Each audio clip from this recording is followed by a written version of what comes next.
Good morning, good evening, good afternoon. Welcome, welcome, welcome. We're going to try again today. Um, as you can see right now from NASA footage, which I'll throw up in just a moment, we have Falcon 9 standing tall and ready to go, hopefully for an on-time departure from Kennedy Space Station for the astronauts to take them to the International Space Station. We're looking at a T minus 4 hours, 6 minutes, and 30 seconds to launch of this mission.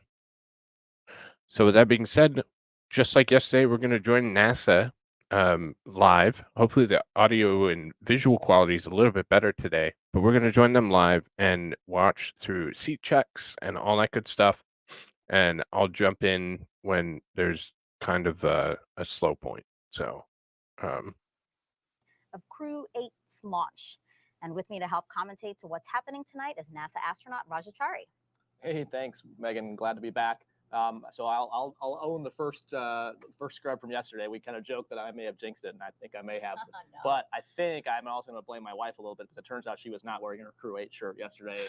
So she's got it on tonight, and so I think now that myself and better half are synced, we're good to go. Well, some quick background on Raja before we turn our attention to the operations we have before us today. Raja was the commander of NASA's SpaceX Crew-3 mission, which launched back in November 2021. Once aboard the space station, he served as a flight engineer and conducted science experiments and technology demonstrations. He also performed 2 spacewalks. And then after 177 days in orbit, he and his crew, as you can see here, splashed down off the coast of Tampa, Florida. And then in March 2023, 1 year ago yesterday, Raja watched his first launch from the ground while co-hosting our Crew-6 launch broadcast. And we are, of course, happy to have you back for Crew-8. And happy to be here and still going for 3 in a row. So like you mentioned, got to see my first launch after my first launch being on the rocket, and then got to see Crew-6. I got to be lucky enough to come to Crew-7's launch and be with Jasmine Mogbelli, one of my classmates' family for that launch, and then back again for Crew-8 to launch yet another turtle to the International Space Station and keep that string alive. And that turtle, of course, is Matt. Yes, it is. Yes, Matt Dominick, the commander. So right now we are T minus 4 hours, 4 minutes, and counting until liftoff. In just about 4 minutes, we expect to take you all inside the suit-up room. So the suit-up room is a room within astronaut crew quarters, and astronaut crew quarters is a section of the historic Neil Armstrong Operations and Checkout Building here at Kennedy. These are doors that lead into that building, the famous doors where astronauts have walked out for their ride to space since Apollo 7, 1968. Yeah, it's a long, storied place. The building itself, as you mentioned, is actually, as the name would imply, the Operations Checkout Building is actually operational facility. So it's got both hardware labs and office space in it. It's kind of like shaped, if you imagine, like a giant H, and then the sort of lower right part of the H, the 3rd floor, that's the crew quarters section of the building. But the rest of the building has everything from commercial crew, our Dragon and Starliner work going on. There's part of the Orion assembly that goes on there. So it's actually kind of a cool place to walk around. Granted, the crew can't do that in quarantine, but the other folks who are helping with escorts can also check in on some of the different programs going along that are happening here at Kennedy Space Center. So it's a nice consolidated place to be. And then in those crew quarters, they also have work facilities, a small gym, because when you're in quarantine, you don't have the option to leave. So it's basically a self-contained hotel with everything you would need to be able to be there for the days prior to launch. Yeah, talk to me about how the crew has been in quarantine, living at crew quarters now for 2 weeks, more than 2 weeks. Yeah, so they actually start soft quarantine back in Houston. So they and then any of the members of the immediate family who we'll see later on tonight that go into quarantine with them, that starts back in Houston. And then when it gets closer to launch, they fly down to Kennedy and then move into the actual what they call hard quarantine at the ONC building in the crew quarters. And from that point on, they're completely isolated from everyone else. They'll do some other events. They do the wet dress rehearsal. They'll do some pad tours, things like that. But all those things will always be blocked off from other people or kept in safe distances. And that's all protocols from pre-COVID. So it has nothing to do with just COVID. That's a long history decades worth of us trying to avoid getting pathogens, viruses, bacteria, really anything that doesn't belong in space other than the human up to the space station. Right. And now here we are inside the suit up room, where we see our 3 astronauts and 1 cosmonaut standing, getting ready to get seated in the same configuration of seats that they'll sit in Dragon, right? Exactly, yeah. So you'll see Matt and Mike are on the top half of the screen, and then Jeanette and Aleksandr on the bottom half. We're getting to see a little bit more than we did yesterday. So you saw Aleksandr kind of fist punching, so he's working his fingers into the gloves. And then you can see Matt's, there's 2 zippers there, an orange and a white zipper. So the orange zipper is the pressure garment, and that's why he's got just 2 people, just verified that visually that it's closed. He'll tuck that in with the Velcro, and then the white zipper is the outer garment zipper. And so but you saw Matt and then both of the SpaceX techs all visually verified that orange zipper. When you pull it closed, there's a white tooth, and that's how you know it's completely sealed. And so that's what they're visually looking at. And then Maddie, who's the SpaceX tech there with the iPad, is kind of running the show here in the suit up room. Now, as we see Aleksandr and Jeanette taking a seat, question, how long does it take to put on the suit? So we actually train for one of the emergency scenarios we train for is what's called a mask to suit transition. So the crews are able to do that pretty quickly on the order of single-digit number of minutes, because in the capsule there's times when a lot of the time you'll have the suit off, but you will have to potentially put it on for some if there's. This is LD on countdown 1 with a T-minus 4-hour situational awareness briefing. We are currently counting down to a T0 of 03:53:38 UTC, 22:53:38 local, with an instantaneous window. The crew have started suit donning and lead checks in preparation to begin ingress activities, and the advanced team is currently on the way to the pad. Vehicle gases are at me up, FTS checkouts are complete, and Dragon prop tanks are pressed. Weather overall looks much better than yesterday, with launch weather at a 25% probability of violation for flight through precip and anvil clouds. Current trends over the last hour appear to be more favorable. Ascent risk winds are much better than yesterday, but we'll continue to monitor precipitation in the staging area up until L-1 hour. In the event of scrub, the next available launch attempt will be tomorrow, March 4th. Procedure 520911 is open in the event of a crew contingency from ingress through launch. As a reminder, the launch escape system will be armed prior to propellant load today. Hangar access will go into lockdown at T-minus 45 minutes and will last until a spacecraft separation or after the launch escape system is disarmed. All personnel requested to stay in their locations until lockdown is complete. And CE, do you have a report on Falcon 9 health? Falcon 9 is healthy and tracking no issues at this time, ready to proceed. And NFD. Dragon team is looking good over here. Dragon is healthy and ready to proceed. All right, copy all, and this will conclude the T-minus 4-hour brief, unless there's any further questions. All right, that was just the T-minus 4-hour situational awareness brief, confirming again that we are go for launch at 10:53 and 38 seconds Eastern time. Weather, again, much better. You heard them just reporting that out. 75% go, much more favorable than yesterday, as well as the ascent corridor weather, much better. But they will be watching precipitation and other conditions there until the T-minus 1 hour mark. Falcon 9 is healthy, Dragon is healthy. So right now, I think we're in a good spot. Roger, Yeah, what do you think? Sounds good. As you heard there, the precip in the staging area is the thing they're watching, the ascent corridor, which is better than yesterday, which also had some wind and wave issues. So today it's just more of watching that rain and as that moves out. And as the night goes on, hopefully that continues to improve. So that's the trend they'll continue to watch. And so we're taking a look at Dominick laughing inside his suit right now. He's getting his suit pressure checked, right? He is, yeah. So you asked about how long it takes to get in the suit. It's a few minutes. That's if in an off-nominal case. So when they're doing it for this, they take a little bit longer just to make sure everything's in the best config it can and everything is comfortable. Yeah, it's meant to self-don, so you don't need 2 people to do it like you do with the EMUs, which are the extravehicular mobility units we use for spacewalk. So these are self-donning. And we talked a little bit yesterday about you can see how his knees are starting to puff up, so the suit's starting to inflate. So once they go visors down, that's when the gas starts flowing and it starts to pressurize. And it's actually unlike the spacewalk suits that we use that have their own internal closed loop CO2 removal, the SpaceX suits, they actually are leaking in the sense that the gas that's flowing is actually coming out. And so that's actually what's scrubbing out the CO2 as the crew members exhaling. So air comes out, but air doesn't go back in. if that Got makes it. sense. Yep. But there's a regulator that maintains that basically at pressure, and you'll see his arms and legs inflate. And why don't we take some time now to introduce you to Matt Dominick, our commander.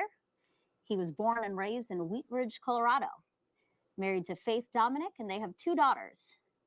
Matt earned a Master of Science degree in Systems Engineering from the Naval Postgraduate School and was designated a naval aviator in 2007. He made 2 deployments to the North Arabian Sea, flying close air support missions in support of Operation Enduring Freedom. He has more than 1,600 hours of flight time in 28 different aircraft, 400 carrier-arrested landings, and 61 combat missions.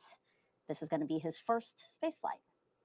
Yeah, and like we talked about yesterday, Megan, the other important thing about Matt is he's a turtle. So as a fellow turtle, the class of 2017, great to see another one going to space. He'll join Jaws and Laurel, who are up there now.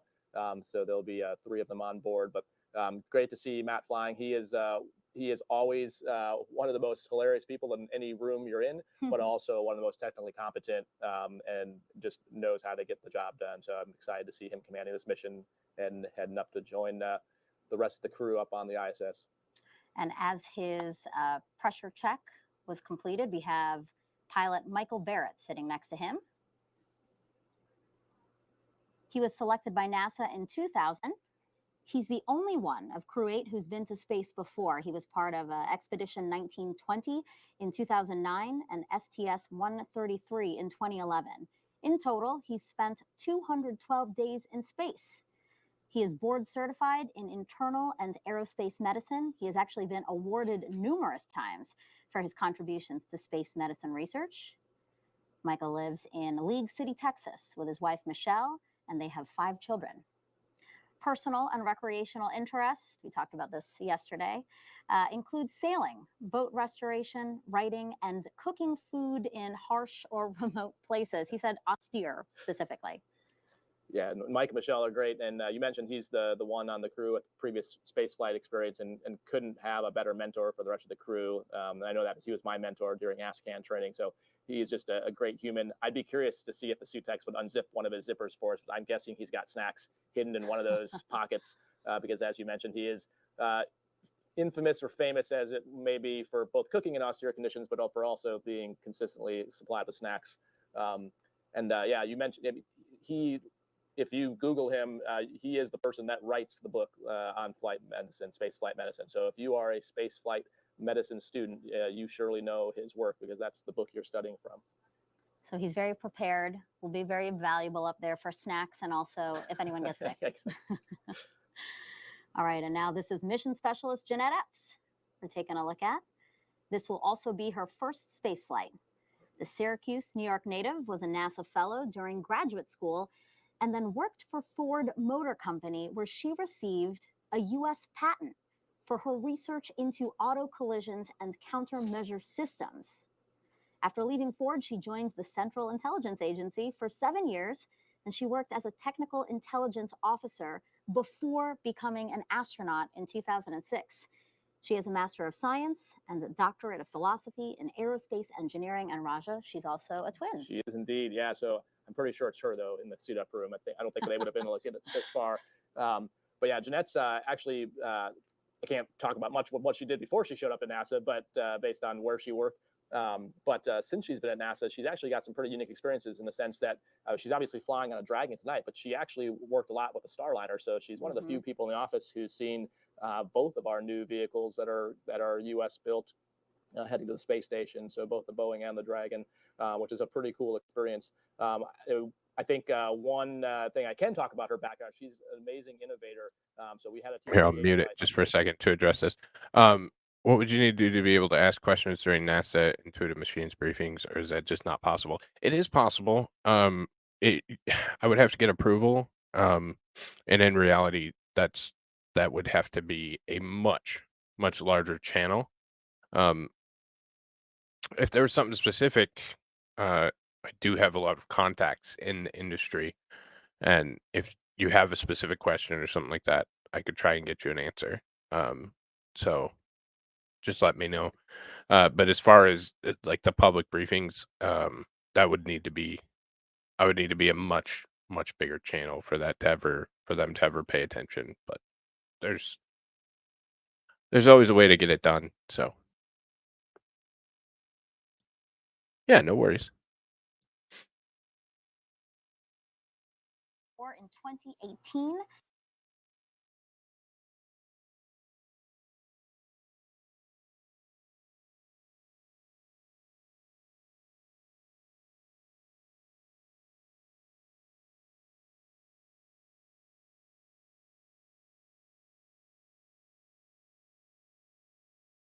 Dragon, so continuing to learn from them and work with one another. And so right now, we talked about this a little bit before, but for those who might be joining us for this broadcast and they weren't with us yesterday. So right now, it seems like they have some downtime here and they're kind of hanging out. And why is that, Raja? So they build in time. So the whole purpose of this, what we're seeing right now in the suit up room, is to leak check the suits. They'll do it again when they get inside the Dragon, but if there's a problem, then it can have the potential to have delays to the launch. Whereas here they have all the equipment. You can see there's a lot of people. It's easy to move around. So anything that doesn't pass on the suit leak checks, they have the ability to fix it. And so because of that, they build in the assumption of a failed leak check when they build the timeline for this.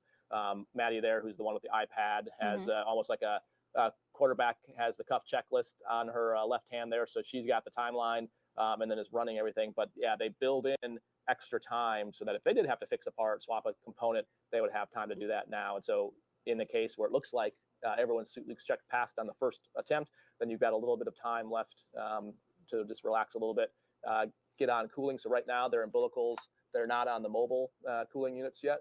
I can't tell actually. I don't see it, yeah. But so right now, this is a good chance to kind of get their met rates down, get their core body temperature down, because once they get outside in the hot, humid Florida air in a suit, it can get warm fast. So sure. This lets them cool off. It's also a chance for them to catch up with these SpaceX folks you're seeing here, 1134, and then I can't see his number, but Rick on the far end. There's lots of different families the astronauts work with. There's obviously their families, their loved ones. There's a SpaceX family. There's a mission control family. There's an ISS family. And so every one of those families is special. They've been working with these people for about 18 to 24 months. And specifically, Rick, Maddie, and Haley are ones they see a lot. And then this is a shot actually of the astronaut support person, right? So wearing number 21, the one is covered there, but number 21, that is Denise Burnham. And she is a NASA astronaut candidate, graduating actually in 2 days. And what's her role here? Yeah, so Denise is what we call the ASP, which is the astronaut support person. In the shuttle era, they used to call it the Cape Crusaders, but essentially it's the person that is the eyes and ears of the crew as they're setting up in the final stages for the launch. So she's been in quarantine with them. And in the shuttle era, it would involve being the only other person besides the crew that would go inside and configure switches. What Denise will do, as what has been doing this whole time in quarantine, as the schedule shift and as there's different meetings and launch, like the weather briefs, all those kind of things. If the crew is unable to make those things as their schedule shifting, she is covering all that. The other, you'll see the very public thing she'll do later on is call from the phone on the pad. But the thing you won't see when they cut the feed here is all the little things. So like getting glasses ready, if like someone has a timer, if they like where exactly on their leg they want the iPad positioned. So all those things seem very little, but after so many sims, you kind of have a scan, or we call it a cockpit cross check. And it's very kind of particular of where you want all those different things, where you want maybe, like I said, like a timer located, as you can see, where you want your watch. And so she's kind of like the expert and knows for each person exactly how they want it configured, to include, Jeanette maybe wants her volume set at whatever on this loop, and having all that preset. So when they get into the Dragon, things are ready to go. And I do want to point out that everybody else who's in a black suit, SpaceX employees. Correct. Yep. The only person, the only person who's a NASA employee in a black suit is Denise. Correct. Yep. Yeah, and you can see the other folks in the room. So that they're in crew quarters, and they're basically just watching the clock at this point. Yeah, and you were saying that it is more comfortable for them to be sitting because the suits kind of scrunch them down. Yeah. Thanks for reminding me of that. Yeah, I mentioned that yesterday, but forgot to bring it up again tonight. So they're not just lounging; it's actually a physical reason they're laying there. So you saw when they did the pressure checks, the helmets expand. the reason they are very tight is because you want to have expansion, and you still want to be able to see out of the visor when it's pressurized. But that means when it's not pressurized, like right now, if you were to stand up, it kind of hunches you over, and you'll see that both when they stand up here, and it's really obvious when they go out to the pad and they're trying to look up at the rocket. If you have to lean backwards, and so it puts pressure on your head and on your shoulders and back. So the longer you can be in a reclined position, the more comfortable it is. Right, because they're in this room until about 3 hours and 24 minutes. So they have quite some time. They're ahead of schedule. Again, no problem there. Yeah, which is great news. You can see that little blue thing that's dangling outside Jeanette's helmet is her earpiece. And so the reason they haven't popped out is since they're not getting comm through the umbilical, they're talking to people in the room. So they have one out, one in most cases, so they can hear the conversations of people talking to them. But they still usually will have one in, so that if there is anything, when they do the umbilical checks, when they're doing those suit leak pressure checks, they're talking to them through the earpieces. So it's kind of a 50-50, so they can hear both. Really cool insight. I didn't know that. I did know that they got comms, but all right. So I have a question for you as we take a look at Matt and Mike there. How long has this crew trained together? So between 18 and 24 months is the whole training flow. It kind of depends on whether you're doing a backup flow or not, but it's not just the Dragon training. So as you're seeing some different shots here, that's the SATA chamber. So you can see Mike and Jeanette suiting up Matt, so practicing all the ops that would go along with that. We use the T-38 as a great analog because it involves, talking to another person, having to work together as a crew, talking to a ground control station. This is the ISS simulator in Building 9 at Johnson Space Center, where we spend a lot of time doing space station training for both nominal and off-nominal scenarios. Jeanette's working on some of the science payloads you'll see, so that's part of it, is anticipating what science we're going to be doing on the space station, because that's the whole reason we're there, is to do science. And so being familiar with that before we show up. This is a shot out at Hawthorne, which is where the high fidelity trainer, also called the Buck, is at, that trains the inside of the Endeavour capsule they'll be in today. And so that's so those are kind of the big elements, but all those things are happening over the 18 to 24 months prior to launch to include robotics training. They'll do spacewalk training. So that's all continuing as well. But also just learning about each other, right? Like the camaraderie, but also like learning maybe what people like to do, don't like to do, how they respond to things, right? Exactly. And that's probably the biggest piece of it.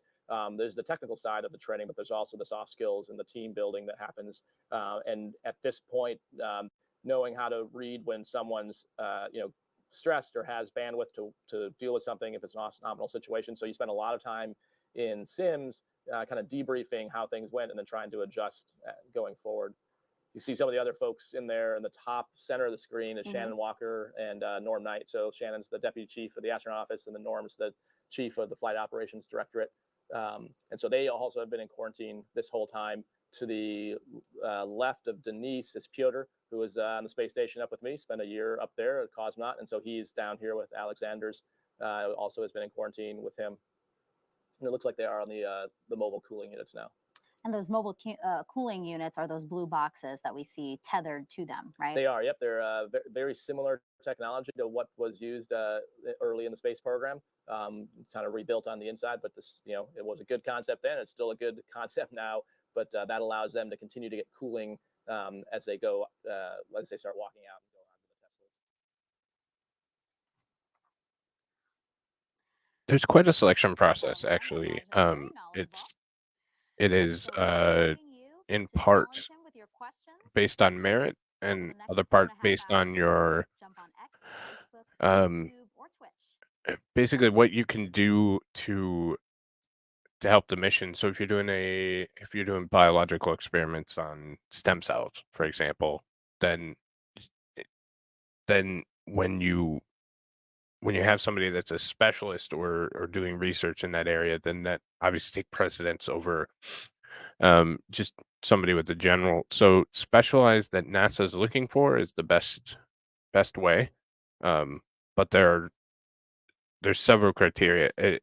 This gentleman right here is Russian, so he is going up based on a completely different criteria than the NASA individuals. But yeah, there's a depth to different layers of selecting astronauts for missions, but usually it's mission specific. So it's it's for a specific purpose, like a specific designed research project or something like that. So that's how you get those for the most part. Suits themselves, their gloves are their hands are still in the gloves. When you've done the pressure checks, you can see the visors can go up and down. They are allowed to take their hands in and out of the gloves as well, because they are going to do another pressure check, and so that's just kind of crew preference if they're getting warm or not. What they generally don't want to have to do is get out of a suit completely, because that would then raise some concern of whether the leak check they did, anything could change. The other thing they're doing now is, we talked about a little bit yesterday, there's some Velcro tabs and hooks underneath different parts of the suit. And so those allow them to basically make it flush so that as they get into the spacecraft, straps don't get caught, or cords don't get tangled and anything like that. So it's mostly just a half ergonomic, half just to keep things clean. And while it looks like they're posing for some photos there in the suit up room, why don't we talk a little bit about their day so far before they got in here? So after yesterday's scrub, we talked about this, Raja, in the interest of sleep shifting, and we'll talk a little bit about that after I go through this. They went to bed at 2 a.m. Eastern time and then woke up at 11 a.m. today. They had breakfast, more like lunch, again, sleep shifting, followed by a workout and some family time. And then lunch and dinner moved up 22 minutes from yesterday. They had that about 4:10. Medical checks, other flight day preps. Now they're suiting up and are about to play a card game. They are. So it's a long-standing tradition. The chief of the astronaut office playing with the crew prior to heading out to launch. Deputy today. Deputy chief, yeah. And I think we talked a little bit yesterday. I think the really important part about this is the fact that the leadership is there. And you might say, well, why isn't the deputy there? Where's the chief? So the chief of the astronaut office, Joe Akaba, is actually coming back from the Pacific Ocean. So he was out there doing a massive training event with the U.S. Navy with the Artemis II crew, practicing and recovering them. So it looks like she split the deck. Yep. She's now dealing. And the point of this card game is so that the commander loses, to use up his bad luck, so that he proceeds with good luck. The whole team proceeds with good luck through launch and their whole mission. I think he did not lose. So we're redealing. Do you recognize this card game, Raja? So it can change from crew to crew. So I'm not exactly sure. It looks like maybe they're going high card. And I think Mike won.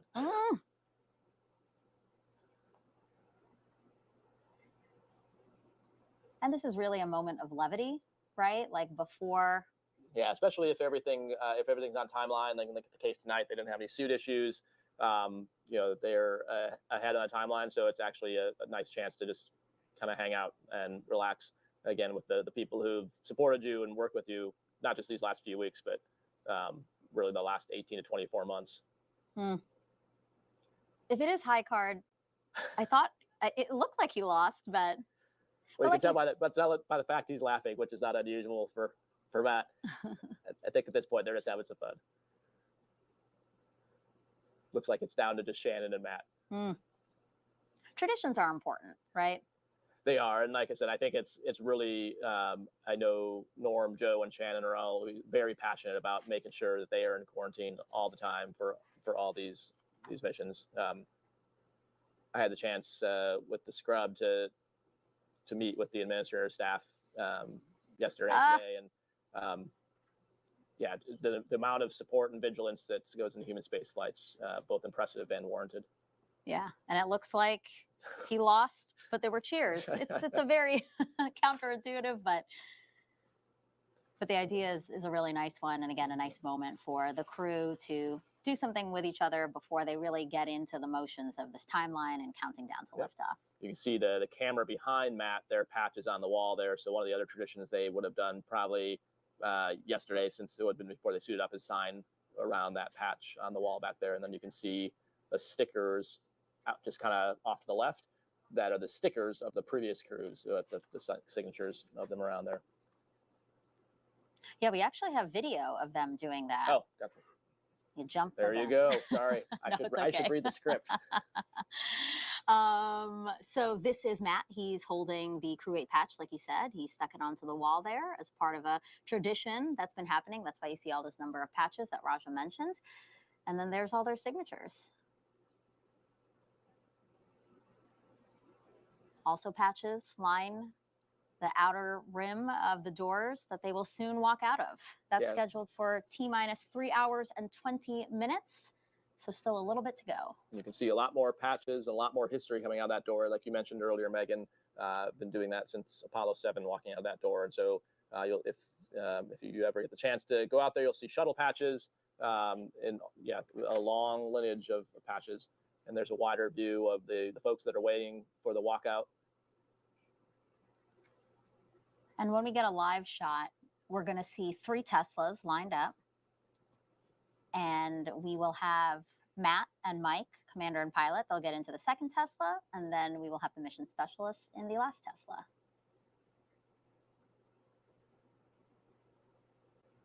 So this is a gathering of media that are here to cover the crew walkout, obviously, but also family and friends, select family and friends, though. Yeah, and you can tell there's kind of like 3 rows, if you will. So the aftmost one is the people who haven't been in any kind of quarantine, the general public, press. That intermediate one is extended family who maybe weren't able to go into hard quarantine. And then the furthest up one, closest to the crew, are the immediate family who've been in quarantine with them, and then their escorts. And so you can see there's some blue flight suits down there at the far right. It's Jessica Watkins. So she's escorting Matt's family. Jess Whitner is just to the left of her. She's in the new class, also graduating in a few days with Denise, and escorting Jeanette's family members. And then I can't quite see off camera. I think probably to the right is Steve Bowen, who's escorting Mike Barratt's family members. And then further right, you'll see later, the other people that are in this group are the NASA administrator and some other senior leaders who have been down here supporting the crew and out to see launch. Now, we asked folks to send in some questions for you, Raja, and of course, they're sending questions in. We love that. Excellent. So let's pull up our first Ask NASA question. This is from Sebastian Vaquero on YouTube asking, do you have a cooling garment under that suit? Your suit? I'm assuming the Crew-8 suit. I'm assuming you're talking about the IV suit. So, yes and no. So the suits you're seeing in the room they're in, there's no cooling garment in that. So it's basically like a black spandex, like dry fit type material that they're wearing. And there's the shot. You can see Administrator Nelson he's the one with the jeans with his back towards us. Jim Free is the senior civil servant at NASA. He's in the Associate Administrator of NASA, yeah. Glasses, and then Pam Melroy, just to the right of the administrator, is the deputy administrator. So they're in. Once the crew comes out, Administrator Nelson will go behind that first stanchion, and then forward of them is where the immediate families will be at.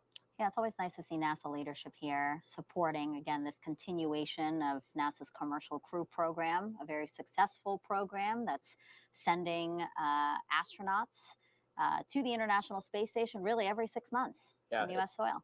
It's pretty impressive. And yeah, to answer the suit question, so in the SpaceX IVC, which stands for in-vehicle suit, there's not a cooling garment. There is airflow, and so it's basically the convection of that air. Of note, Linda, also, I wanted to address something. The astronauts are having their graduation ceremony tomorrow. And if I can cover it, I will. I don't know yet because I have a busy day tomorrow. But if I can get some free time, I will certainly cover that. So that's part of the process too. There's actually some education to it and stuff like that. I just thought of that. So suit checks how their arms and legs kind of puffed out. And so it's not meant to really be mobile. It's just meant to protect you to get home. And so meaning that you're not really working very hard and getting very hot. Whereas in the EMU, which we do on spacewalks, you're absolutely working very hard. And so for hours. And so you need something to basically offload the heat from your body. So very different kinds of suits. Exactly. So again, these are the 2 Teslas that they will be getting in for their ride to the pad. And the license plate, always fun to see. Yay, space. Yep. So continuing a tradition that I learned about a year ago of always incorporating the number of the crew into the license plate. And Tom Marshburn, who was my pilot on Crew-8, hooked me up last night when I had my own senior moment and couldn't remember my own license plate, and sent me a photo of ours. So ours was Send It, with the 3 being the E. Yep. And then some other ones, the most recent one. So Crew-7 was bye. So there wasn't a 7 in it, but it was 7 letters. So BY E E E E E. E. I forgot one E. And then Crew-6's license plate was Dragon. The G was a 6. And then for Crew-5, it was Blast Off, and a 5 for the S. So again, fun moments that we like to incorporate into the mission. And here we have Jessica Watkins, NASA astronaut, playing with, I think those are Matt's daughters, They are, right? yeah. And so it's not just the crew that's having to sleep shift, it's families that have to sleep shift. And so I know from my own experience that sleep shifting 3 kids, or 2 in Matt's case, can be challenging. So And actually, Waddy is helping out, I'm sure, with that. The youngest daughter there, who's playing with Waddy, as you said, it was her birthday on Thursday. Oh, I didn't know that. Yeah, it's her birthday on Thursday, sorry. The person to the right of Waddy, Morgan, has the mask hanging down. So there's a whole team of family support folks in the astronaut office that also help as well, and they just do an amazing job with the coordinating all this. You can imagine, like, keeping track of who can be where and who can get so close to the crew or not close to the crew. So this whole week, actually, she and a team have been helping with extended family, doing events, trying to let everyone be as much a part of this as they can, but also keeping the crew safe and healthy. Mm-hmm. And it's also nice, right, to feel like the whole office is supporting your family as you have a loved one who's about to go into space. Yeah, there's no question. It's probably the most important job we have in our office, other than being on the rocket. The next most important thing is taking care of the families whose loved ones are on the rocket. So T-minus 3 hours, 30 minutes, about 6 minutes until we expect to see the astronauts again, but they will be walking down the hall into an elevator and then out the doors under the sign with their names on it and their mission patch that you see towards the middle of your screen, the back of it. People are actually walking out of those doors right now. Yeah, so they'll start setting up the cars. You'll see some of the SpaceX folks start coming out. You'll see the flight docs probably come out, so they'll be wearing blue flight suits and head to the aft vehicles. Like we mentioned before, so at this point, Denise, the ASP, is actually helping do all that final configuration for them.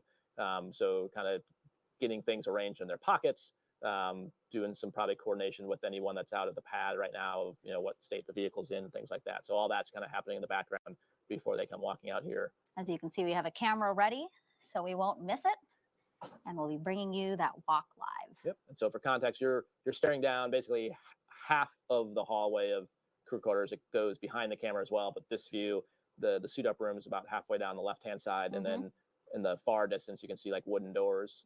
That's the medical area, and then beyond that are essentially like the hotel, like little hotel rooms, dorm room type things. And then on the right side, there's a conference room along the way. That's where they would have got the weather brief earlier this evening. Yeah, I've never been in there, but I did look it up, and I was like, wow, there's a lot in there. Yeah, it's a pretty large. I mean, it's maybe half lodging, and the other half is workspace, conference facilities. You need to have your own washer and dryer, because you can't send your clothes anywhere else. You have to wash it. They're all in quarantine since you can't leave. A pretty sizable set of refrigerators and kitchens, because again, you have to pack for at least 14 days worth of quarantine. So it's kind of like a giant camping trip where you can't go, you can't leave. Sizable crowd out here as we take an aerial shot from our flight ops team here at Kennedy. Yeah, and the other folks you're not seeing with the NASA administrator leadership, but are on hand and got a chance to meet with them yesterday after the scrub, were some FAA folks who are on hand, and huge kudos to the FAA and all the work they do for the licensing and all the deconfliction that has to happen. If you think about the fact that this rocket's going up the eastern seaboard, that means planes can't be there, and so they are constantly doing that, and as well, and on all of our Artemis development programs. So they are a big piece of the government effort to do this. All right, we have another question on social media. This is Jenny on Instagram, and she asked, what meal did you guys, the crew, have before flight? I know this answer. So you have it for that. You have it. Yeah, I think Megan's got the answer for them, and I can talk about what we had for Crew 3. Yeah, sure. What did you have for the Crew 3? Well, so we actually got to have 2 because we had which is unusual since we had a pretty significant launch delay. But the great thing we did on our second one though was have a group meal. So I think it was actually Thai food with key lime pie. I think. That sounds yummy. Yeah, it was delicious. Now I'm actually pretty hungry. I'm very hungry. So, yes. No more questions about food. I have a banana. That's literally all I have for you. You said ultimate meals. I do just want to talk a little bit about that. Why is it called the ultimate meal? So we avoid calling it the last meal for obvious reasons, because it's not your last meal, and it's just your ultimate meal before you leave. And really the difference in that meal from the other meals you have in crew quarters, all of them are made by the staff, and everything has to be checked before it can come into the facility since we're in quarantine. But the majority, well, all the meals are basically everyone's eating the same thing. So they'll make whatever the menu is. That's what everyone has. But the ultimate meal, basically each crew member can request the specific thing they want, and then they'll make that for that particular meal. And so for pilot Mike Barratt, his ultimate meal was grilled salmon and veggies. Commander Matt Dominick, he said he'll have whatever Mike's having because he trusts Mike's culinary expertise. Then we have mission specialist Jeanette Epps. She asked for butter chicken.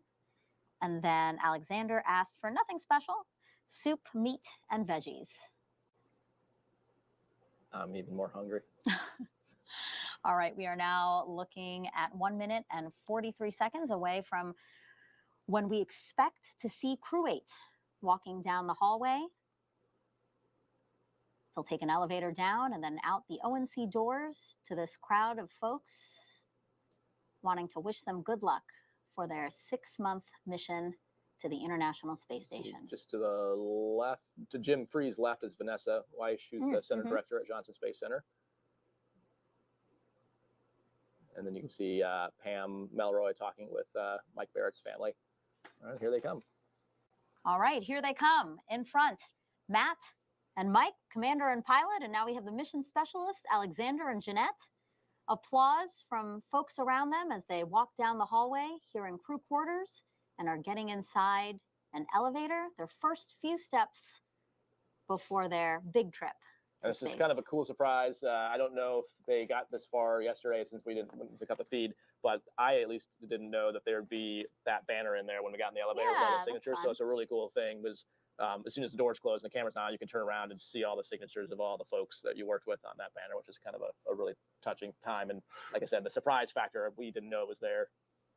And actually, yeah, that's a good note to point out from yesterday. So yesterday, they decided to stand down from the launch attempt right before this moment, actually. We were waiting for Crew-8 to walk down the hallway when the launch director came onto the mission audio loops, and you guys heard that live for yourselves. And that's when they said that they were standing down from yesterday's launch attempt because of elevated winds of the ascent corridor. But again, we are looking much better today, and I think we're going to see a launch. The launch weather officers telling the team a little bit before the T-4 hour mark that it's looking like a good day to fly.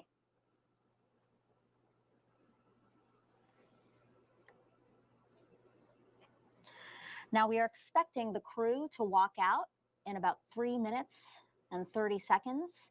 It doesn't take them that long to get there, right, Raja? But again, we're sticking to a very strict timeline. Right, everything's got pad built into it, and then it's sort of like a funnel. The closer and closer you get to actual launch, there's less ability to have that pad. And so you build that in, so if there was a problem, then you don't have to rush on the end, because as you heard him call it at the very beginning, it's an instantaneous launch window.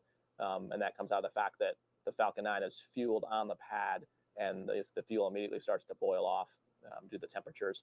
And so unlike some launch vehicles where you can sit there for a while and have launch holds, that's not something you do with the Falcon 9. So at the time it's got to go, it's got to go. So they build these pads in. Instead of having launch holds, they build this pad in. And that's essentially the equivalent, it gets you the equivalent effect without actually stopping the clock. Sure. And this is unique to SpaceX. It is, yep. Yeah.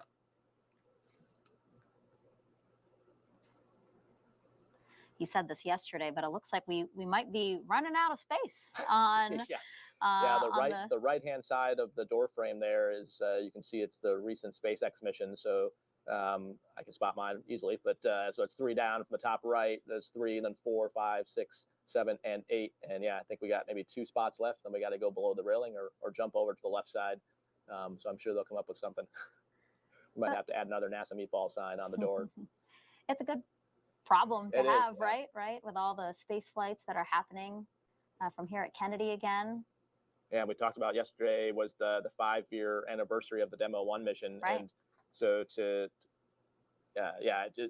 kind of mind-boggling when you think about how much has changed in human commercial space flight here in the United States in the last 5 years, where in that short period of time, we went from not having the ability to get our astronauts to space on our own to now we're on the 8th operational rotation of a commercial vehicle. It's pretty amazing. One where the booster flies itself back, one where we reuse the capsule, reuse the booster. Tonight it's a new booster, but this is the 5th time we're using the Endeavour capsule, which is also a record. So just amazing. Yeah, it's a real testament to what we can accomplish when we put our minds to it. I mean, we created this commercial crew program to partner with commercial companies so that we can do this more frequently and reliable. Yep, you're absolutely right. And it has been a partnership from the beginning. One of the things we'll see later tonight, we'll talk about the team in Hawthorne, we'll talk about the team in Houston, but what a lot of folks don't realize is there's actually a whole other team in a place called Hangar X over on the Cape side that is chock full of NASA engineers from Marshall, from Johnson, from Kennedy, who are looking at the telemetry streams and working with the SpaceX teams on the status of the launch vehicle. As you can see, our camera is focused in on the doors out of the operations and checkout building here at Kennedy, because in less than 30 seconds, we expect Crew-8 to walk out and greet a crowd of folks here, hoping to wish them well on their trip.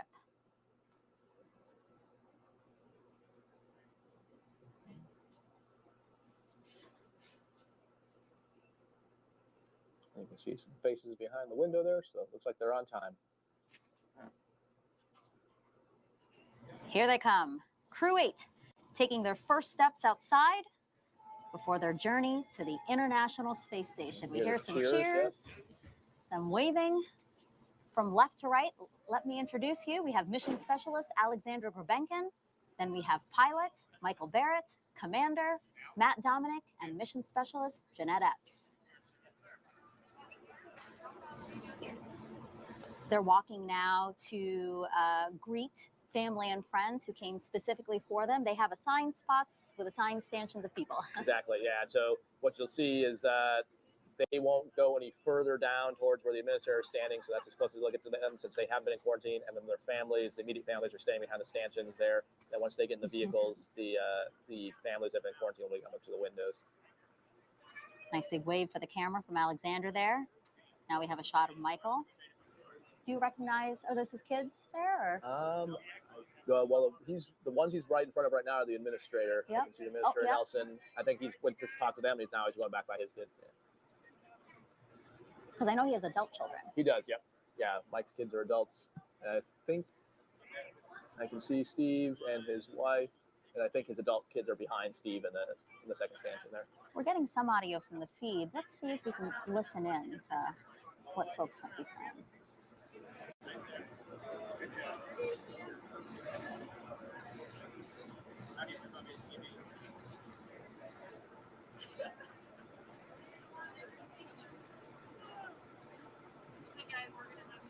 All right, so Haley's giving him the wrap it up, number 34. Like I said, one of the key SpaceX members that the crew is very familiar with, and she's kind of helping run this whole timeline. So they're going to start working towards the Teslas, and you'll see the families then come up to the windows, and you'll talk to them there as well.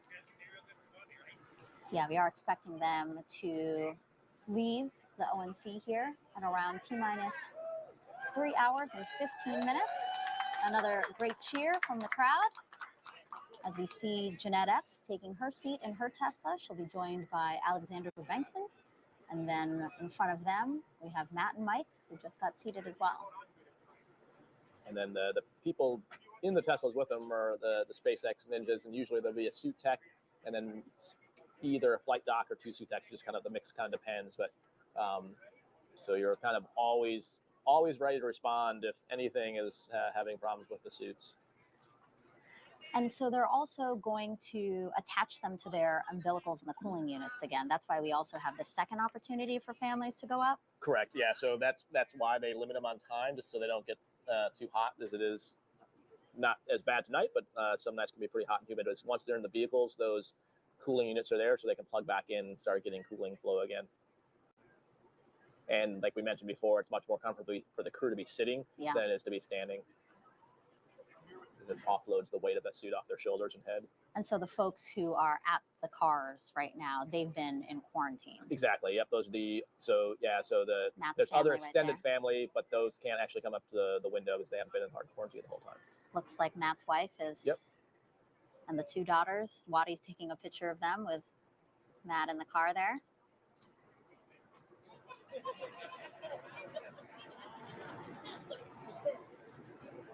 So it looks like Mike's adult children were able to go to the front of the car, just not up to the window. You can see his wife's over there by the window, which is pretty standard. Again, only the folks that are actually in quarantine getting that close enough to actually talk to the crew with the windows down. You know, since we did see that Matt has younger children, I know you had younger children when you flew. How did you prepare them for this moment, or how was that moment with them? It's interesting. I think each family kind of deals with their own way. So we talked a lot about it before and during. And now we can see the crew is departing from the Neil Armstrong Operations and Checkout Building, beginning their 20-minute drive with a full security escort across NASA's Kennedy Space Center to Launch Pad 39A. In the words of their license plates, yay space. Now, we again want to invite those who are watching to participate by asking Raja a question here as we see the convoy hang a right. Again, they're going to be driving through Kennedy Space Center. Just hop on Facebook, YouTube, Twitch, or X. Send your question, #AskNASA, and we will answer as many as we can. And as they begin their drive out, it's usually less than 20 minutes. But as we begin the drive, let's again hear from Commander Matt Dominick. Again, first space flight, but he has more than 1,600 flight hours and 61 combat missions as a naval aviator.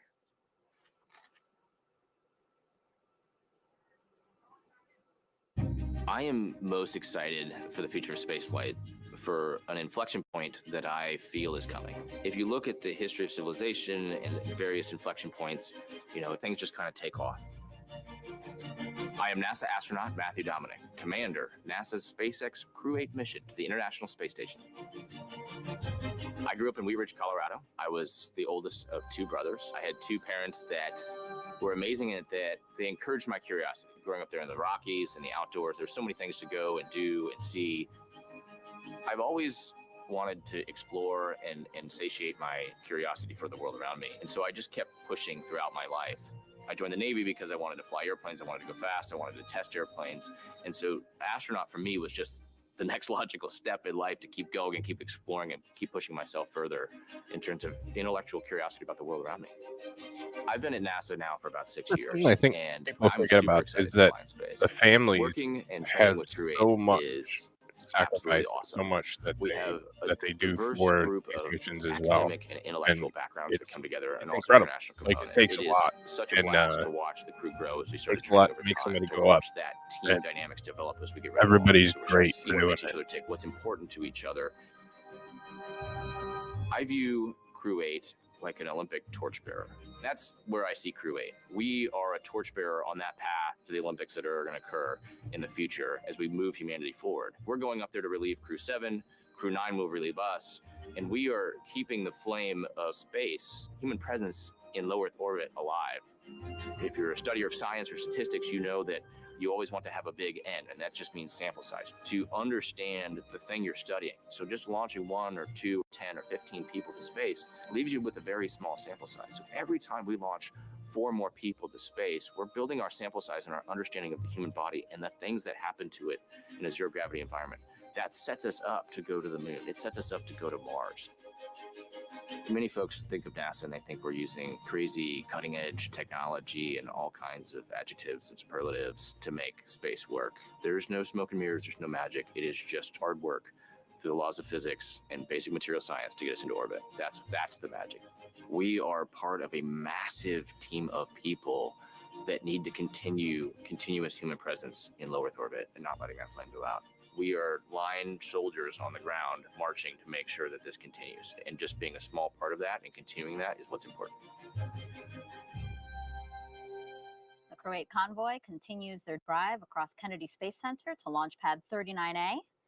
It will be the third launch to space for the pilot of Crew-8. Michael Barratt has previously flown on Expedition 1920 in 2009 and STS-133 in 2011. Here's more on the doctor from League City, Texas. The ISS is, I would say, a very critical stepping stone in human exploration beyond low Earth orbit. I'm NASA astronaut Mike Barratt, pilot of the Crew-8 mission to the International Space Station. I was born in Vancouver, Washington, in the southwest part of the state. Grew up around the city of Camas, a very small town in a farming community. And we had about 80 acres or so. We raised sheep and cattle, and it was a really great upbringing. There was plenty of the natural world around us to really be fascinating. And I had interest sparked in astronomy and oceanography and photography. I built telescopes in high school, and I had this commanding dark sky out there. It was really quite magnificent. And I went through these phases of only wanting to be an oceanographer or only wanting to be an astronomer. And all this with the backdrop of always having to fix things and get up and take care of animals and a certain amount of discipline, which I probably didn't appreciate so much at the time, but I certainly do now. The combination of those demands for living and an interest in natural sciences, I think, partly what led me to where I am today. I came to Johnson Space Center in 1991, and I've never left, except when I left the planet a couple times. But I spent 9 years as a NASA flight surgeon, and I would say that is absolutely one of the dream jobs at NASA. I think my passion is the human in space, how we adapt, how we prepare for space, how we rehab when we come back, and how our physiology changes. And so that job allows you to dabble in all of those things and be among the last of the people who see the crew before they launch, the first who see them when they land, and to talk to them every day. That was an amazing experience. And I was very, very lucky.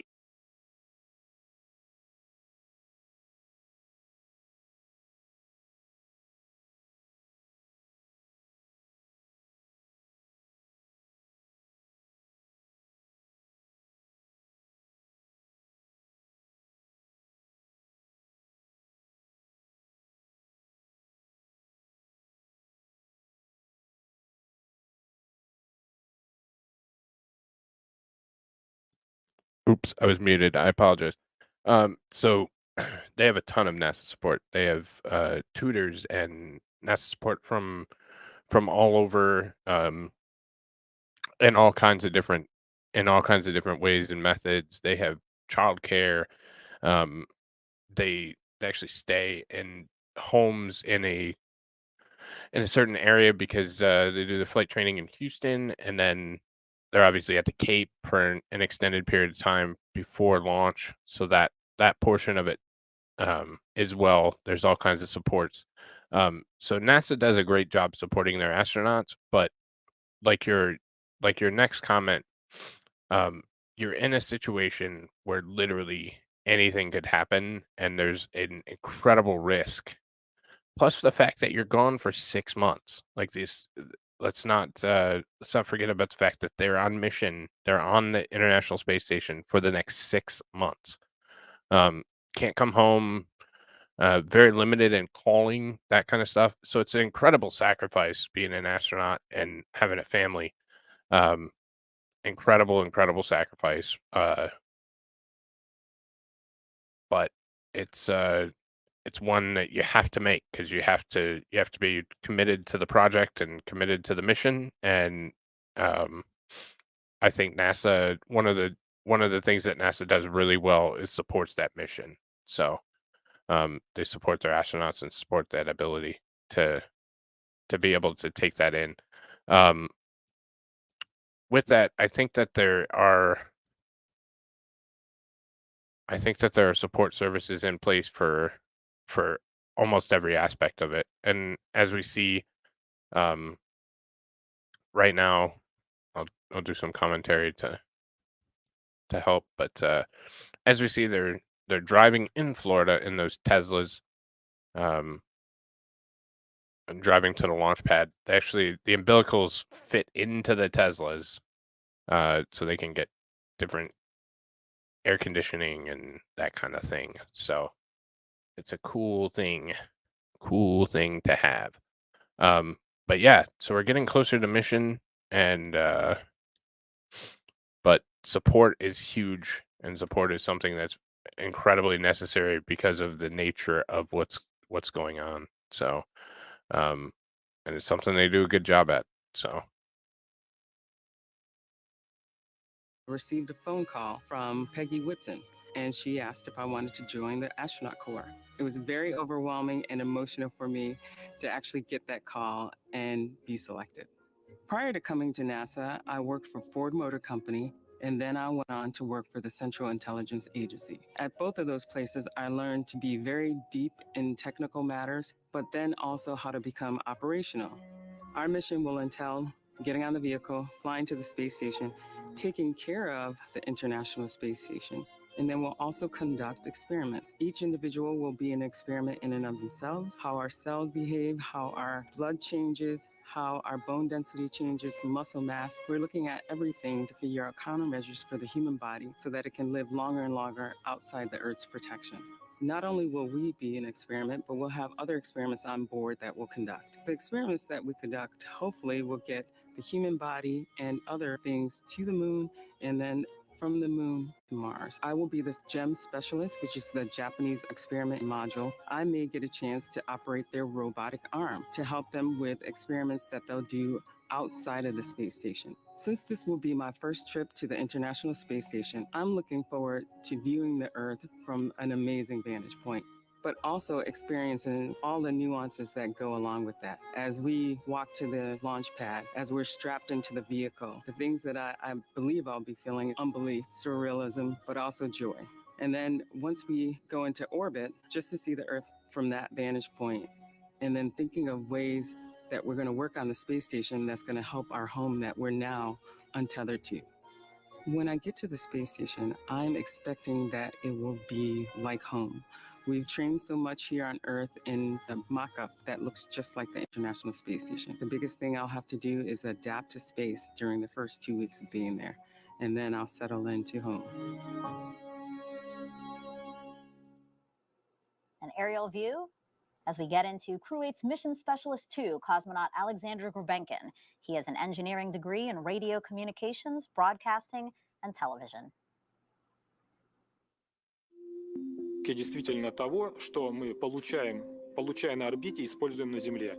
Поэтому, если прям вот вкратце, это ведь и новые материалы, это новые лекарства, новые какие-то открытия, которые связаны именно, скажем так, здоровьем людей, то есть обследования, которые там возможны. Я Aleksandr Grebenkin, я являюсь специалистом полета миссии Crew-8 на Международную космическую станцию.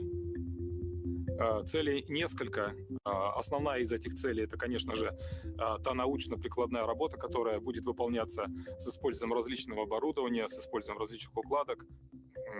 Это, конечно же, задачи, связанные с обслуживанием, своевременным ремонтом и дооснащением систем Международной космической станции.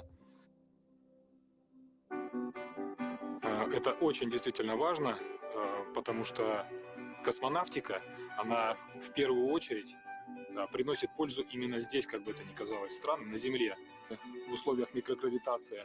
Они позволяют открывать новые горизонты, разрабатывать новые препараты. Это все используется впоследствии здесь, на Земле.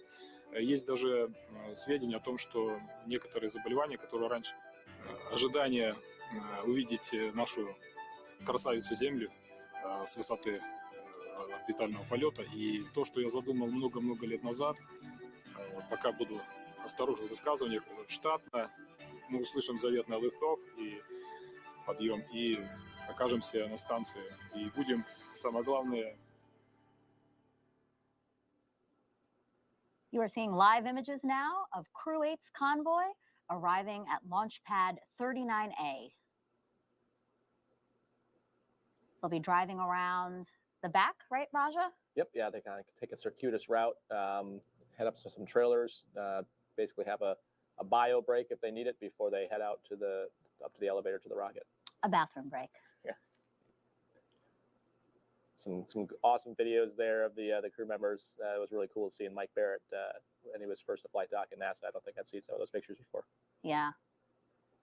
And real quick about the bathroom break, this is the last opportunity they're going to have, right?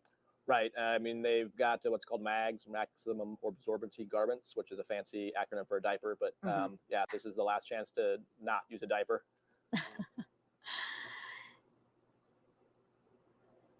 And you don't have to be an astronaut to share in this experience of traveling to space.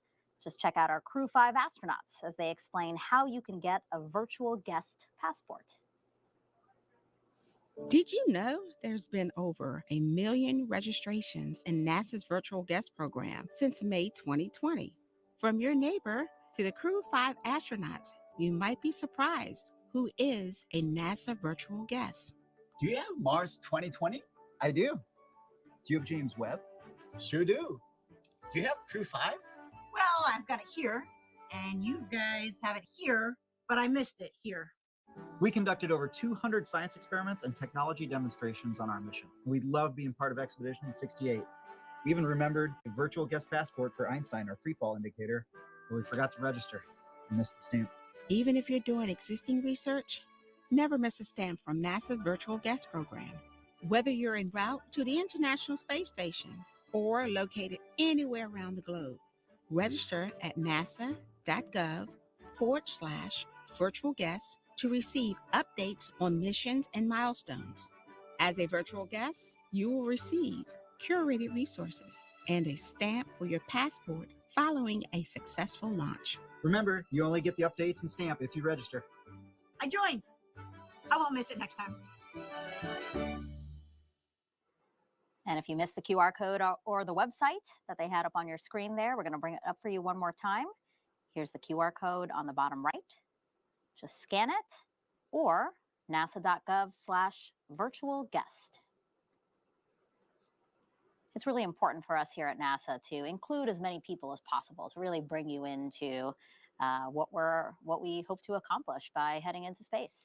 Yeah, there's it's obviously only so many people can get on site here at KSC. It's late at night, so yeah, the more people that we can bring in and watch virtually and from home, the better. And hopefully the next generation of kids out there who's going to solve all the problems we need to solve to be able to live on the moon and Mars. So I know we don't have all the solutions, but I know someone out there does.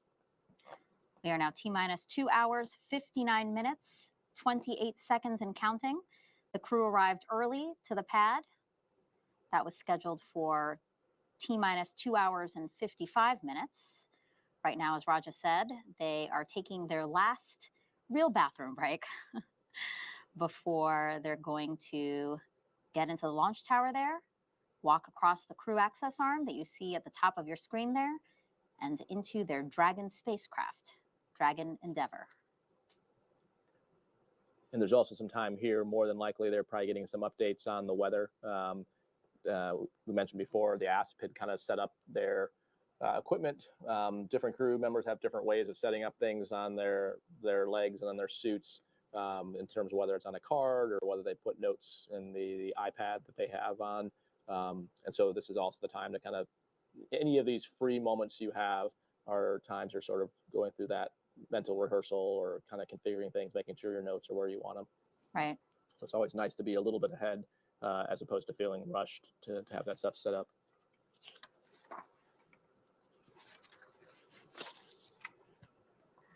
Just to set expectations for what we will soon see. So in pairs, right, Raja, we're going to see the commander, Matt, and the pilot, Mike.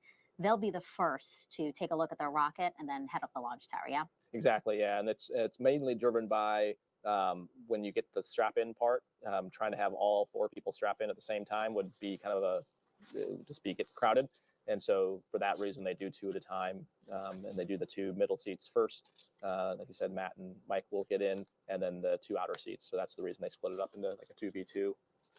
Yeah, we're going to take our viewers inside the crew access arm in the white room, which is the room that's at the end of the crew access arm just before they get into the Dragon spacecraft. I mean, they're going to see that it's tight. Yeah, and it's and the reason it's tight was partially just because you're on the top of a giant tower, but also because it's essentially a clean room. They call it the white room, which harkens back to original days of space flight, the terminology that was used then.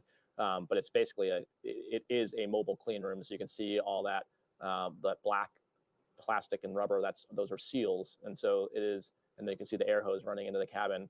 So it is not hot and humid in there like it is outside that area, and so they're temperature controlling it, humidity controlling it, but most importantly, what we call foreign object debris controlling for that, because even something like a human hair across that hatch could keep it from sealing. And so you'll see that's why they wear those black ninja outfits. They'll have the masks and everything on to keep anything. They'll have booties on.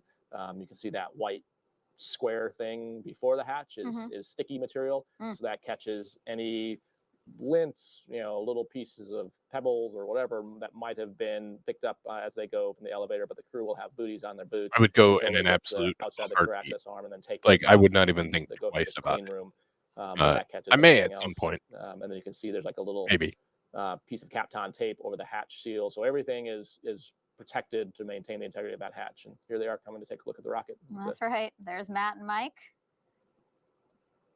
walking over to get a good look at their ride to space.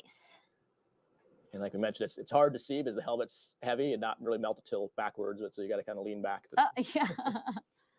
And you can see he's bracing his chin, trying to tilt the helmet up. Taking a nice long look. And as you mentioned, the capsule is being used for the 5th time, but a brand new booster. And SpaceX has recline back. Pioneered the reuse of both the booster and the capsule, so pretty amazing. With the Yep, 5th time Dragon, 1st time Falcon 9 today.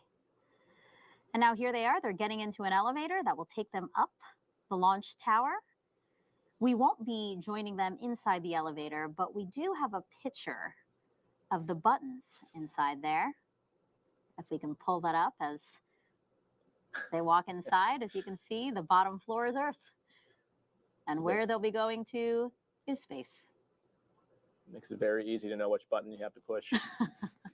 Yeah, no confusion there, huh? Was it like that for you, or is that a new addition? I think the space is a new addition.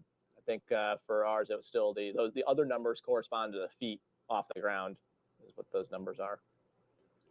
And so you can imagine with Artemis, it's going to be an even bigger number. They actually come up here. There's actually kind of a 2 floors. They come out here and then wrap around and go up another very short set of stairs that goes up to the actual level where the crew access arm is at. Mm-hmm. And you saw that since they're going into the clean room, you saw the ninjas have the additional. They have the hoods on for their hair as well, like I mentioned. So 21, like we mentioned before, that's Denise, who's the ASP. It's a little harder to tell that now that everyone's got the hoods on. That's why the numbers are probably really exactly important. Yep. All right, so we have Matt and Mike walking up, like you said, a set of stairs. That'll bring them to the final level where they'll connect. Correct. To the Yep. And those yellow chevrons you see on the ground, if they have to egress, they don't actually have to go back down those stairs. They're slide wires that go from the top of the tower down to the ground. And so those chevrons are meant that if there's bad visual conditions, you can look down and know which way to go.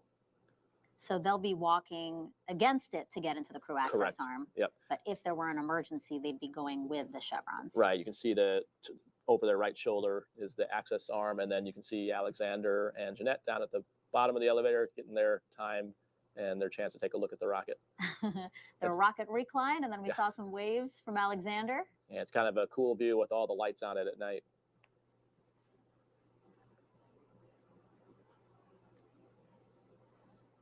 I wonder how they're feeling in this moment to see their ride. I mean, and to also be at the base of this rocket. Like, we've been seeing beautiful views of it, but to really be at the bottom of it looking up, that's when it becomes really. It's pretty exciting. And I think that's why I think 100% of the people you see, even though it's uncomfortable on your head and shoulders, still tilt all the way back, because it is a pretty impressive sight to look straight up and just see the rocket and actually get a sense of scale. It's really hard for us when we see it from a distance.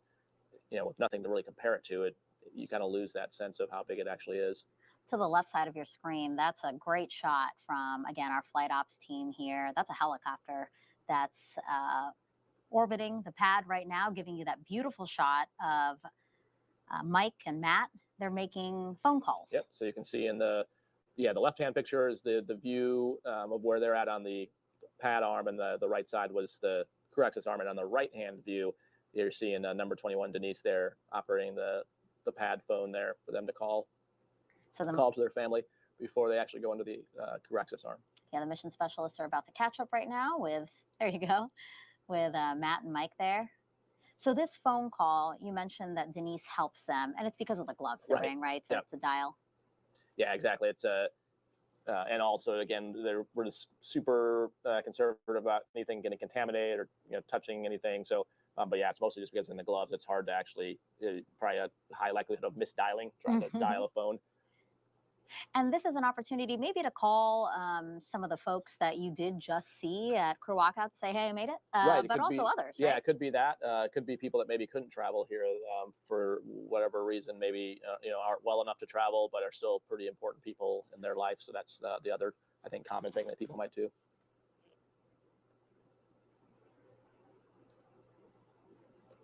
You see they're getting rid of the cooling units there. So they left them. You can see like the bottom, like middle is one of those blue cooling units, because as now they transitioned into the crew access arm. And there we have Commander Matt Dominick, pilot Michael Barratt walking down the crew access arm towards their Dragon endeavor. Walked into the camera. Here they are now into that white room, like we were saying. So it looks like they are removing their gloves now. Yep, it looks like they might be signing the around the meatball here. So this is another tradition. Yep. We have the NASA meatball here, and starting with demo 2 with Bob Hurley and Bob Benkin. And Bob Doug Benkin. Hurley. Yeah, whoops, I was like, whoop, wait. You say their names often, all the time together, and then, but so they sign their names around this meatball. Yep, and then it started. As many traditions start, once one crew has done it, then you keep doing it. Running out of space there too. We're gonna need another meatball. And right next to the meatball was actually the SpaceX logo. And that is signed by the crews of Axiom 1, 2, and 3. Yep. Axiom Space is the first commercial company to transport private crews to and from the International Space Station.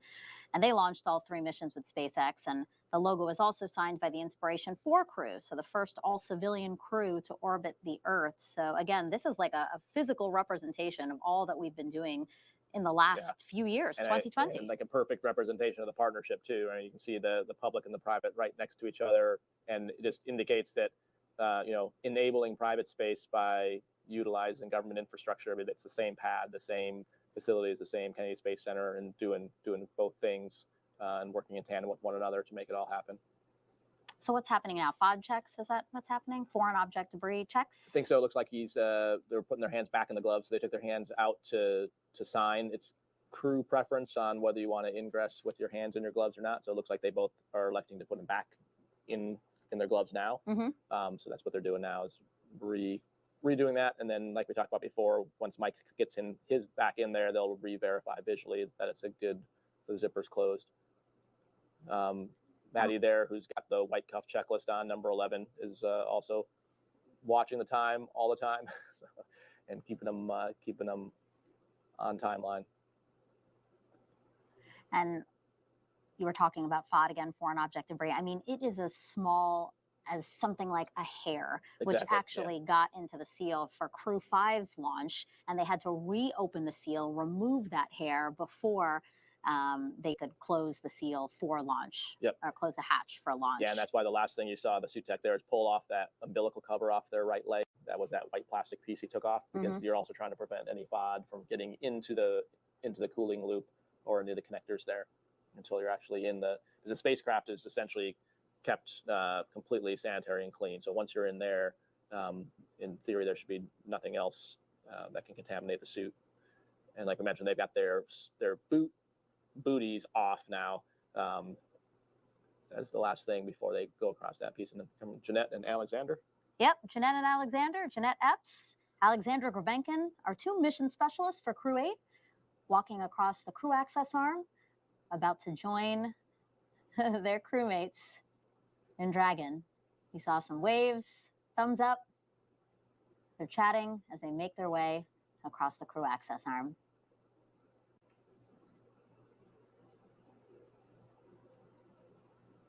They'll do the signing of the meatball here while the other two are getting strapped in.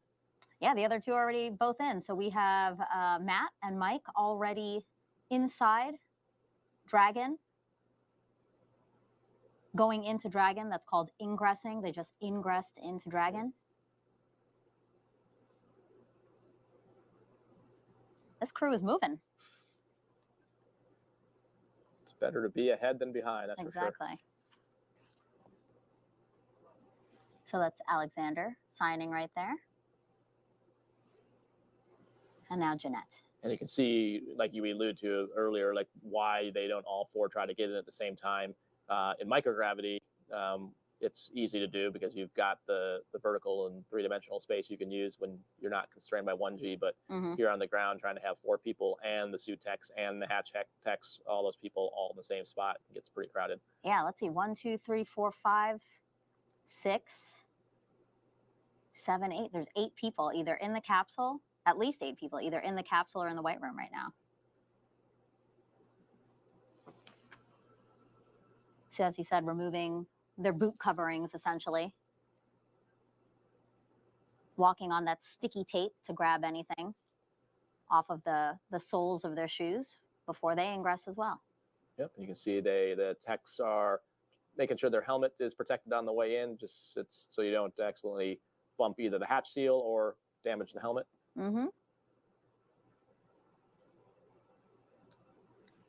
How big of a space are we talking about? Can you give us an idea for how wide it is in their Dragon?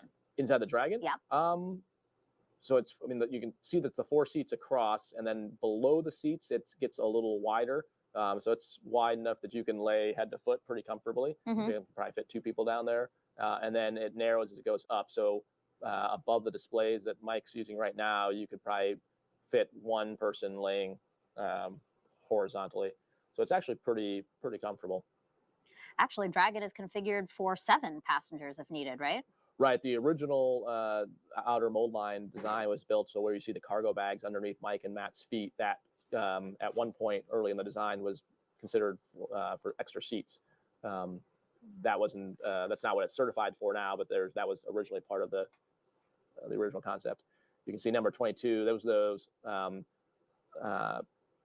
products I was talking about earlier that each crew runs a little differently. Some like have what we call like lineup cards. Some use the iPad. Some maybe have wave for Matt waving, there. yeah. Finding the camera, he sees us. Thumbs up. I think that's for you, Raja. From a turtle to another turtle. So as we can see, Matt and Mike have their harness on. It's a 5-point harness. Yep. Yeah. So there's a harness, and then also where their boots are at, there's a connection in the sole of their boot that locks their feet into the footrests. And then, yeah, you're seeing that they're helping. You can see a good view of Aleksandr's thing. It's like a rotary knob that those 5 straps go into. And it looks like on Mike's right leg, that's where the umbilical will be connected to, right? Right, they're all connected right now. You can see it on Jeanette's, on all their right legs. You can see it's connected. So at some point, I would assume they'll start doing comm checks. They can probably hear each other at this point, we might guess, depending on whether the ground's configured yet. Yeah, comm checks are They'll usually probably wait for the text to get out of there, just otherwise you hear a bunch of background noise. Gotcha. Yeah, so explain what the umbilical system does. Like, what do they get through these umbilicals that they're now attached to? Yeah, so the umbilical gives them air, both for cooling and the breathing air, and then also it's the comm link. So that's the 2 big things. That's so environmental control and then communication.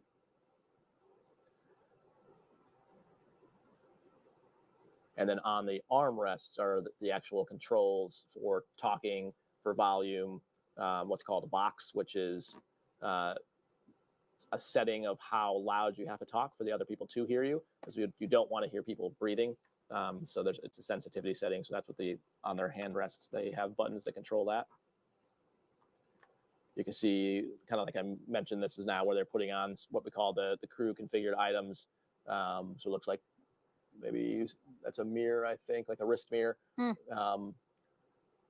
So pretty common to see. We'll see that on like the EVA suits, and that's because once you're at pressure, it's hard to read things on your own suit. I see. And the team actually, Raja, just got another weather brief. And right now, launch weather here at Kennedy is 85% go. Nice. Great news. And we have that up there. There's still some concerns. Again, flight through precipitation, anvil cloud rule. Explain what those rules are, Raja, and why we do have to keep a close eye on launch weather. Sure, yeah. So the flight through precipitation is just kind of the physics of a vehicle going really fast. If you imagine driving in your car at 25 miles per hour.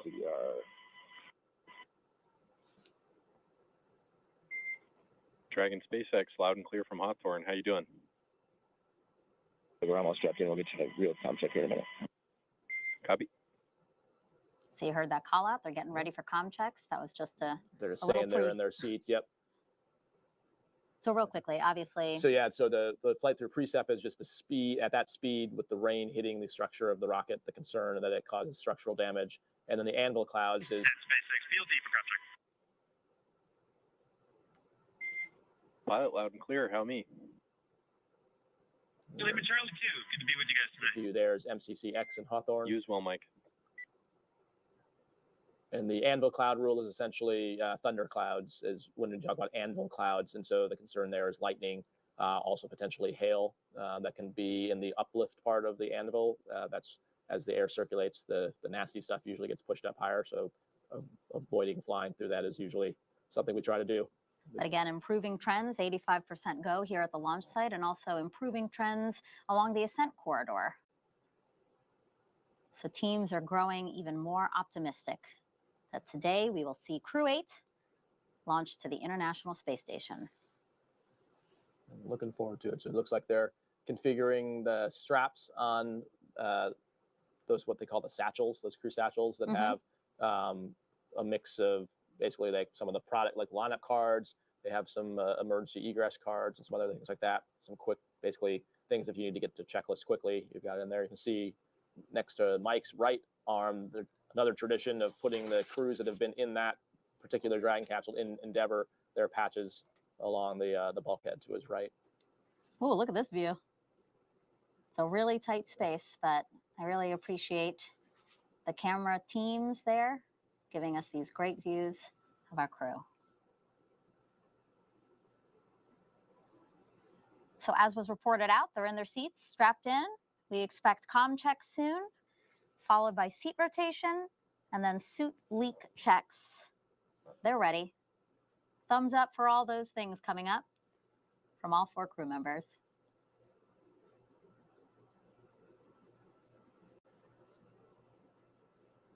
It's nice to see them looking calm and collected and ready, it looks. Yep, ready to go. And pretty good view there of the stuff below Mike and Matt's feet. You can see not just the people going up there on the Crew-8 vehicle, but also cargo. And so the white canvas bags are called CTBs, and then those lockers in the middle are powered payloads, meaning it's probably science that needs either cooling or heating or or air circuit, something to preserve whatever it is that needs power. And so the Dragon has the ability to take really high value and high end science to and from the space station because we can bring it back to Earth for further analysis. And so things that are, perishable, that we can't necessarily don't have all the tools on the space station to analyze, you can bring back, which is a pretty amazing capability that we now have with the commercial crew program. Yeah, I mean, that's the reason why they're going up to the International Space Station. It's all about science. So that if you can actually, keep the science preserved, that's huge. If you're just joining us, it is T-minus 2 hours, 38 minutes until Crew-8, you see there, launches to the International Space Station as part of NASA's Commercial Crew Program. Commander Matt Dominick, pilot Michael Barratt, and mission specialist Jeanette Epps, Aleksandr Grebenkin, strapped into their seats inside Dragon Endeavour, waiting for comm checks as well as their seats to be rotated into the launch positions. Yeah, so what you're not seeing in this view is all the activity in the white room as the techs are starting now to clear out those hatch seal covers and prepare the hatch for closure and start working all the white room ops. There you can see it there. And then, as you mentioned, so they're getting ready for comms checks. What probably Mike and Matt were doing on the displays there, we're configuring the different seats. You can set up different relative volumes between different loops. So kind of like if you were talking to me and someone else was talking at the same time, I can vary that mix. And more than likely, the crew kind of has an idea over time of how they like that setup. So that's probably what they're configuring. And then, like I mentioned, doing checks amongst themselves one at a time with one person talking and make sure you're not getting bleed over into someone else's comm, as it can be pretty annoying to hear. Dragon, ready for comm checks, 1.4. So now we'll listen in here as they run through all Copy, the let's different do it. Let's go left to right across the vehicle. MS1, Commander, Pilot, MS2, comm check. MS1, comm check. Jeanette, loud and clear. Loud and clear as well. Comm check. Matt, loud and clear. Keep saying. D, comm check. Mike, 5x5. The same. Full comm check. And Aleksandr, loud and clear.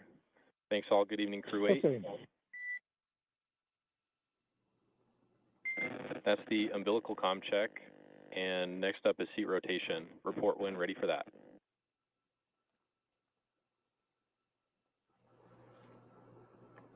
Ready for rotation.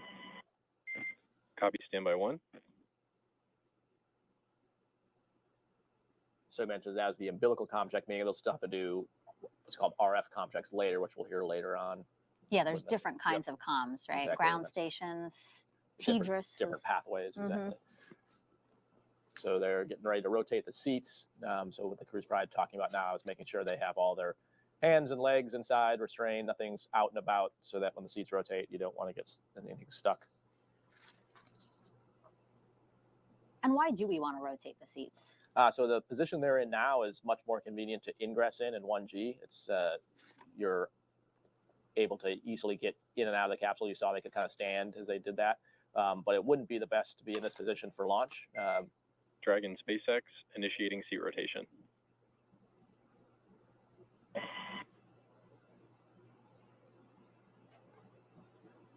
If they were to stay in that same position they're at now, as the vehicle goes up, the force of the acceleration, or the gravity vector and the acceleration vector will pull the blood down towards the bottom of the capsule. So in the position they had been in, that would pull the blood out of their brain. So very similar to when fighter pilots fly and do G-strains to keep the conscious, it would be the same thing. And to avoid doing that, since this is a much longer ascent, it's a multi-minute thing, we rotate them onto their backs. And that way, when that acceleration vector pulls the blood down, it's still staying in their head. It's mostly staying in their chest and head, which is a much more sustainable, basically, body position to have.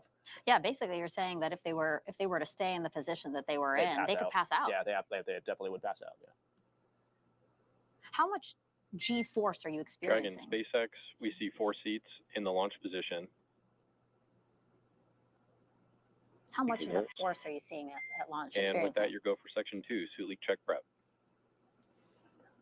All right. It's about 4 to 5 Gs, Megan and peak, and it builds right before first stage cutoff and second stage ignition, and then the second stage kind of builds slowly from about 2 to 5 Gs by the time the second engine cuts off. So about 5 Gs peak. Wow. And so what you just heard on the mission audio loops again is that they are they have confirmed that the seats have been rotated into the launch position, and now they are getting ready for suit leak checks, which again, you saw them do that in the suit up room. So this should look familiar to you. It's just now that they're in Dragon, they're testing it here. And as you can see, visors are down, they're all ready. Exactly. And the reason we're having to redo it is you saw them open the gloves up before. Presumably, they didn't have to use the restroom. They would have to open up the bottom part of the torso zippers. And so since they broke that seal, they now have to recheck it. But what we did rule out by doing the leak checks in the suit room is there's probably nothing mechanically wrong with Dragon, care complete. And for the checks. Copy, we see it. Your go for section 3. There you go for 3. The back and forth you're hearing is referring to steps. So there's overall procedure numbers, and then steps within that procedure, and that's what they're talking about. And there's different ones where you want to verify with the ground before you command it. And you can tell that the suit leak checks were successful because we have a good view of Aleksandr here, but like the top of his suit is now approaching his head again because they're depressurizing the suit now that they know it can hold the right pressure. Right, so you see them, it actually takes a few minutes for it to run, so you'll see them kind of hold still and just kind of sit there. It's checking both the pressurization and, like you mentioned, the depressurization, like the rate it comes out.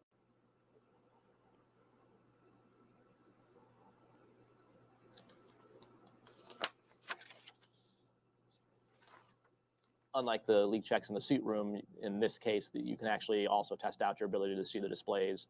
It's like you mentioned, Megan, that the helmet kind of expands up on your head.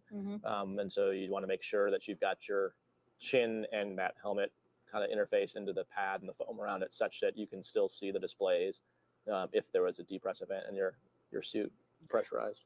And the targeted time for seat rotation was T-minus 2 hours, 29 minutes. Suit leak checks, 2 hours, 28 minutes. So as you can see, we are running ahead of schedule. Yeah, and so unlike before, earlier in the flow where you saw they would just hold and wait for that whatever time was supposed to be done, at this point they'll let them get ahead because if there are any unforeseen delays later, you want to build all the pad that you can. So on the right hand of your screen, we're seeing again inside the white room. Talk to us about what the SpaceX ninjas are doing right now. We see them shining a light on the seal. Yeah, they're doing hatch seal inspections right now. So more than likely visually inspecting them as well as probably photo documenting it and running video over it. So they've got documentation of what that seal looks like before they close it. And then once they've done that and actually close the hatch, they'll also start running through hatch leak checks, very similar to the suit leak checks, except on the hatch. The reason they're not doing that is because they don't want to start that process until they knew the suit leak checks are good. So some of the folks up there are suit techs. So if there was a problem with the suit leak check, you have the expertise on hand, already in the clean room, ready to go to basically troubleshoot it right away. Oh, that's great. As you can see from the graphic on your screen, up next, hatch close. Again, first, successful suit leak checks we have to see.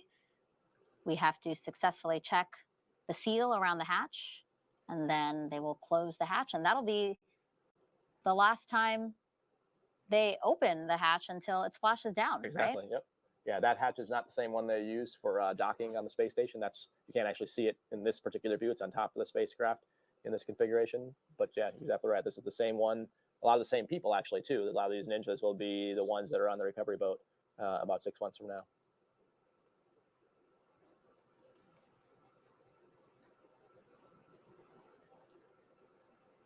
You can see he's got like a little lint-free cloth there that he's dabbing at something on the seal.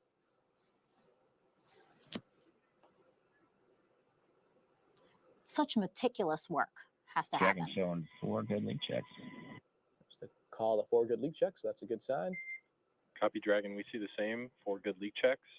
At this time, the closeout team is going to hop back in the vehicle for final closeout steps before exiting the capsule. Your go for section 4. Section 4, thank you.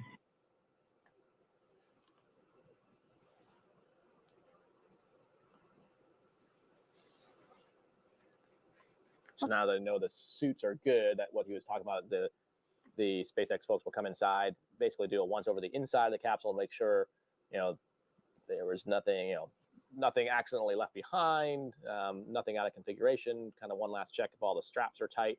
The crew is, because now they've done the leak check, what can happen is that suit expands, it loosens the straps. And so just making sure everything is still as it was. And as they continue to inspect the seal, let's talk a little bit about the comm checks that are coming up. So checks through the umbilicals, that happened, but we still have other checks. Can you talk us through the different ones and why there are several ones? Yeah, sure. There's different methods, or what we call RF chains or radio frequency chains, or you may call them loops, or they may also call them Dragon to ground, space to ground. But all the it's just different ways of referring to different pathways that the RF flows. So you mentioned TDRS earlier, which is the tracking data and relay system. So that's one way.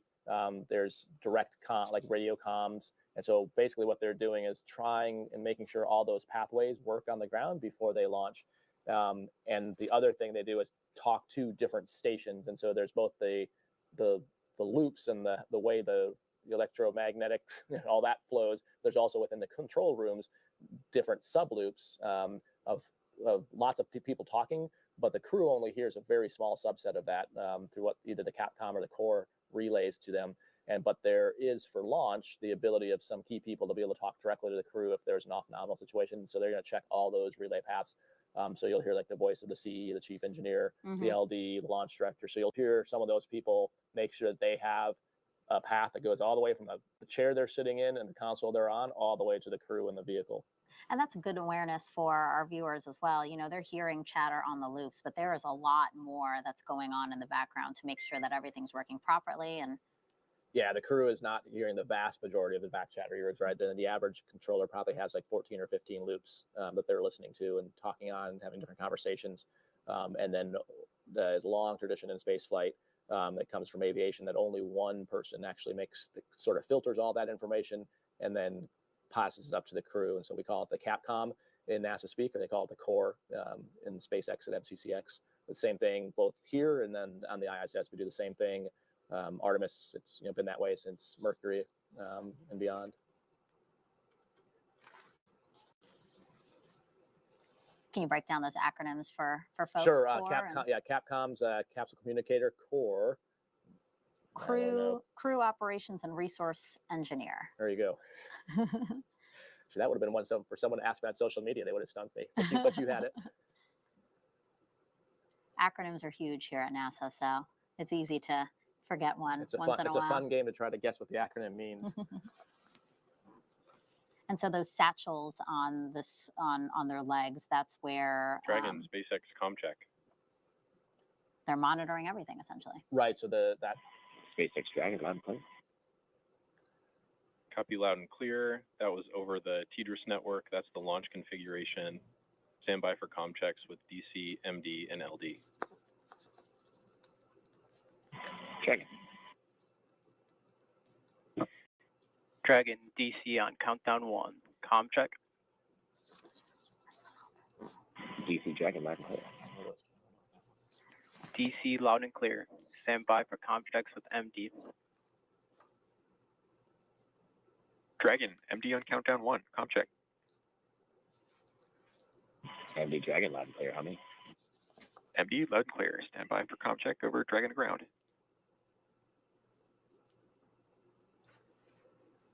Dragon, MD on Dragon to ground. Comm check. MD Dragon, Dragon to ground loud and clear. MD loud and clear. Stand by for comm checks with LD. Dragon, LD on countdown 1. Comm check. LD! Dragon loud and clear. We're excited. Hey, Matt, got you loud and clear. Stand by for comm check over Dragon ground. Dragon, LD on Dragon ground. Comm check. LD Dragon, Frank, we got you loud and clear. LD loud and clear. And Dragon, that'll do it. Launch configuration comm checks complete.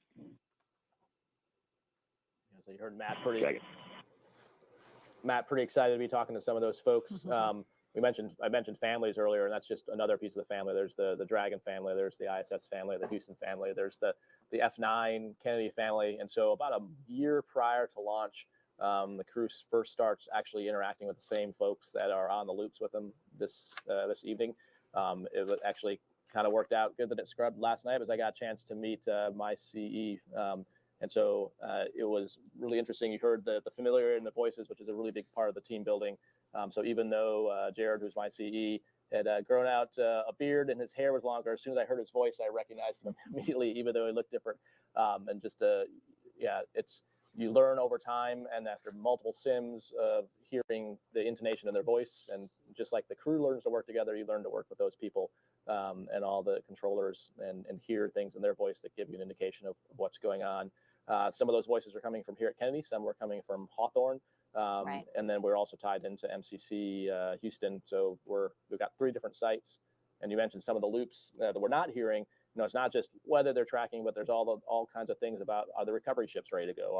Are the DoD forces that are ready for off-nominal, are they ready to go? So it's an amazing orchestra of stuff happening. You're seeing the front rooms, Hawthorne on the left and Houston on the right, and there's a bunch of back rooms for each of those positions. There's a whole another team of experts that are feeding information up to them.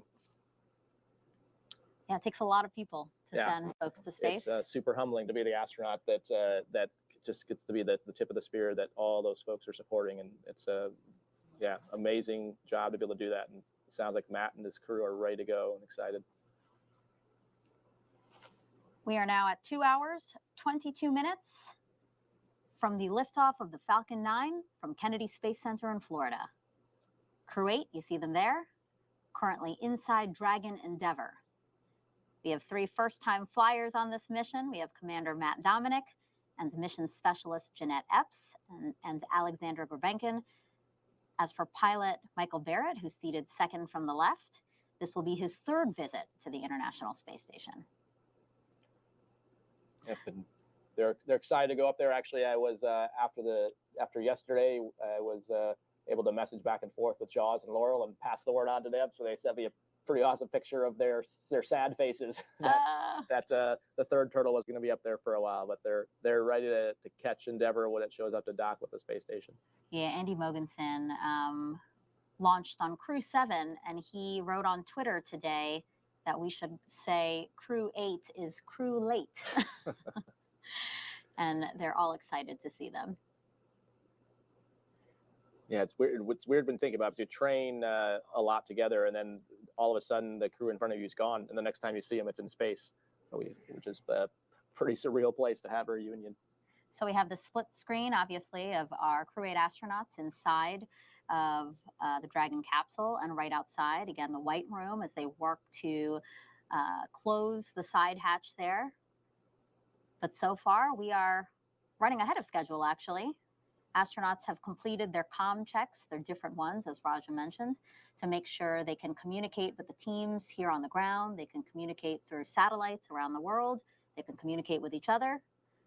Their seats have rotated from upright to their reclined launch position, which allows them to see and access the display panel, which you can see both Mike and Matt. It's off camera, but you can see them touching display screens in front of them. They also have completed their suit leak checks to make sure their spacesuits are working properly. And again, now the closeout team will verify that cabin environments are stable, and they are working to close the side hatch of the Dragon spacecraft. It looks like they just removed something, actually, Raja. Yep, so those are pads to protect the seals, and like we mentioned, when they're getting in, they're holding their helmets to make sure that nothing gets scratched. So they're pulling off that equipment. And yeah, the side hatch and the side hatch leak checks are the next big technical piece of the timeline. And so because of the importance of that, it's very procedure driven and very intricate, which is why you see one person kind of running the procedure, then other persons checking the procedure signed off, one person documenting it all. So as all those pieces are coming out, they're basically checking off a list of making sure everything is out of the spacecraft, everything's accounted for. And so far, as we've been monitoring through cameras that we have in the white room there, everything looking good? Nominal? Yeah, everything seems to be looking good. You see there, he's taken the tech that it's right by the door there, was doing one more kind of wipe down of the actual sealing surface. So yeah, now all the padding is gone. Yep. Now, if you've been watching us since we came on air at 7:15 p.m. Eastern Time, I'm NASA's Megan Cruz with NASA astronaut Raja Chari, who commanded NASA's SpaceX Crew-3 mission. The two of us are providing audio commentary right now, but we plan to expand our coverage about an hour before launch, when we will come on camera and invite additional commentators to walk us through today's launch and ascent.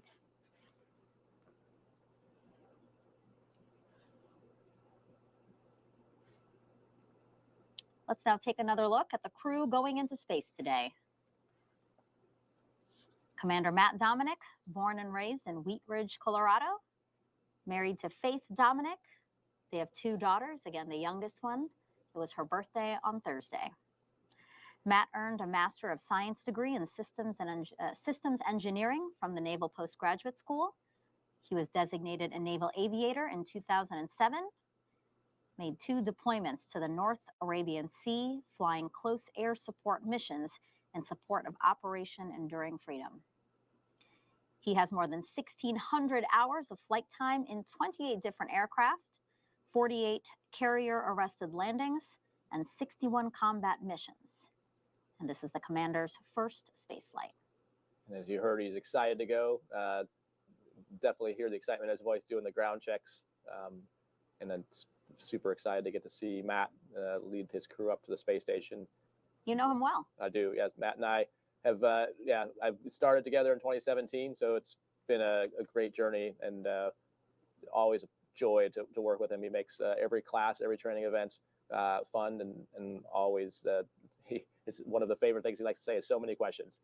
So he's a bit infamous for always having lots of questions for the instructors, but I think both they and us come away learning something new that we never expected every time. That's right.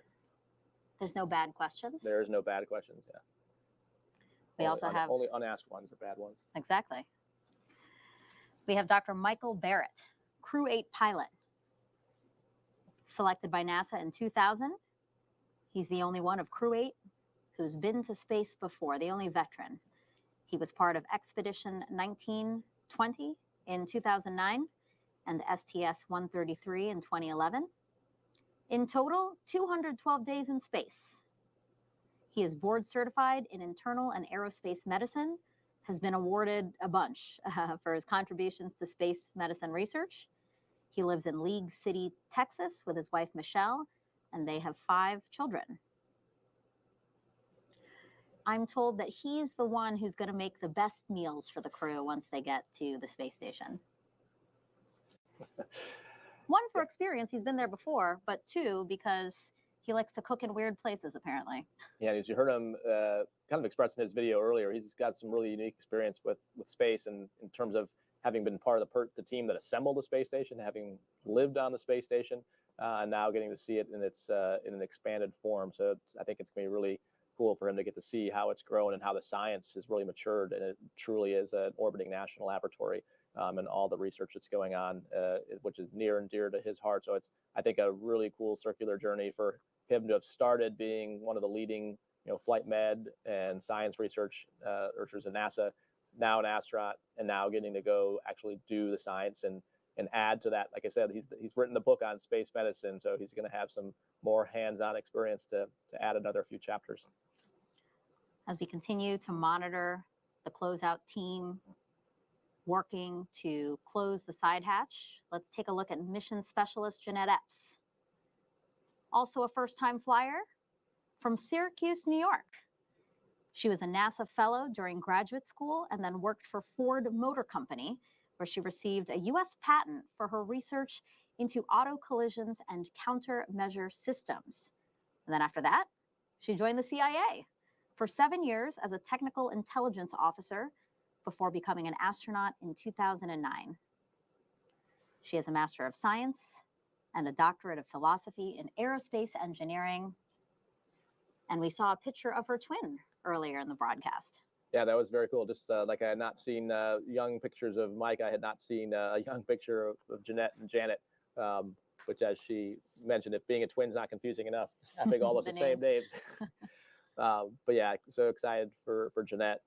Like I mentioned before, such a cool background for her. I mean, everything from Ford to the CIA, like it's a true expanse. And I think very analogous to her career here at NASA of having seen different vehicles and having that unique insight and taking that to the space station and her deep technical knowledge and understanding. And as you heard in her video, she's very excited to be part of the scientific research and payloads and experiments going on up there. So it'll be fun to watch her in her element.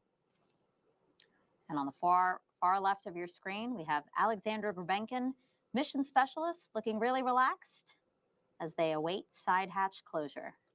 He is also a first-time flyer, graduated from the Irkutsk Military Aerospace Engineering Institute in 2002, where he majored in the engineering, maintenance, and repair of aircraft radio navigation systems. He then attended the Moscow Technical University of Communications and Informatics, graduating with a degree in radio communications, broadcasting, and television. He was accepted pretty recently into the Cosmonaut Corps 2018, and he'll be the flight engineer while on board the space station, which is what you served as. Exactly. Yep. So yeah. So Aleksandr was essentially in the equivalent class of the Turtles. We were in 2017, and he was in the 2018 cosmonaut class. They're offset a bit, but yeah. Also, great to see the members of their class going up to the space station, working with us side by side, and continuing the partnership between Soyuz and the U.S. launch vehicles.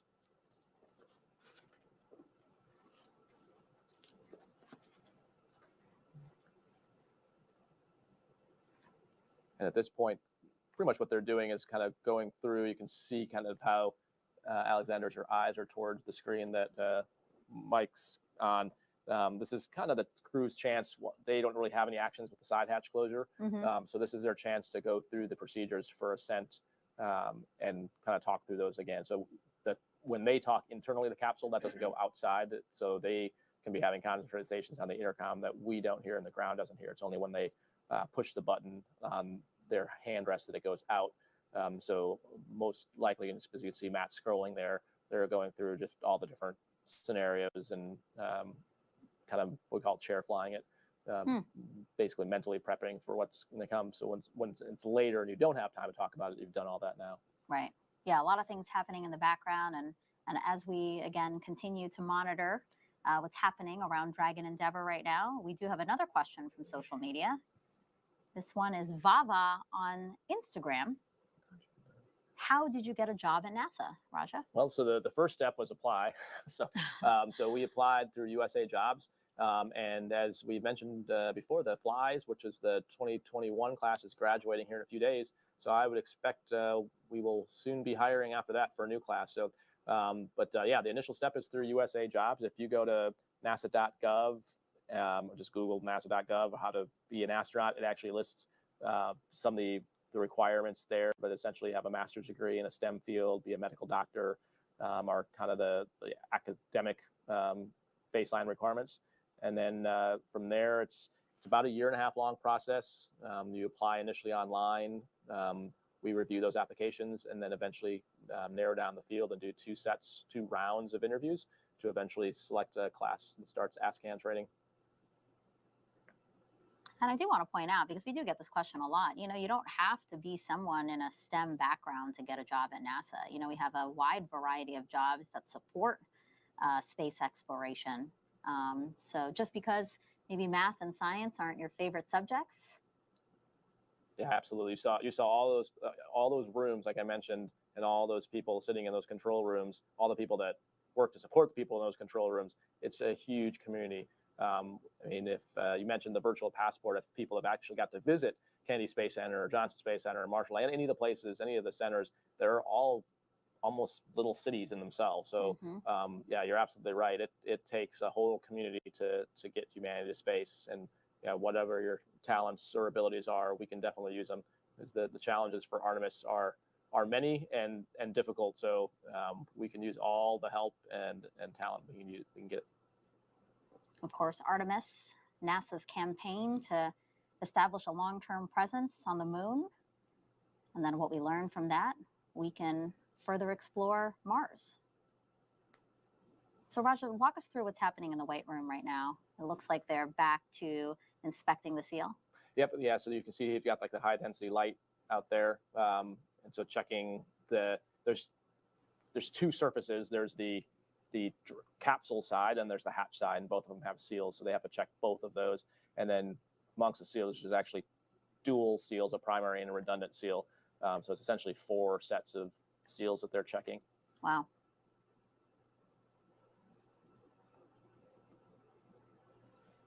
And so sometimes what can happen, it's pretty common on the space station, maybe there's like a discoloration or a divot. You can kind of see Maddie's iPad there. There's like pictures on the right side. So some of what they're doing is making sure that as you saw them doing the photo documentation before, like let's say there's like a place where it's a slightly different color, they'd want to go back and make sure, is that new or is that an existing documented thing? So that takes a little bit of time to cross-check those things, which is probably what's happening now, just making totally sure that there's no new damage is the wrong word, but no things that you're visually seeing that's different than it was already documented or already known. Yeah. Yeah, like we said, Crew-5, a hair was in the seal. And that is it's unacceptable. Worth putting a lot of time into this because it is a pretty big time hit if you fail the hatch leak check. That's built into the timeline. You'll see if it all goes well, we'll have some more time. But that's one of the the suit leak checks, and these leak checks are both very important because problems there can very quickly delay things. And again, we are still ahead of schedule in the timeline, the mission timeline, as we count down to liftoff. The side hatch close is set for T-minus 1 hour and 55 minutes. So we still have some time. Still about 10 minutes ahead. Yep. Still have some time to get that done and do it right. The other thing that's happening is you can't get too far ahead because the vehicle actually has to command pressurization changes, which is happening in Hawthorne and also as part of an automated sequence. So there isn't a chance you could get too far ahead, which then could throw things off. So they do. There is pause points waiting, as if they close the hatch and Hawthorne's not ready to actually send the commands to then change the valve configuration, then that you wouldn't want to do that. So there's some coordination going back and forth there as well, I would imagine. Since we mentioned the clock, a reminder to everyone, T0 liftoff time today is targeted for 10:53 p.m. and 38 seconds Eastern time. So we are counting down with 85% go for launch here at Kennedy Space Center. Dragon, SpaceX for an update. Team still working towards side hatch closure and being extra cautious about some hairs they found on the seals. Not a concern, and they're just being cautious. Dragon copy, thank you. All right, so the team just reported that out to the crew. You heard Matt answering back that he copies, that he knows they are dealing with a couple of hairs in the seal.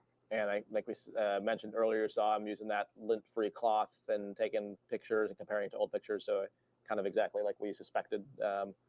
Saw a hair, cleaned it off, and then probably photo documenting where the hair was at and making sure that the act of wiping the hair off with that cloth didn't do any damage or leave any residual oils or anything like that behind. So that's, the other reason they're wearing gloves is just the oils of your skin touching those seals can degrade them. Again, so meticulous. They have to be so careful.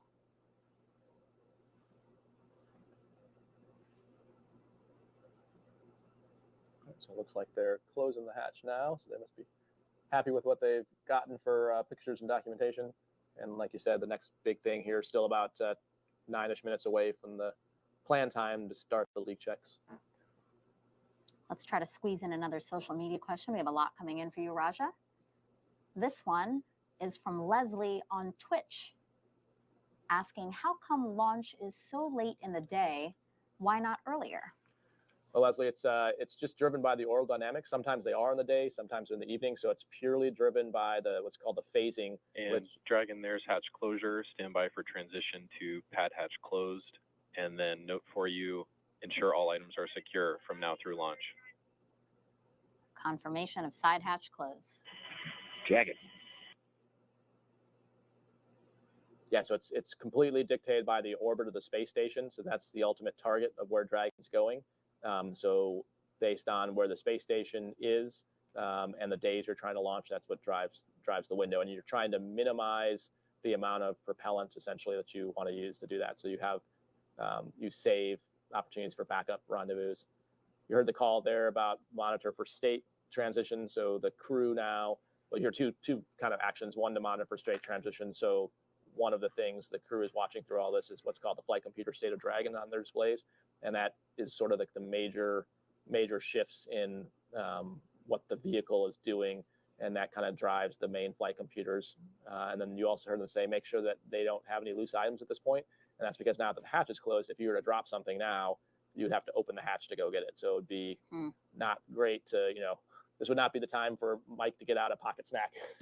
So, so you'll see that at this point, pretty much everything they have is either going to be attached to them with a lanyard or stay on their leg, just so that there's no chance of it falling. And the reason that's a problem is it's not so much a FOD issue or affecting something mechanically in the vehicle. It's more what's called a flail, or if that loose thing were to start flying around the cabin during ascent.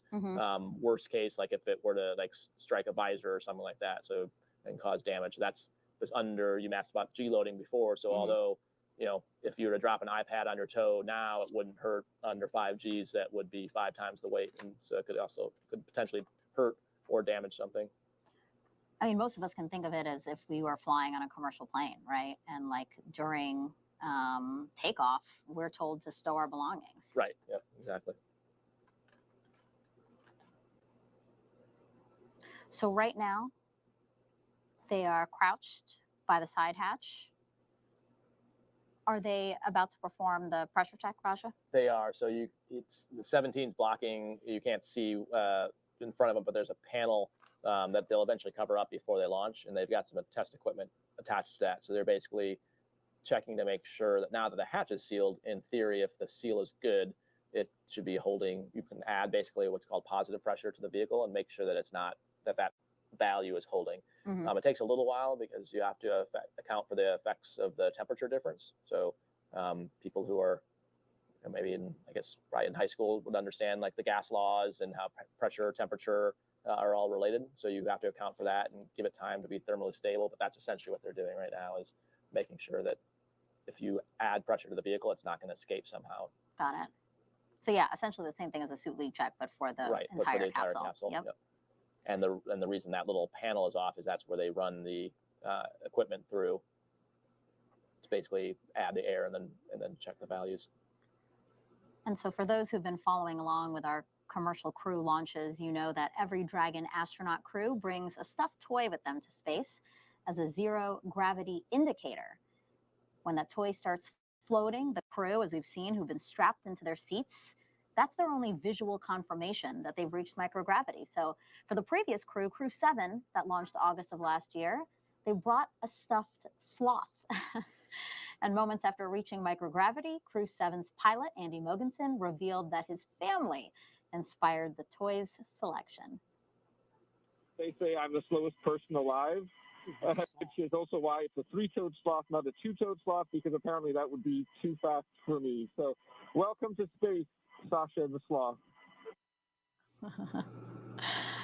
And Raja, this is video of your crew's zero-G indicator. You guys also had a very specific reason for choosing this one, right? We did, yeah. So ours was a blend of all the parts of our crew. So clearly it's a turtle, since Kayla and I were lucky enough to be turtles in space together. We named it FAO, which is German for turtles, since Matthias Maurer was our ESA astronaut with us. And it's actually specifically a peacock turtle, because Tom Marshburn, the pilot, their class is called the Peacocks. So it represented a piece of all of us. And you can see we even had a little space helmet for a turtle, so it could do EVAs with us. Dragon SpaceX, clock ticking past T-minus 2 hours. We're going to step into a health check for the launch escape system. Expect a momentary flight computer state change, and then we'll be back in pad hatch closed. Checking. And we'll talk a lot more about the launch escape system coming up. But really quickly, go ahead. Yeah, so it's basically the system, once there's propellant on the rocket, that if there's any kind of problem that the crew needs to immediately get away from the rocket, that it will propel the Dragon capsule, separate from the F9, and bring it back on its own. So the health checks, you talked about the reason they're giving that heads up. We mentioned the flight computer state that they're watching, and so they're seeing, they're giving that word so that when they see it change to something having to do with the launch escape system, that's a known planned event, as opposed to anything wrong with the launch escape system. Right. So just checking that real quick. A critical piece of equipment that's obviously needed to make sure that in the event of an unlikely emergency, that the crew is safe. Real quick, just back to that zero-G indicator we were talking about. Of course, that leaves us wondering, what is Crew-8's zero-G indicator? I don't know, do you have any insight? It's No, it's a very close held secret. It is. If it's well done, it's close. It's got to be hidden there somewhere. But they do a great job of making sure it's out of sight. It's actually a tradition that's gone back quite a ways, and it seems kind of silly, but the reality is when you're actually strapped in that tightly, you unlike if you're in a roller coaster or in a car and you slam on the brakes and you move forward before the reel locks, you're strapped in so tight that when the engine cuts off, you are pretty sure you're in space because you get this sort of feeling with your internal organs starting to move around, but you didn't actually move as you're strapped in so tightly. Right. So one way to know for sure, other than the fact that you can see the telemetry, a good mechanical analog backup is if that thing is floating, you are definitely in space. Yeah. And we're going to find out what Crew-8's zero-G indicator is soon after they launch. And when it actually starts floating around in the capsule, we're going to hear some words from them so they can explain their choice. Again, also a nice thing for the whole team to do. Again, like they design their mission patch together. They pick a zero-G indicator together. Again, it just builds this camaraderie and feeling of a team. Yeah, and there's a whole, as with everything you said in space, there's so much more extra complication. So the zero-G indicator has to be tested as well. So the one I have is actually the test article for FAO, the peacock turtle, because they had sequins on it. So we had to do pull testing of all those sequins to make sure that nothing would come loose in flight or launch. So one FAO is on the space station, the actual one, but the test article is still here on the Earth with me. Because the sequins could be FOD. They could be FOD, exactly. Wow. Yep. Because since they're slightly metallic, if they were to come loose and then short something out, so yeah, it's the FAO I have was a little bit beat up, but has all of its sequence still. All right, as you can see from the clock on your screen, we are now under 2 hours until the liftoff of NASA's SpaceX Crew-8 mission. You're seeing 3 astronauts and 1 cosmonaut inside of Dragon Endeavour atop a brand new Falcon 9 rocket on Launch Pad 39A here at Kennedy Space Center. They are headed to the International Space Station to help maintain the orbiting lab and to conduct science experiments and technology demonstrations. And speaking of their 6-month trip, Raja, it's going to be a really busy one. First of all, a lot of visiting vehicles, including the first crewed flight of Boeing's Starliner spacecraft. Yeah, it's as I mentioned, Jeanette's had the opportunity to kind of see that. Matt actually worked on the commercial crew program and worked with the Boeing Starliner. So it's pretty exciting to have to be this close to having 2 vehicles that launch from the U.S. taking astronauts to the space station. So it is always busy during launch and landing time, but yeah, we're all looking forward to Butch and Sunny, who are the primary crew flying the Boeing Starliner, heading up there soon. Yep, it'll be a crew of 2, as you said, NASA astronauts, Sunny Williams, Butch Wilmore. The mission will be NASA's Boeing crew flight test, and that flight would move Boeing's Starliner spacecraft one step closer to certifying it for regular crewed trips to and from the space station for NASA's commercial crew program. And so while Crew-8 is up there, that's one Dragon of the visiting SpaceX vehicles. Good side hatch leak check. Excellent news. Great news, Dragon. So you can see them closing out that access panel. Now the leak check's done, they'll put the panel back on there. So in addition to CFT, we'll also have another cargo launch. Another NASA astronaut, Tracy Dyson, she's going to arrive to the space station aboard a Soyuz spacecraft. A really dynamic time for Crew-8 to be up there and doing work. Yeah, so I think as the space station has now fully completed, it has constantly got traffic going and coming from it, bringing new science. So when CRS-30 shows up there, it's always one of the highlights of the times for the crews up there, because there's so much science that comes with those cargo vehicles, whether they're CRS, whether it's Cygnus, it brings up new payloads, and that's how we refresh and keep changing out what science is up there and always cutting edge. And then you mentioned, TC showing up there in the next Soyuz. She'll replace Laurel, who'll come back down and continuing that flow. So Crew-8 will get some overlap with Crew-7, with Laurel and her Soyuz crew, and then quickly they'll be the ones running everything up there along with TC. And Crew-8 is also going to perform at least 3 spacewalks. looking at the summer, spring timeframe. One is going to remove radio frequency hardware, another to prep for the installation of 2 new iROSAs, and then the third to install a new HD camera. Yeah, so definitely a lot of work out there, a lot of work to be done, and that'll keep them very busy. But I think spacewalk training is definitely the hardest physical and mental thing of the training flow for ASCANs and in the astronaut program. But it's also one of the most rewarding things, and definitely, we try to do as much as we can in space using robotics or automation. But sometimes, just like if you had something broken on the outside of their house, the only thing you can do is go out there and fix it. So they'll be doing that with the radio frequency hardware. Is an S-band antenna that has been having some problems, and so unfortunately it can't be fixed on orbit, so it has to be brought inside, brought back down on the ground, fixed, and then sent back up. And then the iROSAs, that's another acronym, but basically you're right. improved rollout solar arrays, I think. And so the space station's been continuously occupied for over 25 years, which means we've got better technology, more efficient solar panels. We're putting more science on board, and that science needs more power. So we'll be installing 2 new sets of solar panel arrays, and it's pretty ingenious how they came up with the way those people who've seen the space station online or pictures know the solar arrays, or they're called the SAW, the solar array wings, are massive. They're huge, and so if you'd had to take those apart and add new ones, that probably wouldn't. It would be very technically difficult. And so these iROSAs actually go on top of the existing ones. They roll out on top, as that rollout name implies. And it's a pretty ingenious solution. And so most of the spacewalk involves rewiring those new ones into the existing electrical system and then actually physically deploying that rollout system. Wow. So again, they're on the space station for 6 months, all those visiting vehicles, all those EVAs. And then Crew-8 will also do a lot of science, as we've been saying. One of the main reasons why we have the International Space Stations. They're going to help facilitate research, including whether algae may improve spacecraft life support systems. Many of the research conducted in microgravity have applications here on Earth that improve our everyday lives. Yeah, and I think that's, at least for me, Megan, the most exciting thing about work on the space station. I mean, that's why I became an astronaut to begin with. I mean, there's the exploration piece, but it's really about changing lives here on the planet.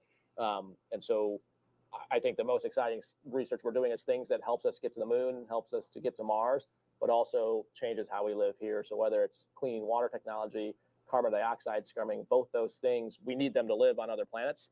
But more importantly, those are technologies that would change the way humanity lives here on Earth.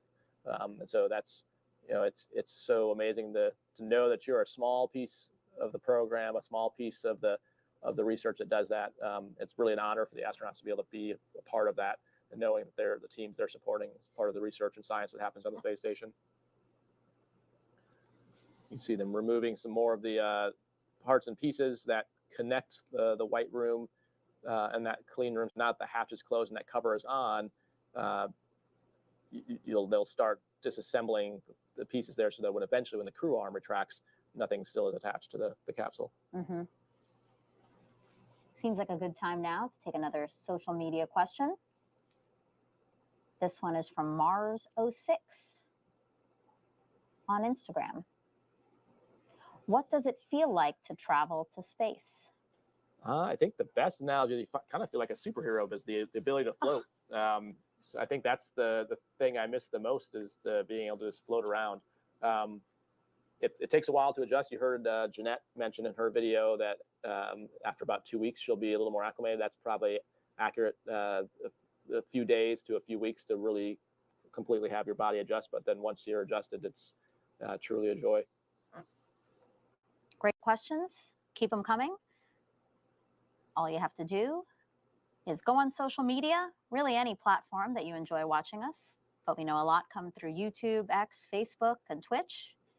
Use the hashtag AskNASA, and Raja will try to answer them, as many of them as he can. I'm sure there's many more than I'll get to, but yeah. So you can see him attaching the fall harnesses there, as they're basically reaching out over the platform, so those harnesses are just fall protection. And they're basically taking off, like I mentioned, taking the seals off, because again, up until now, this has been a completely sealed in environment. Now, as they take these seals off, you actually are getting the ambient Florida air into that cavity. But now that the hatch is closed and we know the seal's good, none of that's actually getting inside the spacecraft. Okay, T-minus 1 hour, 47 minutes and counting. So far, a very smooth, ahead of schedule countdown. Right now, again, as Raja said, you are watching the closeout team on the pad in the White Room, preparing for the crew access arm to retract. Dragon SpaceX for the big picture post-ingress. Go ahead. All right, Crew-8, timeline is ticking down to launch tonight. We've got the side hatch closed and leak checked with some margin. Closeout team is still on the crew arm. I'll give you a further update when they depart. How copy so far? Copy all. All right, no significant updates on vehicle and ground systems. Dragon, Falcon, and the pad look healthy as we continue ticking down. I do have a weather update for you. It's been trending better since our L-4 hour brief. Primary watch item is still flight through precipitation further along the ascent corridor, but we're down to a probability of violation of 15%. We've got the meteorologist continuing to track the weather per usual to monitor deviations from the forecast, but it's looking good out there. How copy? Great news. Great to hear that trending. Thank you. Agree, great news. That's actually all I had. How y'all doing in there? Loving life, hanging out. All right. And I did get some last minute words from Rick on the crew training team. He wanted to pass along some advice specifically to you, Matt, to quote, just don't break anything.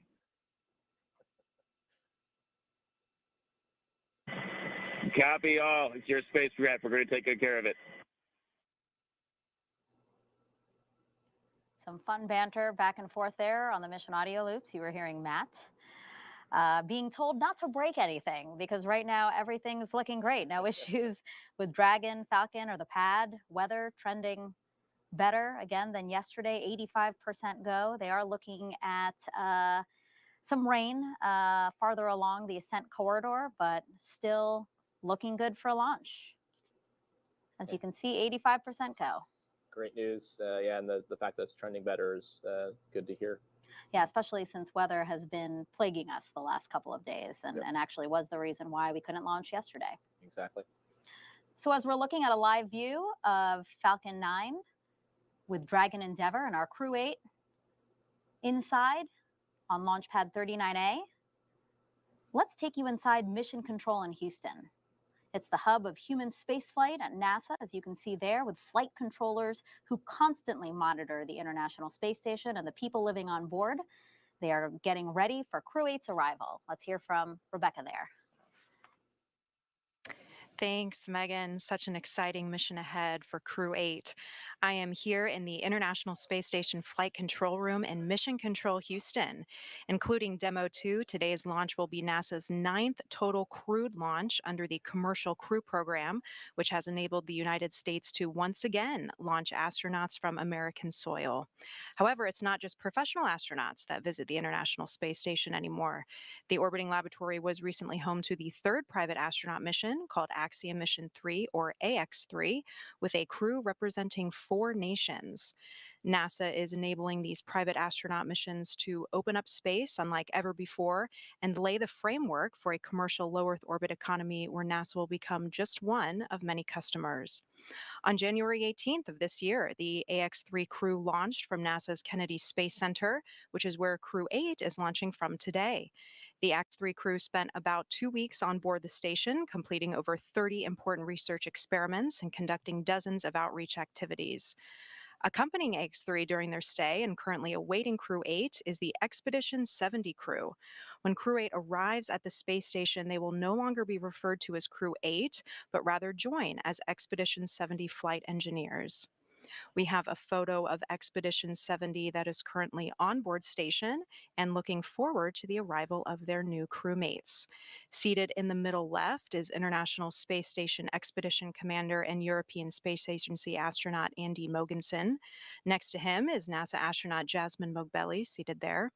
Heading back to the left are Roscosmos cosmonauts Nikolai Chub, Konstantin Borisov, and Oleg Kononenko.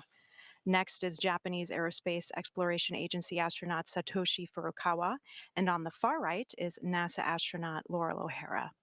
As the station is first and foremost a laboratory, the crew will jump right into conducting experiments with new research still to be delivered on upcoming cargo flights. NASA's commercial strategy for low Earth orbit will provide the government with safe and reliable services while also supporting an entire commercial ecosystem where NASA will be just one of many customers. To learn more, let's take a look at this video. LEO. It stands for Low Earth Orbit. That's a portion of outer space about 250 miles up, and for over 20 years it's been home to the world's most unique laboratory, the International Space Station. In this weightless environment, the space station has enabled scientific and engineering breakthroughs that just weren't possible on Earth. It's taught us more about our planet, physics and biology, and it's preparing humans to travel farther from home than ever before. And as the space station approaches its end of life, America will maintain leadership in LEO by enabling a new era of commercial spaceflight. Through the Commercial LEO Development Program, NASA is working with industry partners to develop the first generation of commercial space destinations. These will be privately owned and operated space facilities, where NASA will be just one of many customers.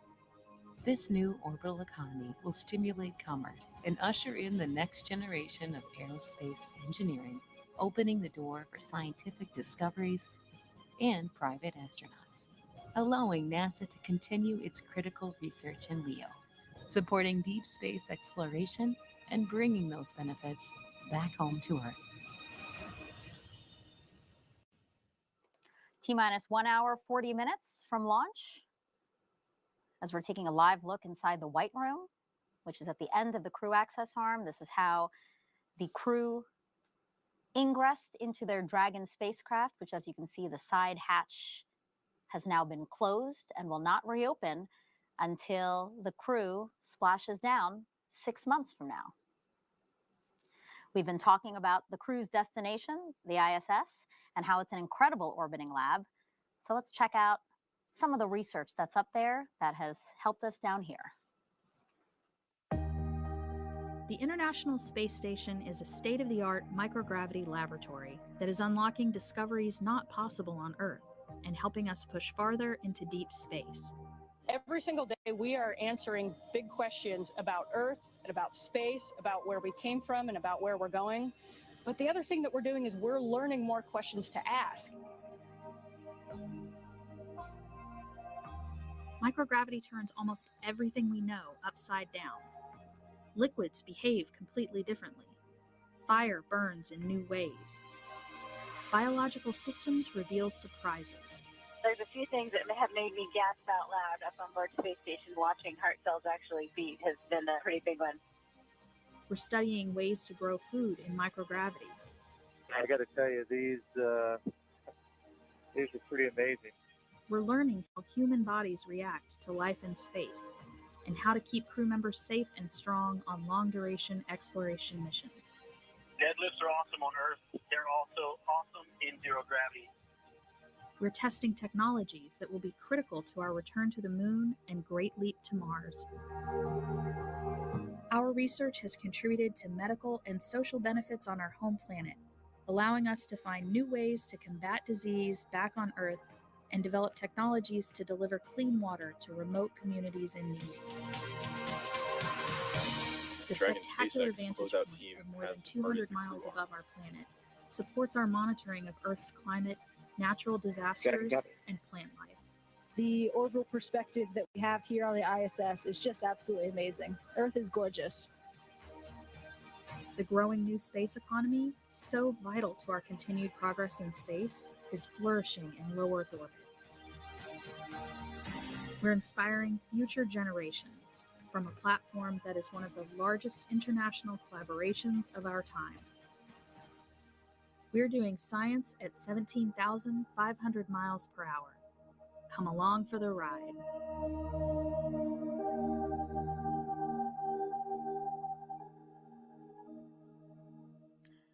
So during that video, you might have heard the team over the mission audio loop saying that the closeout team has departed the pad. So now you see them, they're not in the white room any longer. They crossed the crew access arm, they're down one level, and they will be leaving the pad shortly, right? Yep. Yeah, and all that information, they're telling them that is that you can see shadows. I mean, the crew's restraining their seat, and especially once their seats rotate, you can't really see out the window, but you can see movement and stuff outside the windows.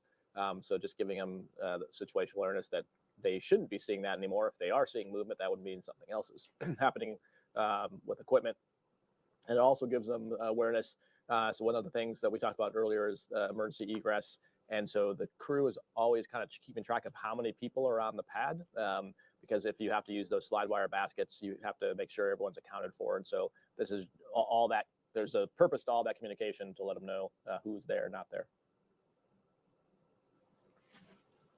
Thanks for that insight, Raja. Let's talk about Crew-8's mission patch. You know, they designed it together, and let's take a look at it now. We have the Dragon bowing with respect to the ISS as it stands watch over Endeavour. Endeavour, of course, is the spacecraft that's flying Crew-8 to the ISS, therefore enabling a continuous human presence on the lab in low Earth orbit. The Dragon's tail, of course, in the shape of a number 8. The crew also wanted to highlight the international effort on the station, and that's why you see a world map in the background. And also, each Crew-8 astronaut is allowed to bring a few personal items with them for their roughly 6-month stay in space. Here's a few of the things Crew-8 says they're taking up. So we will do left to right. Aleksandr, we have there, family photos and things that remind him of home. Mike Barratt, the pilot, he said the coolest thing he's taking with him is his crew. But he also plans to fly mementos for people who've inspired and supported him throughout his life, as well as specifically, Raja, hard copy photos of his family. Then we have Matt, Commander. So he said that his dad had the same style watch provided to Apollo astronauts, and his dad recently gifted that watch to him. So he will be bringing that up to the space station with him. And then Jeanette, she'll be bringing up a photo of her mom. And for those who don't know this, her mom passed away 5 days after Jeanette was selected to be an astronaut in June 2009. And Jeanette says she wouldn't be here sitting in Dragon Endeavour without her mom's work ethic and the emphasis that she instilled in her, emphasis on education growing up. Yeah, and I think there's not a whole lot of room to put things in your suit pockets, but some of the most precious things for you and your loved ones are usually what go there. So in my case, it was my wedding ring, and then some basically pieces that my children in the future use for their weddings, hopefully if they choose to do that, since they're still younger now. But that was giving them the option to have something significant that flew with me to space for their eventual marriages. That's a really great, thoughtful thing. It was not my idea. It was passed on to me by someone else who thought it was probably passed on to them by someone else. It's nice of you to admit that. Again, speaking of Jeanette's... I passed it on to Jasmine as well, so that's probably part of her answer as well. Oh, Jasmine McBelly, Crew 7. Yeah. Speaking of Jeanette's work ethic, as we were talking about, she's probably one of the most thoroughly cross-trained astronauts in the Corps right now, because again, trained in Soyuz, Starliner, and now Dragon. Yeah, it's it said Mike Barratt has done shuttle and Soyuz and Dragon, but unique and definitely not something that all the astronauts are doing. It's a good problem to have this many vehicles to train in, but definitely also a challenge to keep track of that many different systems and differences between the vehicles. So she's uniquely qualified, having seen all of them.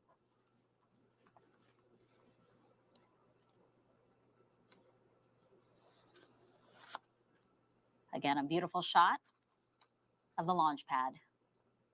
We're flying a new Falcon 9 booster. Dragon Endeavour flying on its 5th flight. That's the most for any Dragon spacecraft. right, Raja?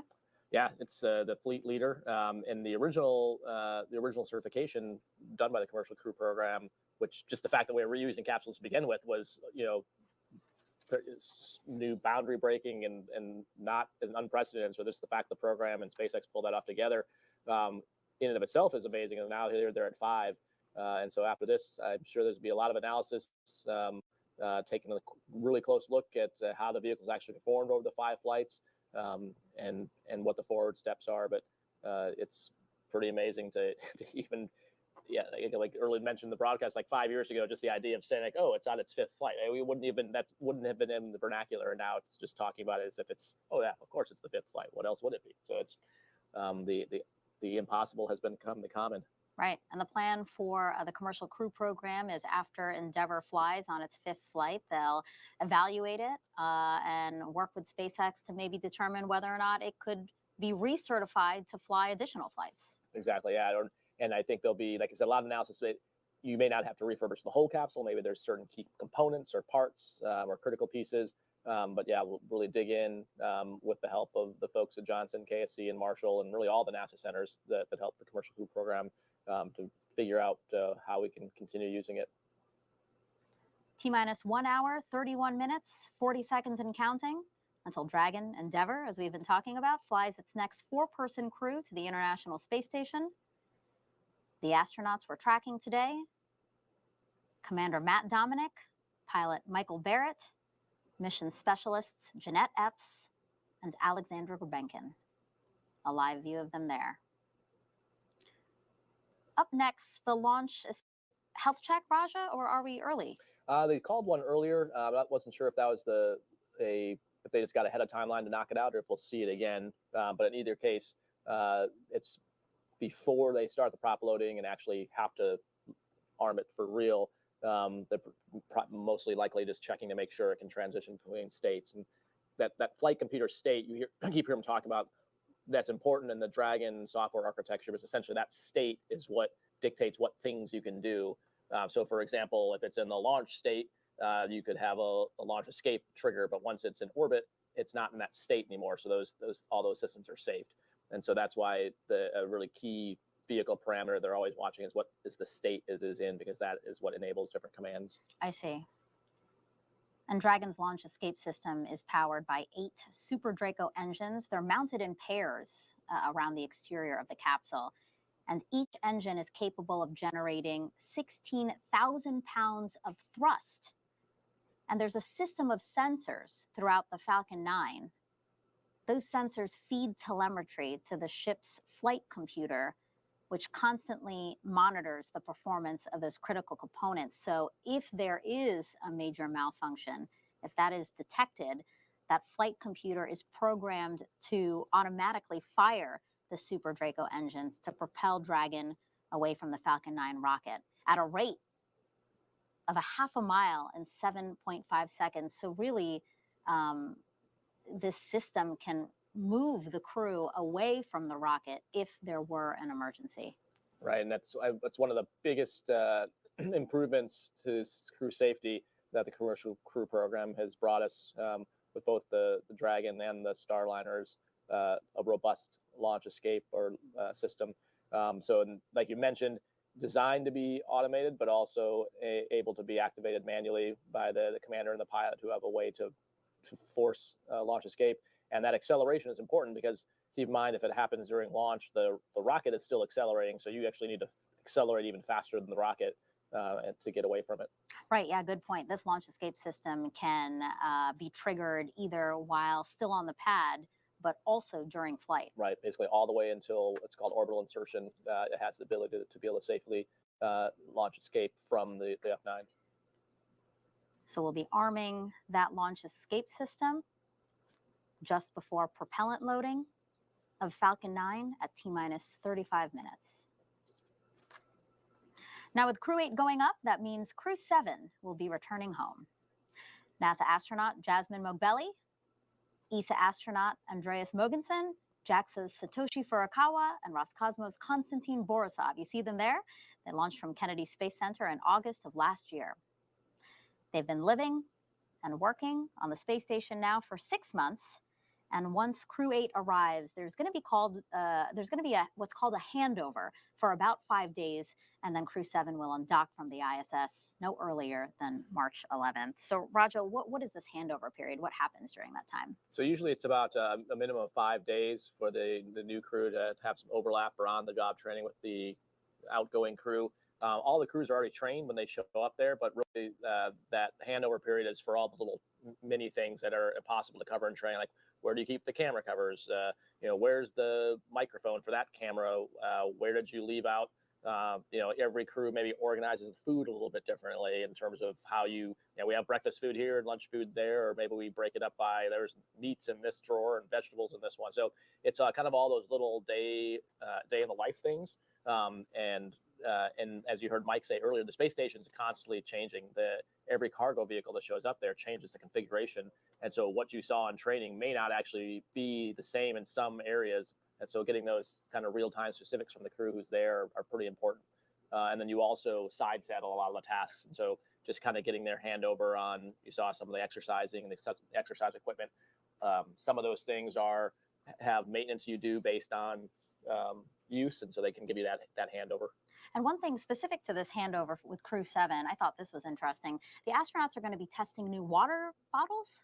Yeah, so soft water bags that we'll use hopefully on future Dragon launches, potentially as part of the Artemis program as well. And the idea is that the hard plastic water bottles, they're not super efficient to get all the water out, and they take up more room when you pack it down. Whereas a soft water bottle, you can squeeze so you can get all the water out of it. It's a lot easier to compact, and you can refill it potentially. So on the Orion vehicle, that's also a use case as well. So definitely an improvement and trying to always come up with better and more efficient ways, because water, as it turns out, is pretty heavy to take up and down to space.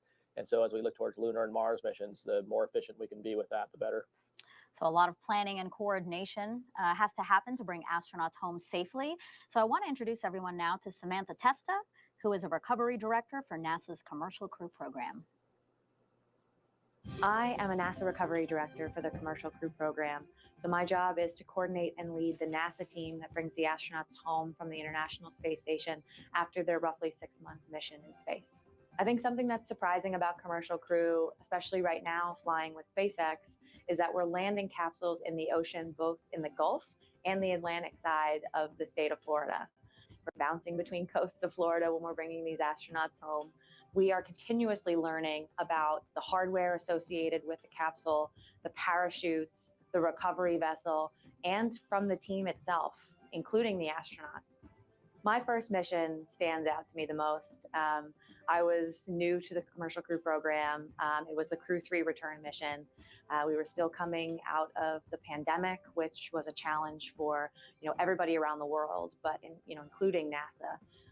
Finding ways to make sure that our astronauts were safe, our landing recovery teams were safe, our partners in SpaceX were safe. So seeing that mission, the challenges that we saw, the way we overcame them together as a team, and having that mission be successful as my first with Commercial Crew is something that will stay with me for a long time. Really cool insight there. Again, speaks to all the folks that help make a mission like this possible. All right, everyone, we have another QR code for you. This one will show you how you can download NASA's new Spot the Station app. So for those who don't know, the International Space Station is the third brightest object in the sky. And this app, if you scan that QR code on your screen, will help you see it while it's orbiting the Earth at over 17,000 miles per hour. The app can send you push notifications. It'll look just like this. You see on the top there of upcoming viewing opportunities based on your location. The app will also track the station location in real time, showing you where in the sky you need to look. And you can also take a picture or record a video and share it to social media, all directly from the app. Pretty cool. Okay, looking at the clock again, we are 1 hour and 23 minutes, 34 seconds from launch, again, of Crew-8 to the International Space Station. Crew has ingressed, as you can see, helped by the closeout team. Umbilicals, they're attached, and those provide breathing air and comms to Dragon. Their suits were checked, were pressure checked. Comm checks were completed. The closeout team also closed the seal closed the hatch, which also gets its own leak check. And that team has now departed, and we will be hearing final weather checks before a no-go, no-go poll for launch. Before we get to that final poll, the various teams at both NASA and SpaceX will do internal polls, making sure conditions are right with Falcon 9, the Dragon, the Crew, the range, and the space station. Yeah, it's a lot of moving parts and a lot of conversations. Kind of like I mentioned, it's really the epitome of the partnership between NASA and SpaceX that makes that happen.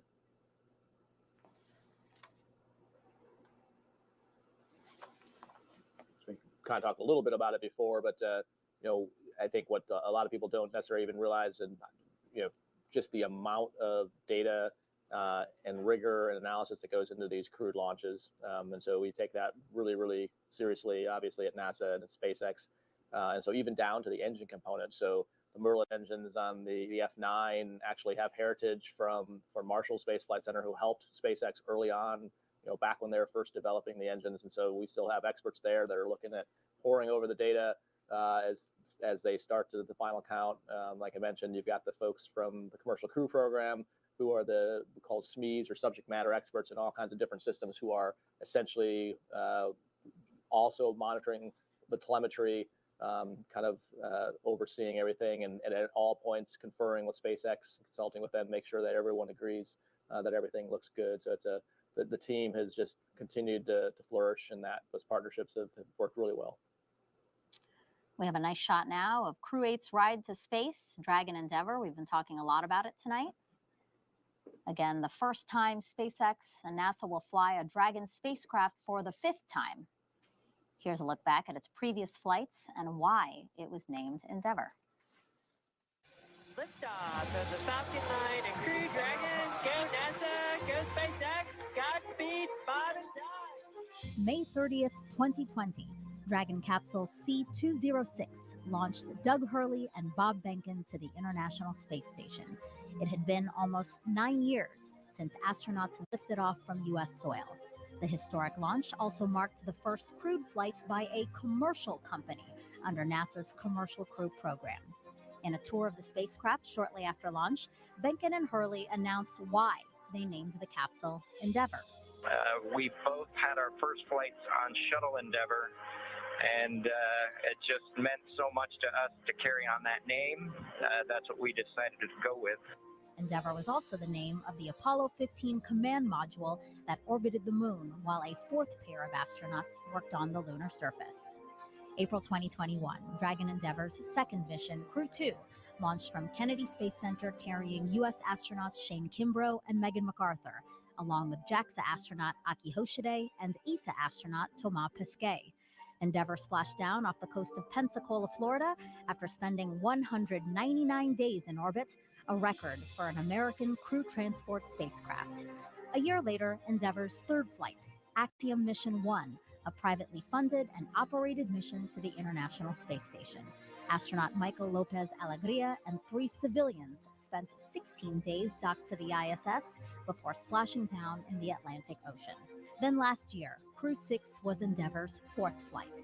It launched NASA astronauts Stephen Bowen and Warren Hoburg, along with cosmonaut Andrei Fedyaev and UAE astronaut Sultan Al-Nayati to the space station. Endeavour splashed down off the coast of Jacksonville, Florida, after 3,000 orbits of Earth and 79 million miles traveled during its 6 months in space. Over its 4 flights, Endeavour spent more than 450 days in orbit, the most by a crewed spacecraft, surpassing Space Shuttle Discovery's 365 days. Next up for Endeavour, Crew-8, and another record, the first vehicle in its generation to reach 5 flights. And as we count down to launching our next crew of 4 in Endeavour to the International Space Station, let's get a check of our Artemis II astronauts. You can see them there. Work on their launch pad is underway as NASA prepares for their historic mission around the moon.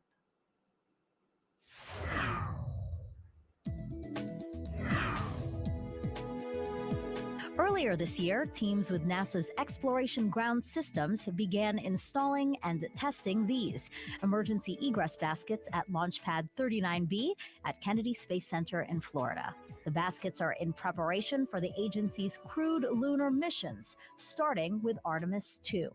If an evacuation at the launch pad is necessary, astronauts and other personnel will use the egress baskets to quickly evacuate from the mobile launcher. You're getting a sped-up, first-person point of view of that ride now. They're like gondolas in a ski lift, and you slide down more than 1,300 feet of cable to the ground. There are 4 emergency baskets, each about the size of a small SUV, and can carry up to 5 people. Once everyone is safely on the ground, teams operating specialized emergency vehicles will drive them away from the launch pad. That's your Artemis Moon Minute. And next, for that emergency egress system, teams will test the baskets by placing water tanks filled at different levels so those can simulate the different weights of passengers. And once that's done, then the Artemis 2 crew themselves are going to practice that evacuation route. Yeah, kind of like we talked about earlier with Crew-8 here and knowing who's on the tower, who's not on the tower. Similar thing for the Artemis 2 crew is knowing how many people could be in each basket. That's why they'll do the different tests for all the different possible configurations and permutations you could have, and clearly testing it with ballast before you actually put people in it. And you're having a big hand in the Artemis campaign, yeah? Yeah, I think our entire office is involved, which is one of the most exciting parts of our jobs. I mean, obviously flying in space is great, but most of our day jobs is helping with all the other human spaceflight programs, whether it's the ISS, SpaceX, Boeing, and the multitude of Artemis programs. You kind of heard them there in the video, EGS, the Exploration Ground Systems, all the work that we call at Stage 0 for building the pad. I'm working with SpaceX and Blue Origin on the lunar lander, which we call the HLS program. There's the rocket, the SLS, there's the Orion capsule. So there is no shortage of work going on for Artemis right now, and the astronaut office is heavily involved in helping with all of that. Yeah, all hands on deck. Exactly. Must be exciting for you guys to think about that, and the speed again at which we are making so much progress in human spaceflight. You know, we are doing such great things with the Commercial Crew program, as we've been saying since 2020. We've accomplished so much, and now we're looking ahead with the Artemis campaign. Yeah, it's a great time to be working at NASA. So many, whether it's thinking ahead to Mars architecture, the moon's sustainment, and how we get there, stay there, whether it's operating, living, doing amazing science on the space station. There is really no bad place you could possibly be working or supporting right now within the agency. And for Artemis updates, you can scan the QR code that we're going to bring up on your screen. You can also screen grab. I don't know if you knew that, Raja. If you are watching it on your phone and you see a QR code like that, you can't scan it. So you could just screen grab it, and then from that picture, just click on it, and it'll take you to nasa.gov/Artemis-2. Again, we'd love for you guys to follow along with us as we explore our universe. Yeah, and so it's not, like we talked about before, it's not just the development going on, but all the training that the Artemis 2 crew is involved in, and, being out in the Pacific. So we've got operations on both coasts with help from our DoD partners on the East Coast for Dragon, and then just this past few days on the West Coast and in the Pacific for Artemis. We are now at 1 hour, 14 minutes until the liftoff of Crew-8 to the International Space Station. The 3 astronauts and 1 cosmonaut will be the latest crew to fly as part of NASA's Commercial Crew program, which uses private companies to transport people to and from the orbiting lab from right here on U.S. soil. You can see the crew there. They are flying on board a SpaceX Dragon named Endeavour. We've been talking about it. Record 5th flight for this spacecraft. It's being launched today on a new Falcon 9 booster, which you can tell because it doesn't have that telltale soot on it. Nice and clean. Raja, it's been a great countdown so far. Oftentimes we are ahead of schedule. Weather was the big watch item for us, but right now we are 85% go here at the launch site. We were also keeping a close eye on the ascent corridor, and weather there has been trending in the right direction for us. So the excitement is really picking up here as we get closer to T0, right, Raja? Yep, it's definitely palpable. This is probably one of the most challenging times for this crew because you're so ready to go, but they're also just with since everything has been going nominally, it's kind of some quiet time, and so kind of like I mentioned, most likely they're kind of just going over and over through all the different steps for the ascent, all the different possibilities, talking through the notes they had from before, from the different sims, and just kind of re-emphasizing everything one more time. And for those who might be setting an alarm so that they don't miss tonight's launch, T0 is 10:53 and 38 seconds Eastern Time.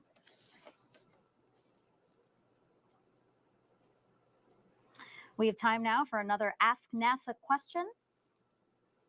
Let's pull one up on the screen here, again for Raja, who's been doing a great job. And actually, somebody recorded a video for you. So, yeah, this will be cool. So this one is actually from a former NASA engineer turned STEM influencer on social media. His name is Mark Rober, and he was here visiting Kennedy Space Center recently, and he had a question that only an astronaut can answer. How's it going? Mark Rober here. I've got an Ask NASA question, and my question is, I remember the first time I looked through an actual telescope, and just like what that felt like to see stars with my own eyes in a way that I'd never seen them before. So my question is, as an astronaut, what was it like the first time you got to space and you kind of looked out the windows, and not only did you get to look out and see space and the stars with no light pollution for the first time ever, but also looking back on Earth? Like, what was that moment like? What did that feel like? Yeah, for me, it was pretty surreal. I don't even know how to put it totally into words. In fact, Tom Marshburn, who was the person on our flight who had flown, his whole goal on the ascent after we unstrapped was to actually just to watch us looking out the window to see our reaction, and just the joy that we had and the joy that brings to another person seeing a human have that much joy. I think you're absolutely correct. The stars look a little different, but I think for me at least, what was even more powerful is the Earth, seeing the Earth from that vantage point, and seeing really the layers of the atmosphere of the Earth is a pretty powerful thing. And the idea too of what's a really neat thing that you can only do in microgravity is you can rotate your body so that you see it in different orientations. So often we're used to seeing the horizon as a flat horizontal surface, but in space you can just rotate your body 9 degrees and see it vertically, and it makes the Earth, which should be very familiar and where we obviously all live, but it gives it the sense of it. You're looking at like a completely different planet just because you're not used at all to seeing in that orientation. It's such a powerful visual experience. And for me, just emphasized how important it is to take care of the planet we live on. Wow, that was a beautiful shot. Timed with your beautiful answer again of the experience it is to be in space. Thank you for that question. And a quick note, if you're in Brevard County here on Florida's Space Coast, you can listen along to tonight's launch on local amateur radio frequencies that you see on your screen. I think I would mess those up if I were to say them out loud, so just take the time that you need here to write those down. Again, only available if you're here in Brevard County, Florida. Great view of the rocket there.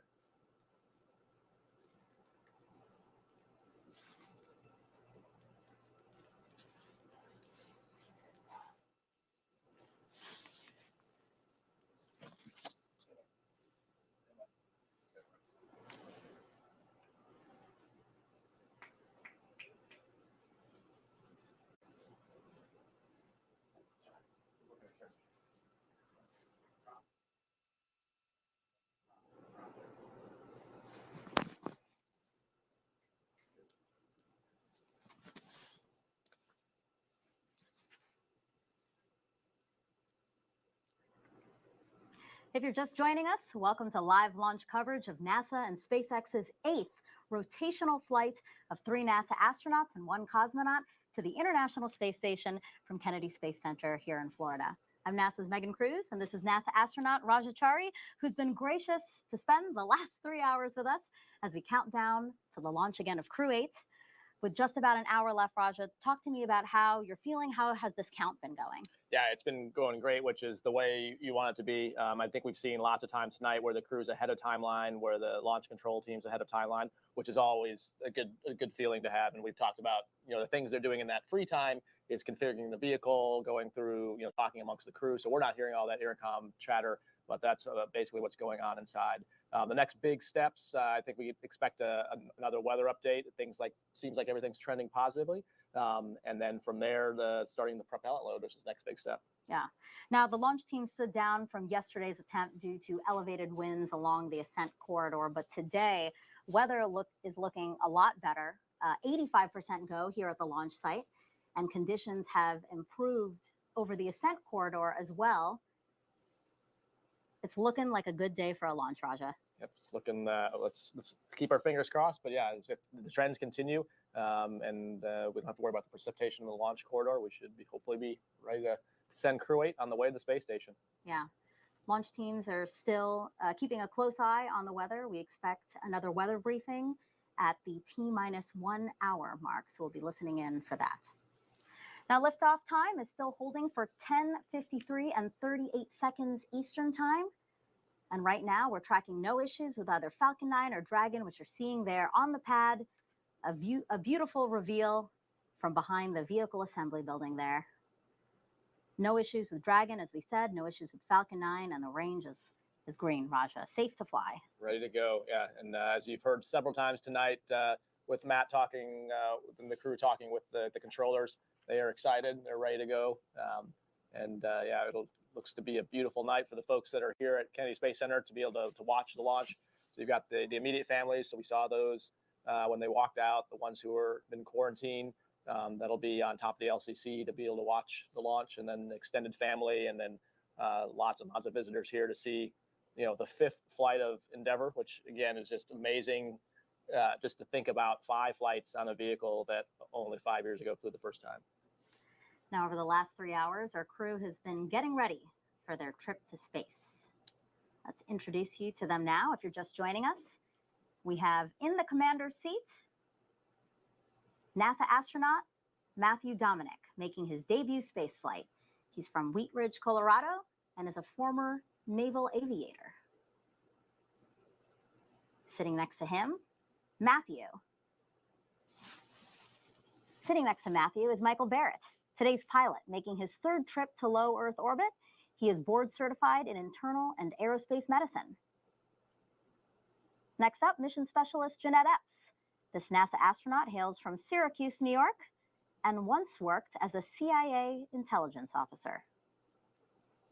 Mission specialist 2, Aleksandr Grebenkin, was selected to be a cosmonaut in 2018, and this will also be his first trip to space. So 3 first-time flyers and 1 veteran. Yeah, and what a great veteran to take them up there. Mike Barratt, such a great mentor, such a great leader in the office, has got so much experience. And you saw just a really cool span of those different pictures of all the training that goes on, whether it's at Hawthorne. You saw Jeanette down here at Kennedy Space Center practicing with the egress system, using those Humvees that we saw in the Artemis video. You saw Matt and Mike different places out at JSC, so pretty impressive. Yeah, impressive crew, impressive what they've done to get here to today.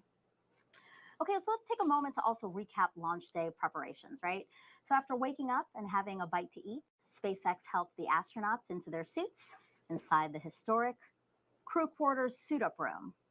You see them there. Jeanette looking happy, ready? They also played a card game, which is a tradition. It's to beat the commander to use up all of his or her bad luck before the flight. Then the crew followed in the same footsteps as every NASA astronaut since Apollo 7 in 1968, walking out to greet a crowd of family and friends. After getting into their Teslas, the astronauts joined a security-escorted caravan for about a 15-20-minute ride to Launch Complex 39A.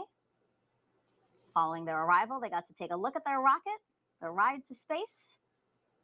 Then in pairs, they walked across the crew access arm and into their spacecraft.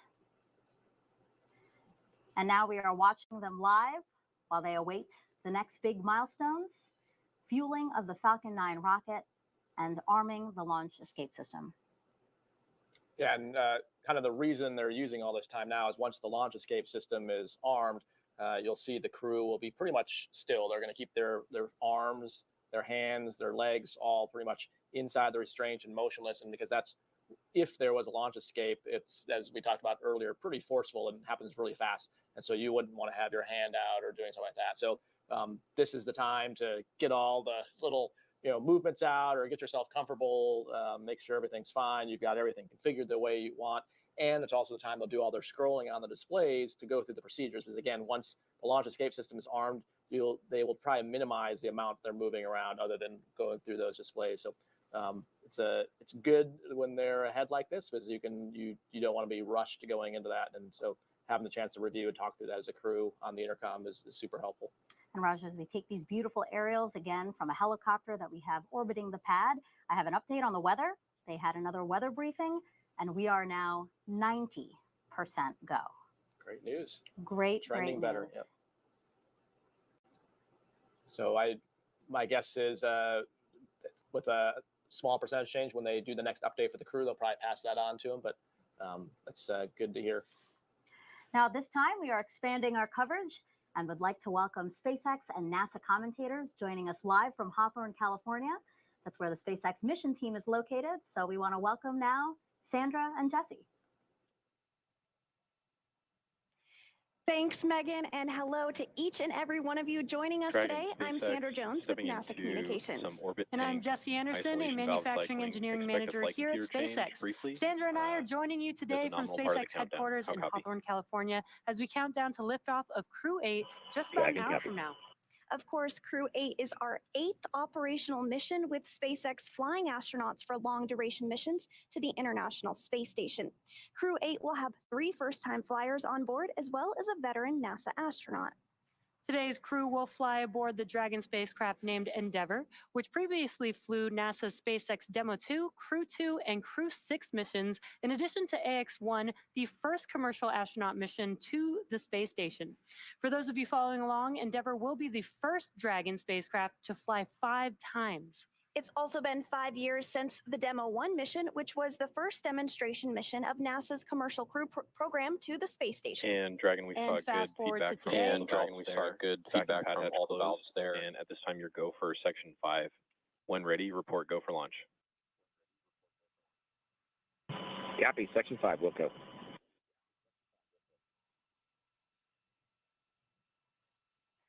And some great comms between the core and the crew proceeding through procedures. So fast forward to today, it's only March, and it's already been a very busy year for the teams here at SpaceX and NASA. So far this year, we've launched 2 missions to the space station. Crew-8 will be our second human spaceflight mission so far this year, following Axiom 3. And for the very first time, SpaceX delivered a Northrop Grumman Cygnus spacecraft to the space station on our cargo resupply mission.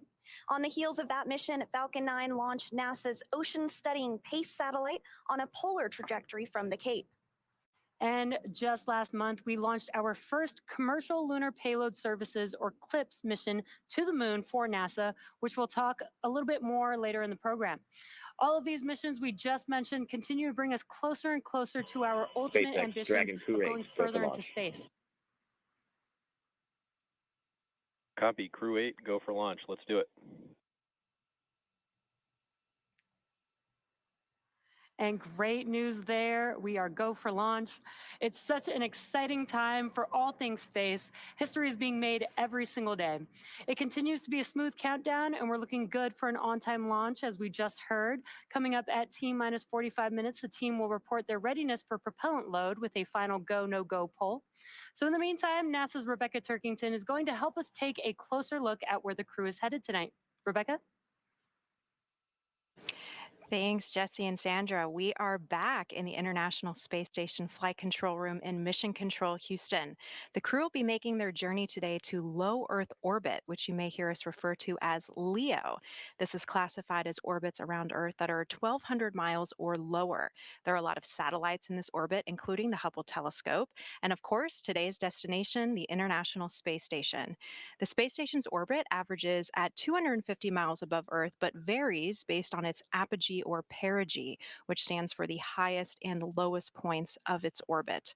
As we discussed earlier, the orbiting laboratory was recently home to the third private astronaut mission called AX-3, with a crew representing 4 nations.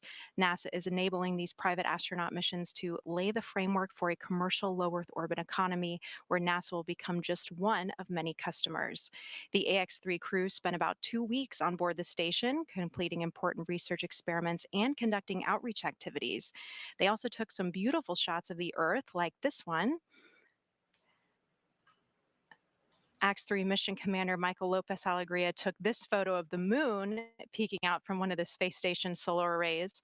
NASA's Crew-7 is currently on board the station and has also captured some amazing shots recently. NASA astronaut Jasmine Mogbelli took this photo of rare noctilucent clouds, which form in the Earth's mesosphere about 30 to 50 miles above the Earth. These are the highest clouds in the atmosphere and are made up of ice crystals, whereas other clouds are made up primarily of water droplets. We cannot wait to see what Crew-8 captures. As we get closer to launch, let's take a look to see what's in store for Crew-8 while on board the International Space Station.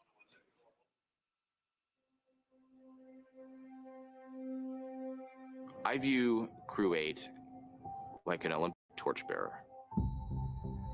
Each nation that hosts the Olympics has, these torchbearers that go along and they make a scene of it, and each person passes the torch and lights the torch and passes it on to the next person. And that's where I see Crew-8. We are keeping the flame of human presence in low Earth orbit alive by going up there, maintaining the space station, continuing to do science. Well, the International Space Station is by far the largest laboratory that we've ever had in flight, obviously the largest human-made structure in low Earth orbit. So whatever we can do in space to look at different types of materials, to look at ourselves without the force of gravity, to discover its true nature, we can develop better countermeasures back here on Earth. The International Space Station is capable as it becomes like a low Earth orbit wind tunnel, if you will. It gives us a platform to test things before we venture away from low Earth orbit towards the moon and eventually long transits towards Mars and eventually to asteroids. Это работа, связанная с различными научными составляющими. Это и материаловедение, это и биология. То есть спектр задач, решаемых на орбите, он достаточно широкий. Each individual will be an experiment in and of themselves, how our cells behave, how our blood changes, how our bone density changes, muscle mass. We're looking at everything to figure out countermeasures for the human body so that it can live longer and longer outside the Earth's protection. Working and training with Crew-8 is absolutely awesome. We have a diverse group of academic and intellectual backgrounds that come together, and also an international component. We are 4, I would say, almost as different personalities as you could possibly imagine. Совершенно будет сработанная команда, и выполним задачи на все 100%. The chemistry we've kind of developed, I think, is really quite magic. This mission has brought us together in a way that I don't think any other circumstances ever would.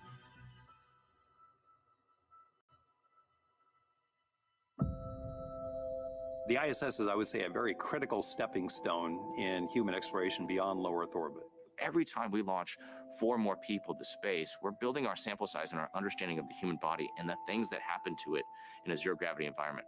That sets us up to go to the moon. It sets us up to go to Mars. So for us, we are just carrying that torch to go increase that sample size and be a part of the team that moves human knowledge of space travel further.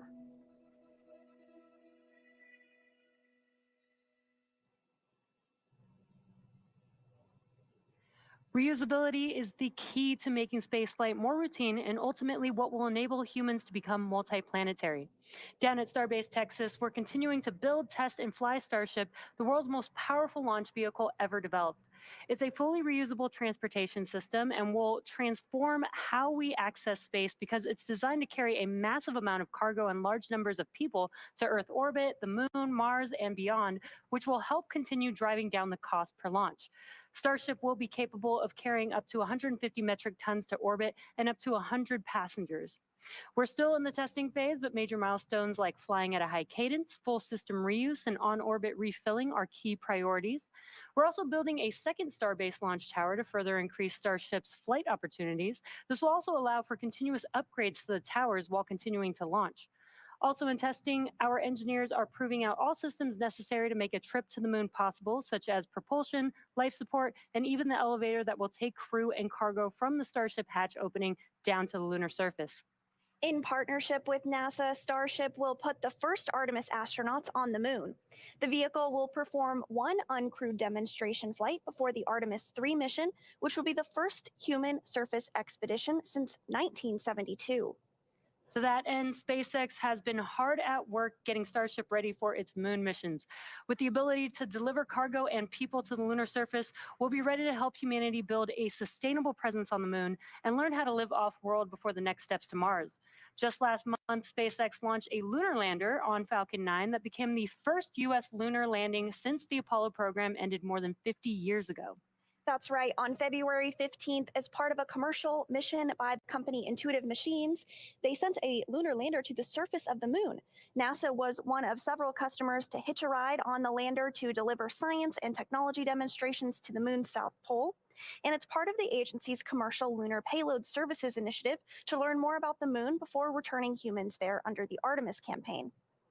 Shortly after separation, Intuitive Machines captured this picture of its lander named Odysseus as it flew away from Earth.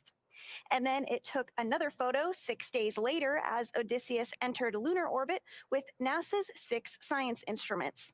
And on February 22nd, Odysseus soft landed on the moon.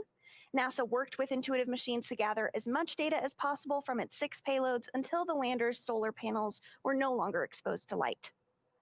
When the time comes for humans to explore the moon and beyond, they'll have to take everything with them for a surface mission. Building bases or even cities will require huge amounts of cargo and eventually crew, and that's where Starship comes in. This year is shaping up to be a busy one for Starship. Right now, we're getting ready for the 3rd test flight down at Starbase, Texas. Every launch and mission yields critical data for continuing to improve and pave the way for our future in space. And we look forward to eventual human missions to Mars, but right now we're paving the way with today's exciting mission, which will conduct over 200 scientific experiments and technology demonstrations, including new research to prepare human exploration beyond low Earth orbit and benefit humanity on Earth. But for now, I'll send it back to Megan and Raja at KSC. And since we're hoping to go farther into space than ever before, NASA is in the process of gathering as much data as possible to understand how long-duration trips to space affect the human body. For more on that, let's go out to NASA's Jasmine Hopkins, who's at a nearby launch viewing location here at Kennedy.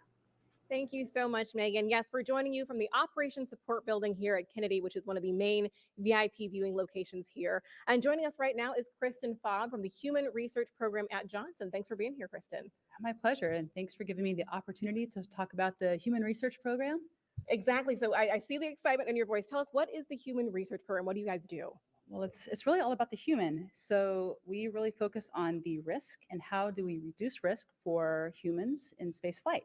So that can be things like behavioral health, so stress or sleep, physiological changes like bone, muscle, how does exercise impact that, nutrition, food, medical capabilities.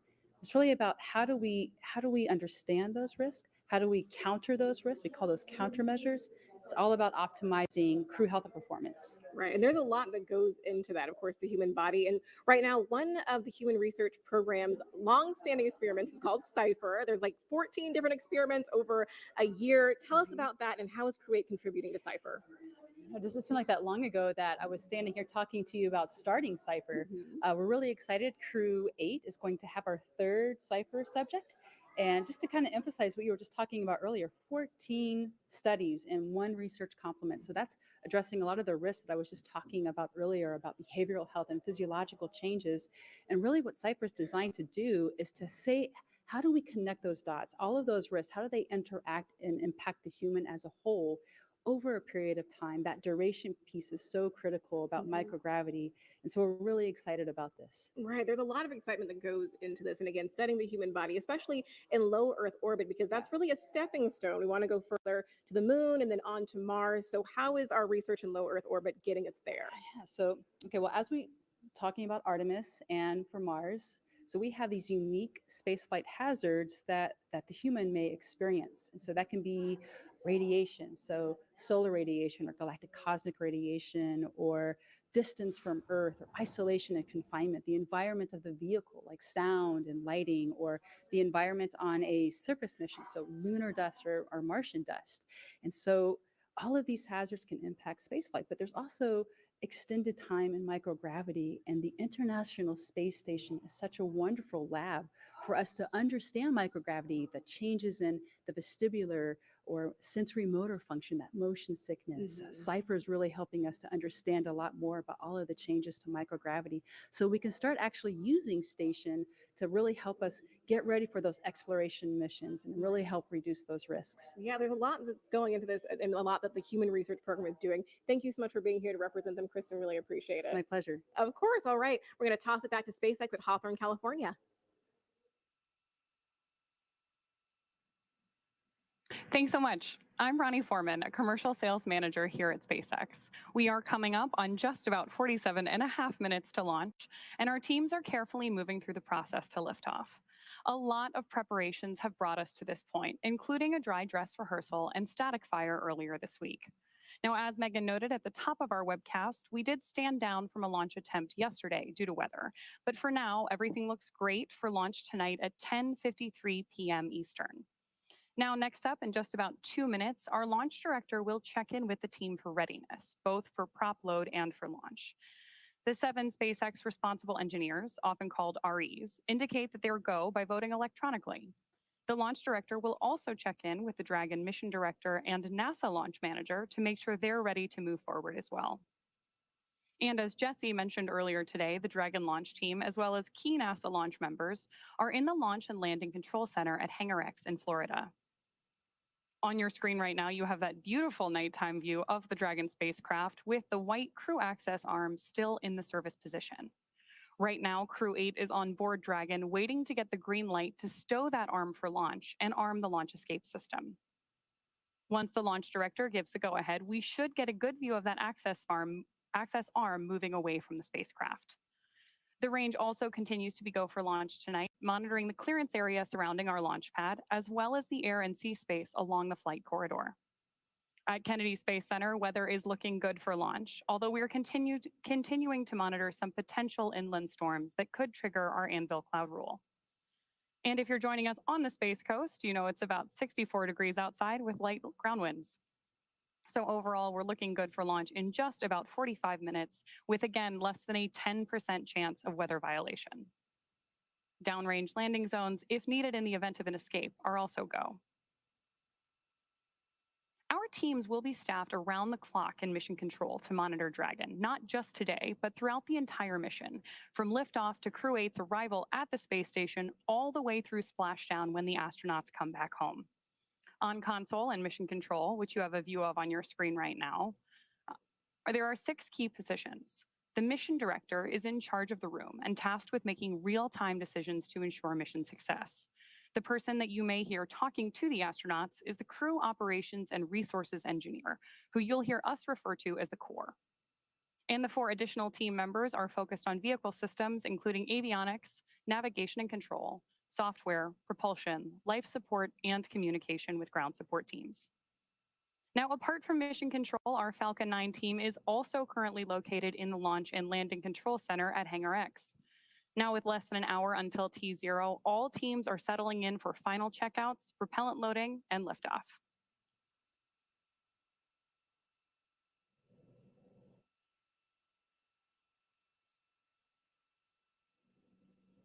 Poll is complete. Again, and right now team we are is ready standing by crew for that access poll from arm retract. Both launch control rooms go into lockdown at T-minus 45 minutes and remain in that state until launch escape system is disarmed. All operators are to remain in their console and maintain a sterile cockpit until MD confirms successful disarming the launch escape system, following orbit insertion or propellant offload in the event of a scrub.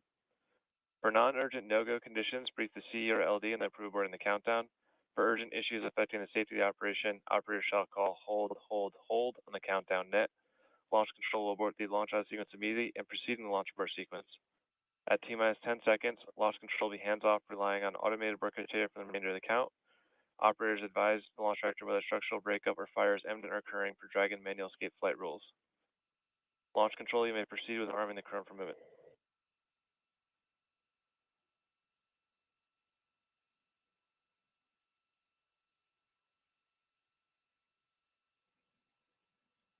Crew arm status started. And with that, we are moving forward toward launch. Propellant loading will begin in about 10 minutes and crew access arm retraction has begun. So in the meantime, let's check back in with Megan and Raja. Thanks, Veronica. Now the countdown clock is continuing to tick, and we are now at T-minus 48 minutes and counting from launch. At the time of launch, the space station will be flying 260 statute miles over the southern Arabian Sea, southwest of India. Now, the crew access arm will retract from Dragon. That is what we are looking for now, and actually it is happening right now. This is a critical milestone, right, Raja? It is, and yeah, so the next big thing will be launching. Dragon SpaceX for countdown timing.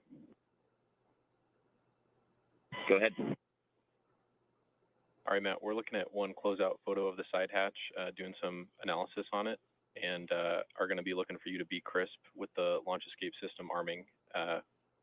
Team is under a bit of pressure here to get a call in. Dragon.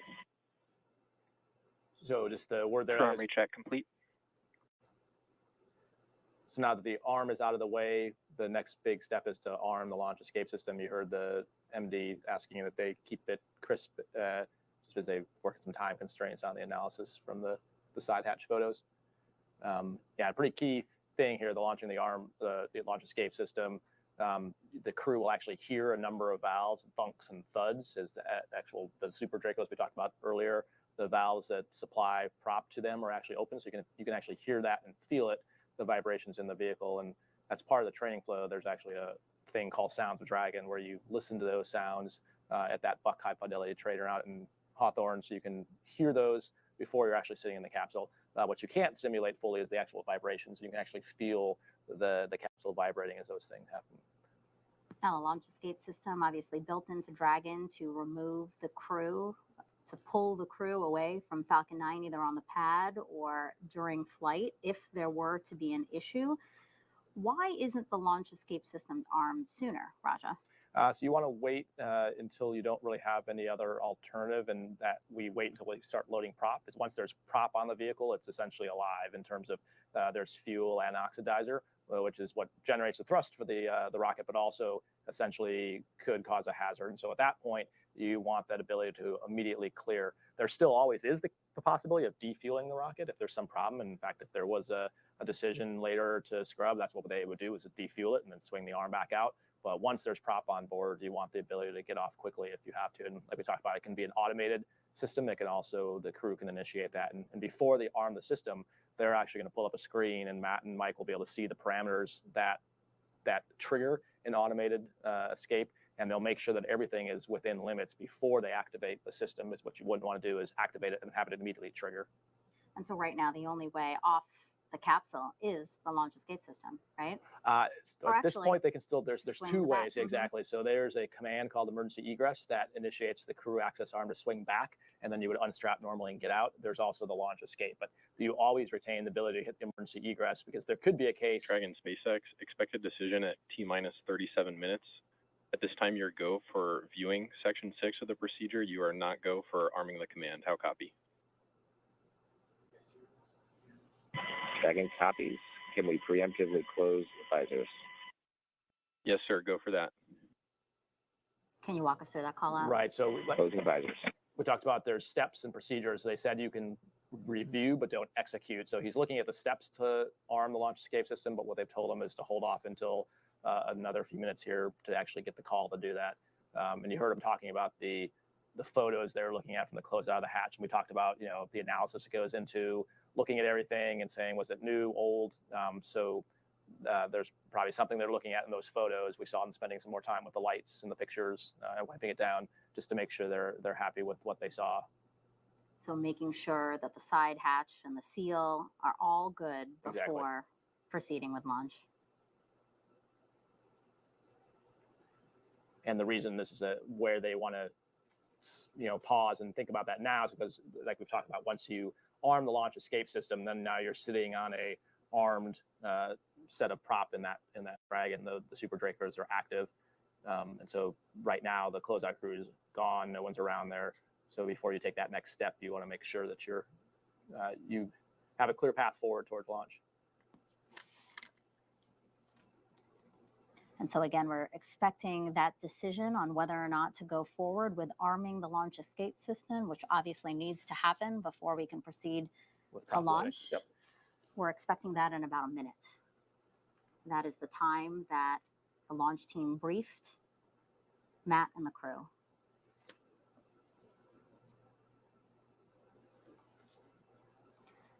And so arming the launch escape system was supposed to happen around T-minus 39 minutes. Obviously, if it happens, it were to be later. Still okay if absolutely, yeah. The driving factor. So yeah, as I mentioned, as we get closer and closer to launch, the margin of pads they build in just gets a little tighter. But yeah, the driving factor is how long does it take to get the fuel and the oxidizer into the Falcon 9 before launch time.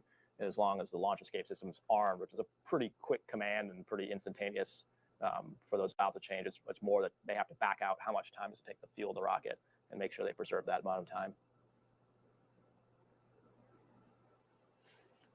Again, we're going to stand by for what we expect to be a decision. Dragon SpaceX, at this time your go for 6.4 arm launch escape system. Team is confident that we understand the issue well enough to proceed into LES arm, and it's within existing analysis.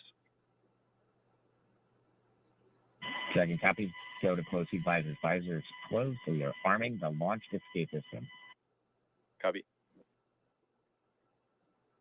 And with that call out, again, arming the launch escape system, one of the major milestones before liftoff today at 10:53 p.m. and 38 seconds Eastern Time from Kennedy Space Center here in Florida to send 3 astronauts and 1 cosmonaut to the International Space Station. This is the Crew-8 launch, and you're watching the live broadcast of it. So you heard the acknowledgement for them to go ahead and complete the procedure. So you expect that you'll hear some launch escape system is verified armed.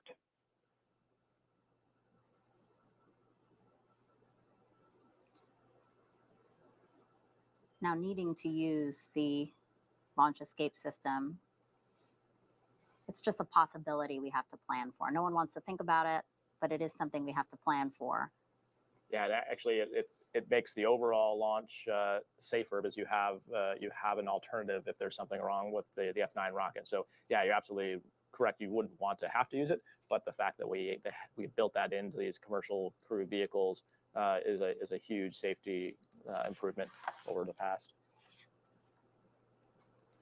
And it looks like they're starting loading prop now, which is the next major step. And so now that the launch escape system is armed, they can start putting the prop onto the vehicle. You'll start to hear calls. And again, the crew can actually feel some of these things. They don't actually have direct insight into the actual fuel levels inside the Falcon 9, but they have a timeline inside the Dragon that gives them a sense of propellant load has started. There's a call out confirming that propellant load has started on schedule at T-minus 35 minutes from liftoff. And so at this point, the crew, like I mentioned, with the launch escape system armed, is pretty much in flight mode. So, they're watching the timeline and will be monitoring the calls they get from the ground as that kind of layout if the prop loading is happening according to timeline. And then for us watching on TV, a really super easy way to see how full it is just as the condensation comes off the rocket. That gives you a sense of how far up the fuel has filled inside the tanks as the cooled fuel and oxidizer go into the tank and then evaporate. Yeah, right now we have RP1 or rocket grade kerosene going in, and also liquid oxygen loading on the first stage. And again, the reason, just like with the LES arming or the launch escape system arming, as well as the prop loading, they make those calls to the crew so that when you hear these clunks and thuds and kind of ringing of the vehicle, that you know that was supposed to happen, as opposed to, without a call or without the timeline they have. If you just hear a very loud thud, it's kind of just like in your house. You're like, what was that? So this just kind of keeps everyone in sync as to the things they're seeing, feeling, and hearing are normal. So inside Dragon Endeavour right now, we have Commander Matt Dominick, born and raised in Wheat Ridge, Colorado, married to Faith Dominick, and they have 2 daughters. He has a Master of Science degree in Systems Engineering from the Naval Postgraduate School, designated a naval aviator in 2007, made 2 deployments to the North Arabian Sea. He has more than 1,600 hours of flight time Dragon in SpaceX 28 for a different follow-up. aircraft. Go ahead. Yeah, hey, want to get back with you and chat about that LES arming time pressure. Summary, we saw a small crack on the side hatch seal at the top of the hatch. Main concern is re-entry heating soaking through a damaged seal. We do believe the crack is small enough to be bounded with margin by existing analysis, but the team is still working it and double checking. How copy? Dragon copy.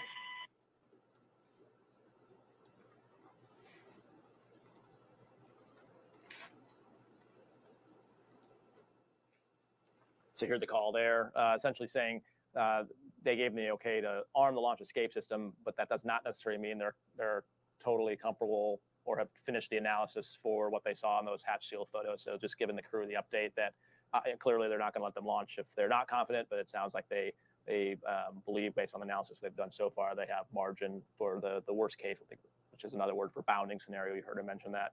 And basically what they're doing now is prop loading in parallel with that. Right. Because that call out gave us some insight into why there was a delay in arming the launch escape system. They basically said there was a small crack in the side hatch seal. And the concern of that crack would be during reentry. Correct. Yeah. Yeah. So I think obviously, like we've talked many times throughout the broadcast, you've got some of the best experts in the world on both the SpaceX and the NASA side looking at the data. I think this really shows the importance. Early on we were ahead of time, but all the pictures and photos they were taking of the hatch seal, and this kind of demonstrates exactly why they do that. Because now, when we don't have access to the hatch and we can't just open it up and take a look, we can pour over those photos, go back to the SMEs, the REs, as you heard them called, the responsible engineers, the subject matter experts, and use that photo evidence compared to the analysis and the development verification information to make sure that we're confident that everything's good to go. Right. Because as I said, they believe it's small enough. Start of stage 1 cryo-helium loading. Stage 1 cryo loading, as you said. Cryo-helium. Yeah. Yeah. So helium. So you mentioned before, there's RP1 is the fuel, and then liquid oxygen is the oxidizer. What pressurizes those propellants is helium. So not only do you have to load the fuel, the oxidizer, but you also have to load gas to then push those fuels into the engines. T-minus 30 minutes, 19 minutes and counting to T0. As Raja was saying, propellant loading is happening on the Falcon 9, but there is an issue still in review, which is a small crack in the side hatch seal. The team briefed the crew just a few minutes ago, saying that they are reviewing it, but they believe it is small enough to fix. And that is why propellant loading continues. Correct, yeah.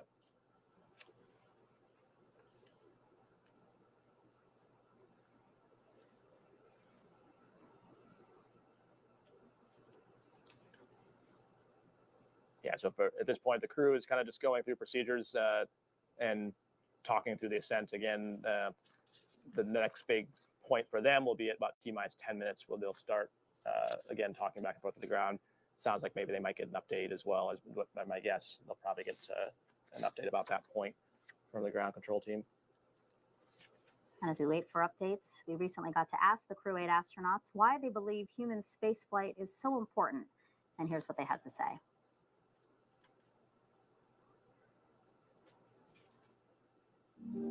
Everything we learn on space station enables our technology, it increases our knowledge, and it burns down our risk as we go further. As explorers, we're looking at ways to further human knowledge, human experience. Как сказал однажды Константин Эдуардович Циолковский, наша Земля — это колыбель человечества. Но не может человечество все время оставаться в колыбели. Поэтому именно за счет того, что мы нарабатываем сейчас пилотируемыми полетами. People are so different on Earth. The more people we get into space, the more things we learn about what happens to their body in space, the more we learn to move humanity further to the moon and then ultimately to Mars. The experiments that we'll conduct help with radiation, how to grow plants in space, how to get the human body to last longer outside of Earth's protection. In zero gravity, we've actually discovered physiological processes, how the body works, that we didn't even know existed without finding them first in space. That includes mechanisms to lower your blood volume, to adapt to a weightless environment, mechanisms that store sodium in your body, which we didn't know existed, ways that the human can control its cardiovascular system that we didn't know existed. Every single human that's ever been born and ever died has all happened on our planet Earth.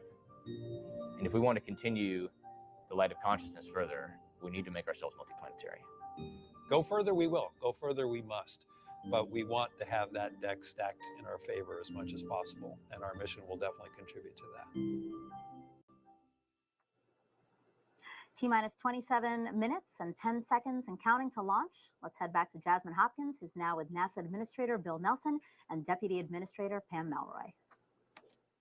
Thank you so much, Megan. As always, it's an honor to have our NASA leadership here for a launch. And of course, we know there's a couple watch items right now with Crew-8, but both of our leaders right here have been to space before. So actually, can you guys talk about why safety is so paramount in human spaceflight?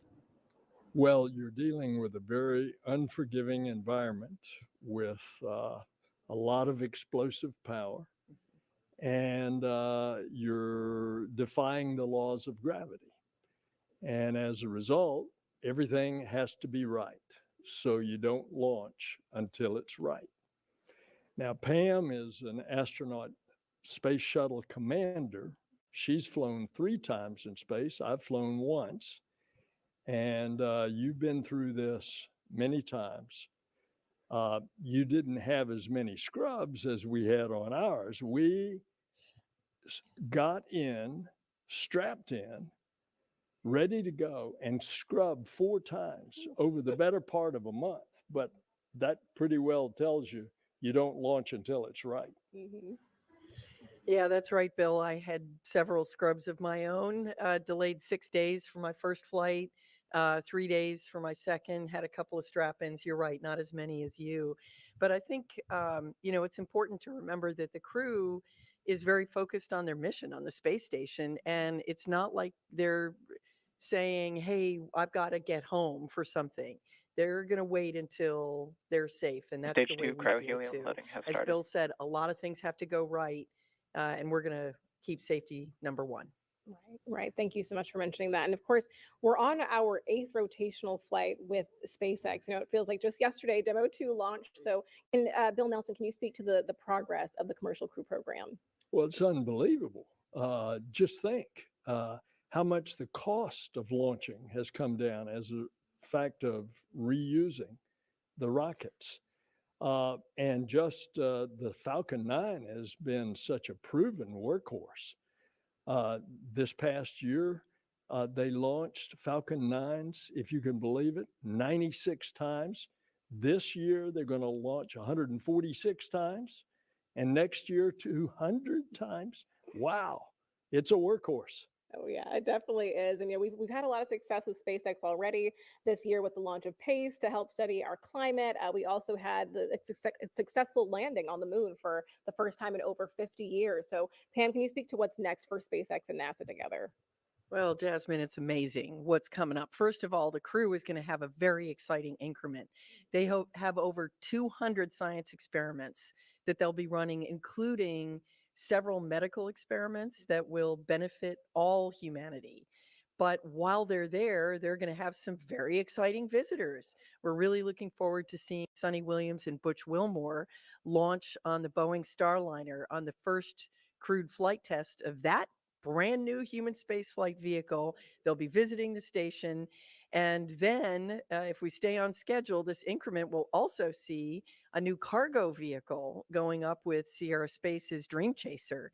And then you look at the rest of what we're doing in science. We have an eclipse coming up.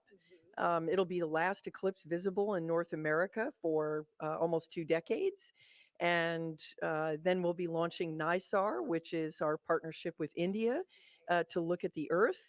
And we also have the X-59, our new X-plane, quiet supersonic boom coming up. And then, of course, the Artemis 2 crew, you're going to be seeing a lot of them down here in Florida as they're training for their mission next year.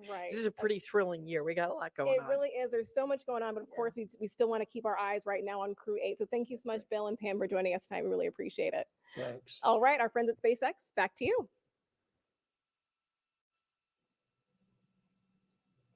As we continue to count down, let's take a closer look at the vehicles that will be taking Crew-8 to the International Space Station tonight. Sitting atop the Falcon 9, the Dragon spacecraft and its trunk stands over 26 feet tall.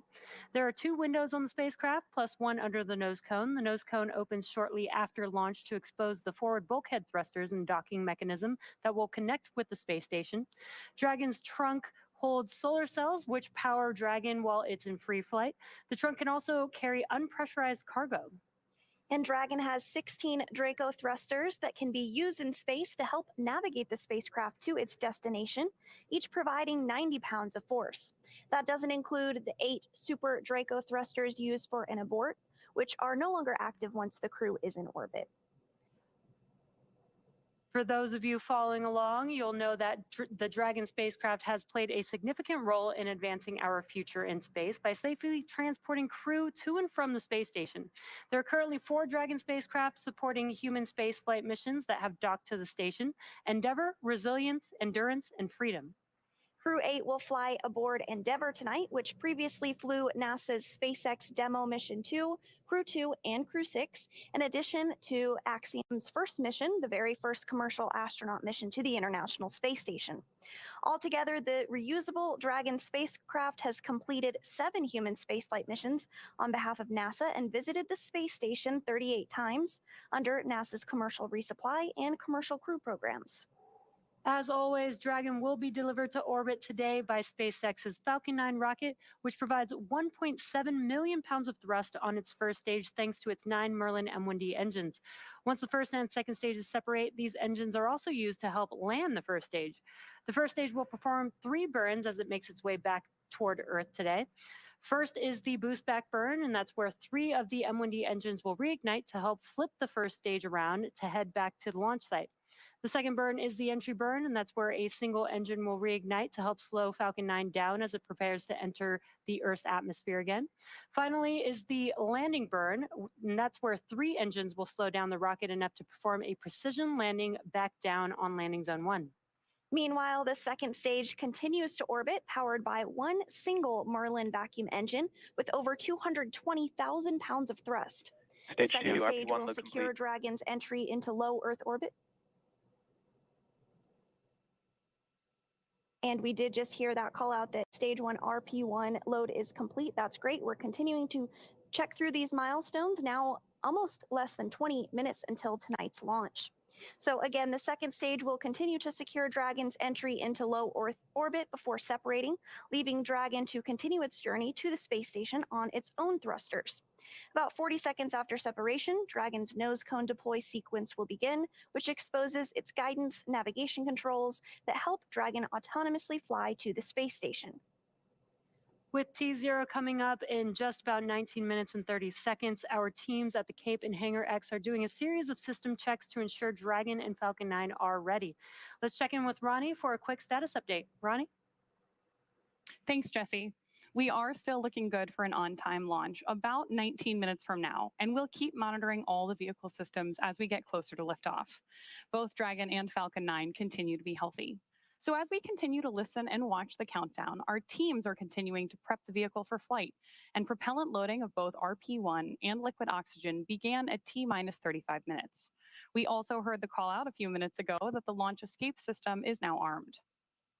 The range, which is monitoring keep-out zones, among other key flight requirements, also continues to report no issues, as they are go to support tonight's launch. Weather also looks good, and we are still tracking less than a 10% chance of violation at our target liftoff time. As a reminder, today we do have an instantaneous launch window, driven by the orbital mechanics constraints of 2 spacecraft meeting in orbit. The technical term for that meeting is called a rendezvous. The reason we need to launch at a specific time is because Dragon is basically trying to catch up to the ISS, which as we speak is orbiting the Earth at more than 17,000 miles per hour. That means we have to deliver Dragon to the correct orbit, and we also need to time its trajectory relative to the orbiting laboratory so that they are in the same place in orbit at the same time. A precise liftoff is crucial for achieving a timely rendezvous between Dragon and the space station. So at this point, if we hear a hold called for any reason, we will have to stand down and target our backup launch opportunity, which is tomorrow at 10:31 p.m. Eastern. So with all systems go, I'm going to turn it over to Rebecca for a status update from Houston. Thanks, Ronnie. The flight controllers here in Mission Control Houston are ensuring the space station is ready to receive Dragon. They're also checking that all the communication links between the station, Dragon, and the ground are working properly. Right now, everything is proceeding as planned. The teams here in Mission Control Houston, the team in Hawthorne, and the astronauts aboard the space station will monitor the autonomous docking of Dragon on Tuesday when they enter joint operations, which happens when the spacecraft enters the approach ellipsoid, which is an invisible boundary that helps us monitor spacecrafts arriving and departing. After docking, the crews will perform Dragon a series of SpaceX leak for an checks update. and then Teams are work still to... working. Expect more words here in a few minutes, shooting for T-minus 10 minutes to get you a brief. And we just received an update that we are proceeding towards launch. Once the crews perform those series of leak checks on board, they will work to open the hatches both on the Dragon side and inside the station's pressurized mating adapter. We expect hatch opening to take place about an hour and a half after docking.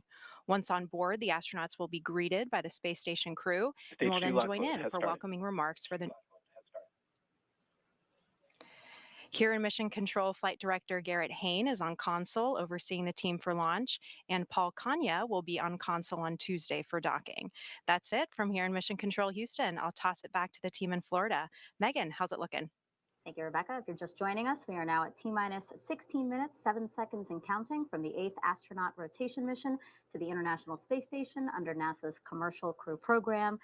Raja Chari, commander of the NASA SpaceX Crew-3 mission here with me. And Raja, we just heard a call out saying to expect another crew brief at T-minus 10 minutes about the crack that the teams are currently monitoring in the side hatch seal. Yep, and that's a pretty standard at T-minus 10 is usually when they've kind of done all the final polling and usually give an update to the crew and for the crew to make sure that they're all ready to go inside the capsule as well.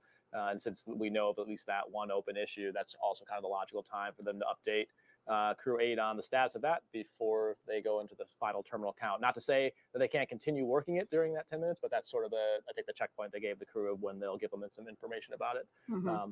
And so, yeah, it's always exciting, and I think the administrator said exactly what we would expect and exactly why we do what we do. That of course safety will be paramount.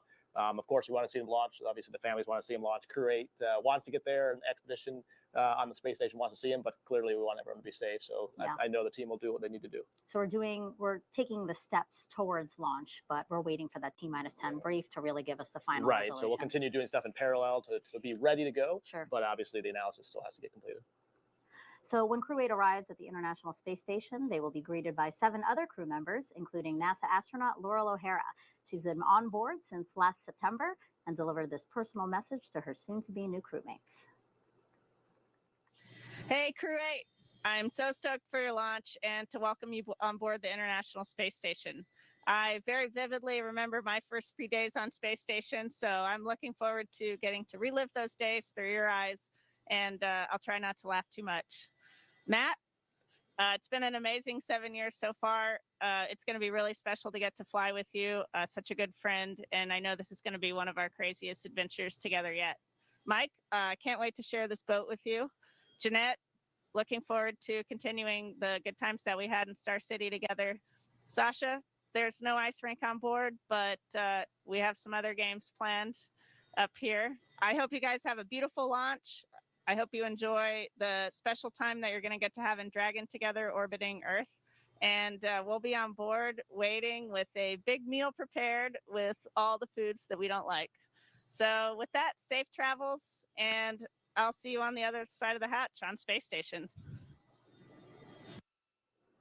I like that she said she'll try not to laugh so much as we're inviting 3 new first-time flyers onto the space station. Yeah, Laurel is infamous for easily getting cases of the giggle, so it's awesome to see her. It's been so fun to watch her and the current ISS expedition crew loving working in space, and so I know she's excited as well as the rest of Crew 7 to see Crew-8 and Laurel's time, but she'll eventually get replaced by TC, who will be launching later in March from Star City on the next Soyuz up to replace Laurel. So we'll be tuning into that just a few weeks from now on March 21st. T-minus 12 minutes, 48 seconds and counting. We are counting down really to a T-minus 10 brief with the crew to talk an issue that the team is working. Raja, can you talk to us about that? What are your final thoughts as we approach that?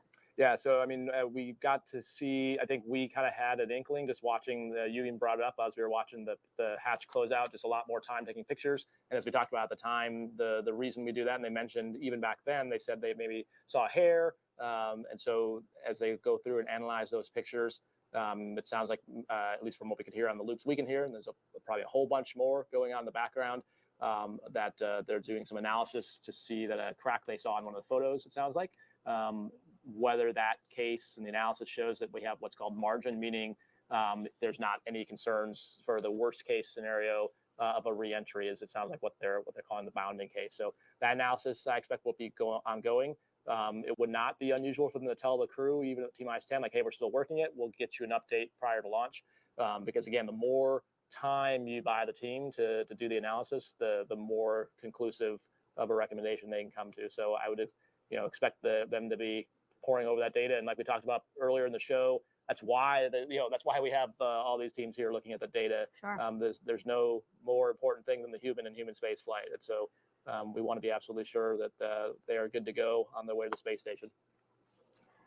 And when we take that wide shot of Falcon 9 on the pad, we see a lot of venting happening. Again, propellant loading continues. Dragon SpaceX for a follow-up. Go ahead. All right. We are confident that we understand the issue and we can still fly the whole mission safely. We're comfortable proceeding because the condition is bounding by existing analysis, as already mentioned. Additionally, we expect the gap created by this crack in the seal to close as the material will swell with reentry heating. And finally, it's on the lower heating side of the vehicle during reentry. The engineering team here is comfortable proceeding. How copy? Dragon copy. Okay, Okay. so With that, Crew-8, confirmed displays are configured for launch. all right, so with that, it seems like we are go for launch. The team telling the crew they are confident. SpaceX Dragon displays are configured for launch. Crew 7, this is Crew-8. We're coming for you. It's time for Crew-8 to relieve you of the watch onto the International Space Station. SpaceX Dragon, we are ready for you to cast off the strongback and launch Dragon Endeavour on its 5th voyage. There you have it, the team confident that they can fly this mission end to end. So now, in this final stretch of the countdown, we're going to turn it over to Sandra and Ronnie at SpaceX headquarters in Hawthorne, California, to take us through launch and We ascent. copied all. Godspeed, Crew-8.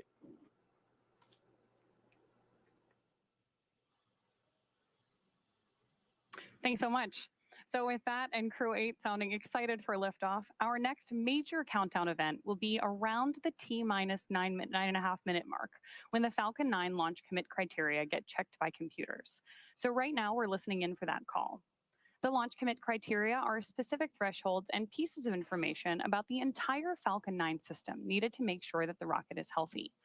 Of course, we have many systems Looks in like we're place going to to be go ensure for that a the rocket launch. and the crew are both safe Princeton, leading up to Wheaton, liftoff and during flight, now that we're approaching terminal count. Our teams are performing all those final checks It looks before like we're good. launch.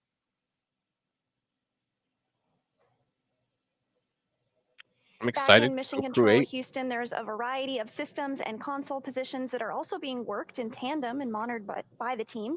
These include cameras aboard space station, reboost capabilities, as well as a console that monitors trajectory to ensure everything is looking good. It'll be about a 9-minute ride to orbit today, and that's about the time that we'll see second stage cut off. A few minutes after that is when we'll see Crew Dragon separate from the second stage.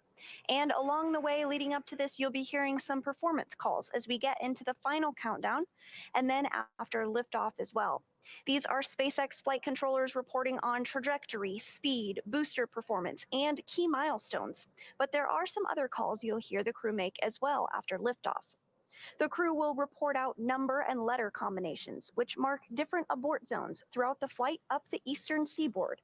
The first two, 1A and 1B, have that name because they're in the first stage, and that will last until they're up to the very north of North Carolina. The next are 2A through 2E. Those will come into play once the second stage kicks in. That takes us from the top of North Carolina all the way to the tip of Newfoundland in the northern Atlantic. Diverting a little bit from the other naming systems, you will hear the call Shannon or Forward to Shannon, which refers to Shannon, Ireland, meaning they would target off the coast of Ireland if they were later in that second stage and did need to abort.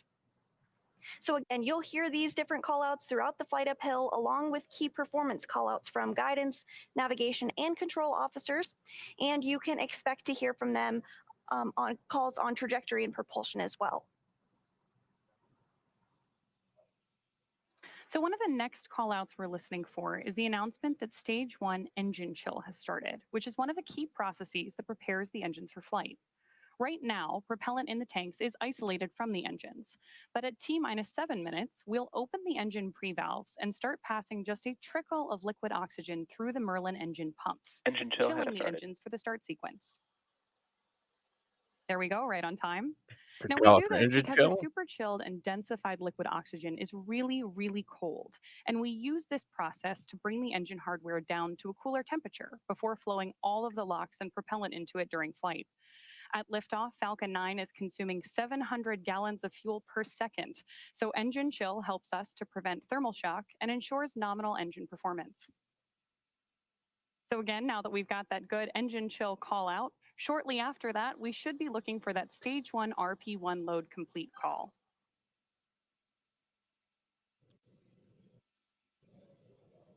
After that RP1, we will see Dragon switching to internal power. So with that engine chill now underway, we're looking minutes. ahead to the call out that RP1 load is, and there you heard it, RP1 load is complete. RP1 is densified kerosene or rocket fuel that will propel the crew into orbit. All of that RP1 is now loaded into the first stage, and we did hear that the second stage was completed a short time ago as well. We're still loading liquid oxygen on the first and second stages. This is the oxidizer needed to combine with the densified kerosene that just finished up loading. Coming up, we'll hear the call for Dragon to configure for terminal count and then transition over to internal power. Then we'll hear the propellant tanks on Falcon 9 are getting ready to pressurize, adding some additional rigidity and structural support as we get ready for the strong back to retract. At first, it will move just a couple of degrees, and then we'll see it swing open completely the moment of liftoff. That strong back provides access to Falcon 9's fueling lines and umbilicals for both prop load and the different gases being loaded on board. We'll continue to check through a couple more fueling milestones, including one around the 2-minute mark before flight, where we will hear that the liquid oxygen is finished on board the second stage. Dragon is then configured for terminal count. Falcon 9 tanks pressurizing for strong back retract. Awesome. We're proceeding with flight. Continuing to proceed. And we did just hear that call out. Dragon is in terminal count. The onboard computers now are taking control of the spacecraft. The first stage will finish liquid oxygen loading in about 3 minutes, followed by completion of second stage LOX loading 1 minute later. Strong back retract has started.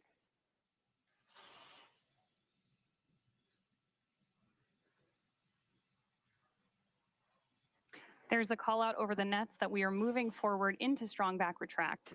The next thing you might be able to see on your screen is actually going to be the clamp arms opening up around the base of this second stage. That will allow the strongback to recline about 2 degrees away from the vehicle. And because we've now begun pressurizing Falcon 9, we know that it's strong enough to stand on its own. That TE will throw back all the way to 45 degrees at liftoff. The strongback is part of the transporter erector, which provides liquids, gases, and electrical connections to the vehicle.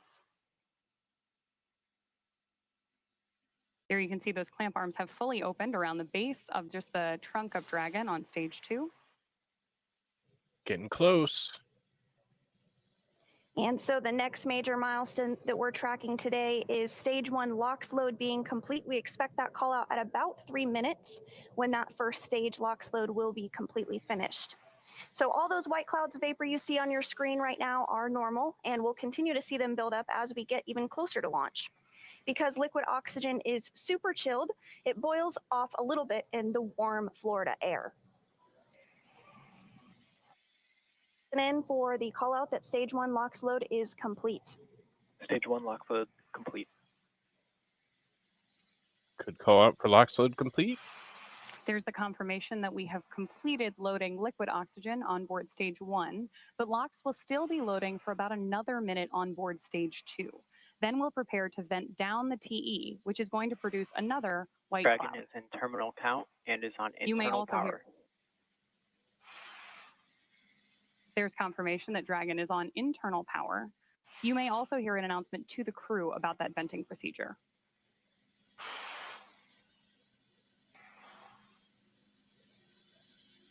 So everything continuing to go as planned this evening. We are now 2 minutes and 20 seconds away from the launch of Crew-8. Standing by in about 15 seconds, we should hear the call out that the second stage LOX load is complete and that Dragon is in auto idle.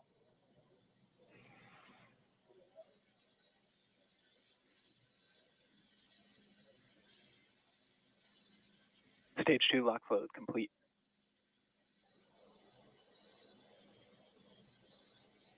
And with that, you did hear that LOX load is complete.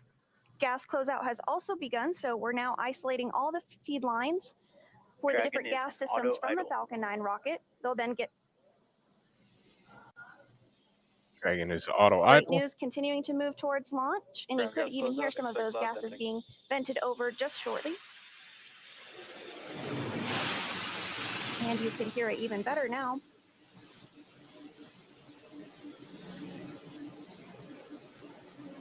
Something else you might see here in a few moments is water being poured onto the pad. Because rockets are super loud, the sound can impart loads back on the rocket itself. So that water helps absorb and prevent the sound from hitting the structure and reverberating back onto the rocket. Coming up on 1 minute until launch. Dragon is in countdown. Have a safe flight, boys and girls. The flight Go termination NASA, system go is armed, SpaceX, and go Falcon we 9, are in Dragon, countdown. Crew-8. Go for launch. 45 seconds. We are go for launch. Dragon copies. Go for launch. Reports go. Crew reports go. Now T-minus 30 seconds. about 30 seconds away from liftoff.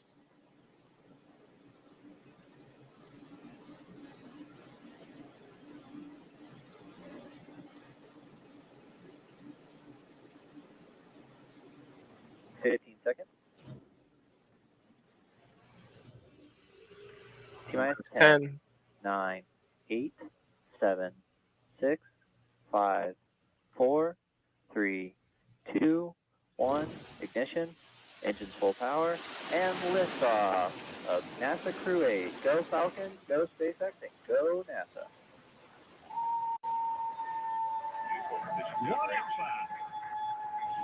Endeavour ascends, a beacon of human ambition. 1.7 million pounds of thrust now propelling Falcon 9 and Crew-8. Vehicle is pitching down range. I certainly will, yes. Called the 0G indicator.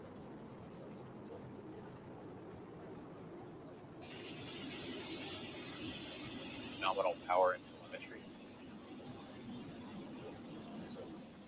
Throttling down for that max And we are getting good call outs on propulsion. Falcon 9 engines now throttling down to help pass through the period of maximum dynamic pressure. Falcon 9 is supersonic. Stage 1 throttle up. 1 Bravo. So with that call out, Copy 1 Bravo. we know that Falcon 9 is throttling back up, and that 1 call out for 1 Bravo means that we are in the second and final abort mode for the first stage, continuing to get good performance from Falcon 9. Now at this point, the crew are already pulling over 2 Gs. And with that call out, we know that that engine chill for MVAC, which is our second stage engine, has now also begun. That also means we have a couple of events that are going to happen in rapid succession. First is that chill on the MVAC engine, and then we'll have main engine cutoff, or MECO, where the 9 engines on the first stage of Falcon 9 will cut off ahead of first and second stage separation. Then the Merlin vacuum engine on board the second stage will ignite and carry the Crew-8 astronauts to orbit, while the first stage begins its journey back to Earth.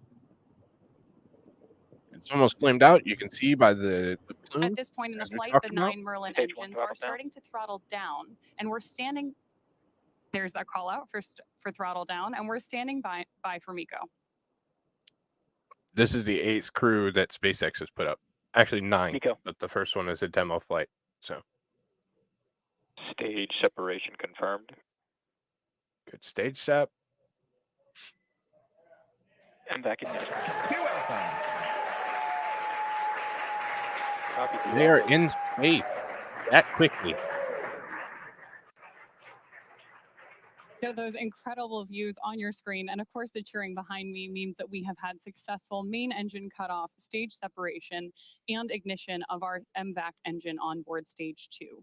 We are also in 2 alpha for the aborts if needed. Of course, that second stage is being illuminated on the right-hand side of your screen by our single Merlin vacuum engine on board stage 2. Now, the next milestone we're tracking is the stage 1 boost back burn on the left-hand side of your screen. So it will be landing back on Earth, And we are on expecting land, completion not of on a that drone burn in ship. just So there is about the 10 boost back seconds. burn.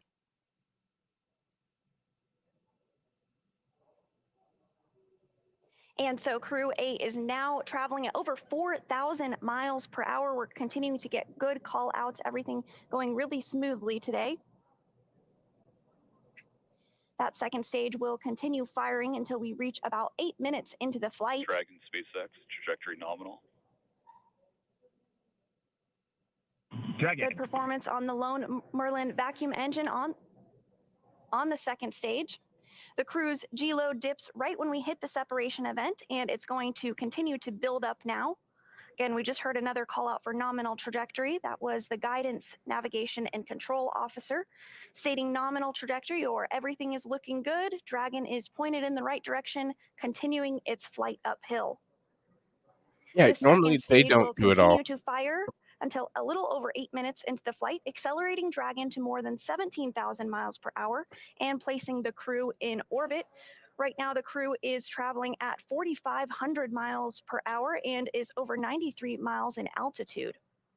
That single Merlin vacuum engine can produce over 220,000 pounds of thrust in the vacuum of space, and you really see it doing the heavy lifting right now. Yeah, they don't always do it, so I'm not So always while able to. Crew-8 But continues on its I way think it's to the interesting when International you see the Space whole Station, process. the first stage booster is on its way back to landing Dragon zone 1. SpaceX, trajectory nominal. Confirmation Dragon. there that the trajectory for both vehicles is looking good. Now, the first stage has a couple of events itself in order to land. At T plus 6 minutes and 16 seconds, stage 1 will begin its entry burn, which will be the first of 2 burns prior to landing. During this burn, Falcon 9 will ignite only the center engine for about 10 seconds in order to slow the vehicle down before it reaches the denser parts of the Earth's atmosphere. That will be followed by the landing burn at T plus 7 minutes and 21 seconds. This time we'll light 3 engines, and the burn will last for about 20 seconds, ending just about a minute before we expect Dragon to be inserted into orbit.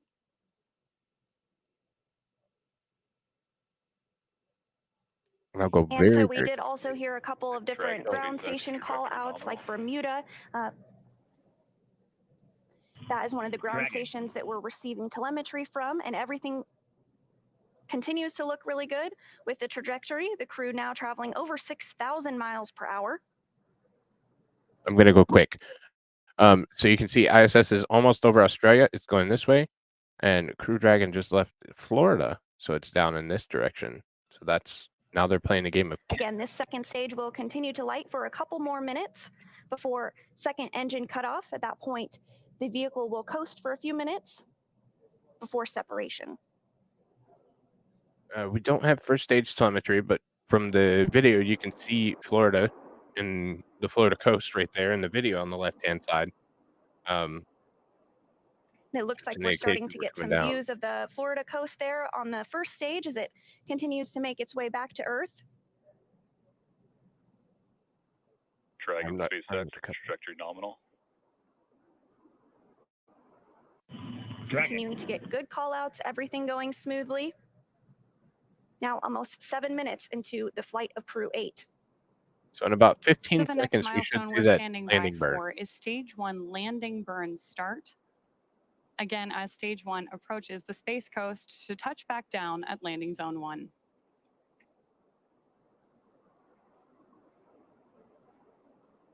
We should get a landing in about 15 seconds. We should get landing legs to deploy. We see the landing zone in sight. Landing legs deployed now. And touchdown of the first stage booster. Stage Great 2 flight. FTS is safe.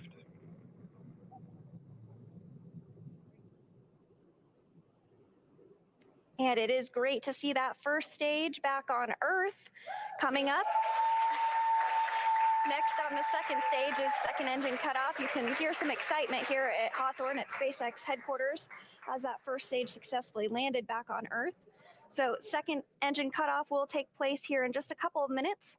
Once the lone Merlin engine cuts off and stops firing, the second stage will continue to coast for about 3 minutes until Dragon is commanded to separate. At this point, Dragon will separate from the second stage and will fly free with Crew-8 still on board and in orbit.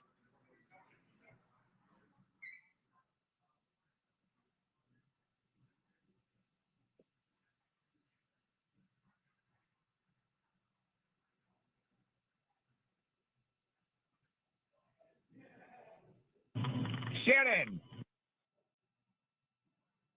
Copy, Shannon. And that call out for Shannon, indicative of Shannon, Ireland, the very last abort zone in the second stage. The Merlin engine is about to shut down. You just saw it there on your screen. Dragon SpaceX nominal orbit insertion. Hearing good call-outs following second stage cutoff. The crew is in a nominal or as expected orbit. That is great news. That launch escape system. And we are getting our first view of Crew-8 inside Endeavour. 3 of them in space for the very first time. So again, we'll continue to coast for these few minutes after that second stage just shut down. This helps to allow rates and motion to settle out. There are actually small reaction thrusters on the upper part of the second stage that can be used to counteract any residual motion, basically making sure that we're in a stable coast before Dragon separates from Falcon. We expect that separation here to occur at about the 12-minute mark into the flight. And about that So same again, 12 we did hear that the crew has been successfully inserted into a good orbit. This is the crew in microgravity, 3 of them for the very first time, all good callouts.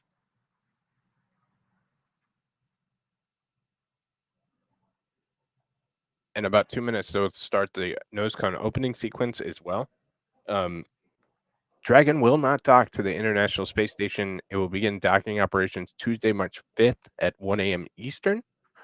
That's the anticipated time that it will begin its docking procedure, and then it will actually dock itself to the International Space Station at So right 3 now, the a.m. second Eastern. stage is performing a series of checkouts as we prepare to separate Dragon from stage 2. 0G will be after they And disconnect. so we will see that separation coming up in In just about a couple 3 of minutes, after which a number of activation checkouts occur automatically. First, we'll be checking out 12 of the Draco maneuvering thrusters all around the service section of the Dragon spacecraft. And then we'll also begin to get ready for nose cone opening. Nose cone stays closed for the flight uphill to help protect all of those guidance, navigation, and control sensors. It also covers 4 of the Draco thrusters that will be used for the majority of the different phase burns, requiring Dragon to catch up to the International Space Station. So we are standing by for Dragon separation to occur here in just about 30 seconds from now. Of course, the view you have right now on your screen. Oh, actually, now that our view has transitioned, you're getting a great view of Dragon's heat shield. Hey, Matt. This camera is on top of stage 2 and looking up into Dragon's trunk. So that's the unpressurized cargo section of the trunk. So they have a pressurized and unpressurized. Pressurized is for So if you're just joining us this evening, we had a successful launch of Crew-8. They're on their way to the International Space Station. The first stage has already returned to Earth and landed successfully, and the second stage has shut down, and we're awaiting separation, and you see it on your screen right there. There we go.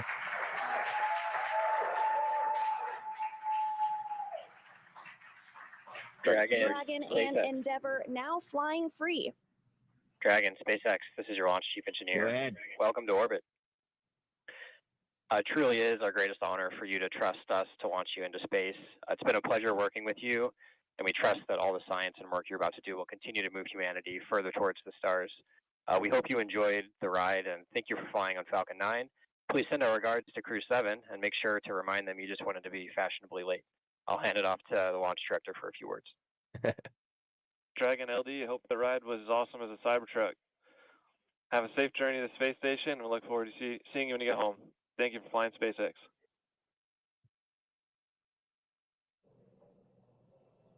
It's awesome.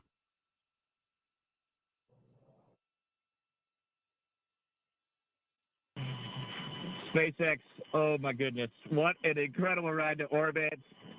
I'm both glad and not glad that you don't have a copy of our ICS. The cheers the whole way up were incredible. A big thank you to SpaceX for incredible instructors. Tyler, I'm talking to you and your team right now. Incredible instructors, engineers, and operators. They're the reason we are now safely in orbit. A thank you to NASA, Roscosmos, CSA, ESA, JAXA, who work together to make the International Space Station work for us all. And of course, big thank you to my family, friends, and mentors who are the reason we're here today. Over to you, Mike. Yeah, hey, Earth, just to let you know, it's kind of like a roller coaster ride with a bunch of really excited teenagers. Just want to mention the NASA community is just a really warm but steely-eyed family that does amazing things, and it kind of hugs you, but it pushes you into the unknown while watching your back. It's really been an incredible place for me to grow over these past 30-plus years, and now I'm really honored to fly this Hey, new no worries. generation spaceship Glad you with this enjoyed. new generation crew. Thanks to my own family for tolerating my otherworldly habits. Thanks to NASA for being the backbone of exploration that we are. And just thanks so much to our friends and colleagues at SpaceX for the awesome ride. It's great to be back in space again. And I would like to second Mike and Matt's words. I'm super excited to be here. And, I need to hear the words that come to my mind is that I'm so grateful and I'm thankful for everyone who got us to this point. There's no way we would have been able to do this without all the people, from all the instructors, from all the people supporting on the ground, to the folks in the kitchen who kept us fed, and moves out at SpaceX. I'm so grateful for everyone, and I just want to give a big thanks to my family and friends who came from all over the world to see this. Thank you for supporting me through all the days of waiting to get to this point. Thank you for everything. And I want to give a quick shout out to my sisters who couldn't make it, Brenda and Patty. And then I also want to give a nod to Syracuse who supported me through everything. And I am in a New York state of mind right now. It is amazing. Thank you for everything.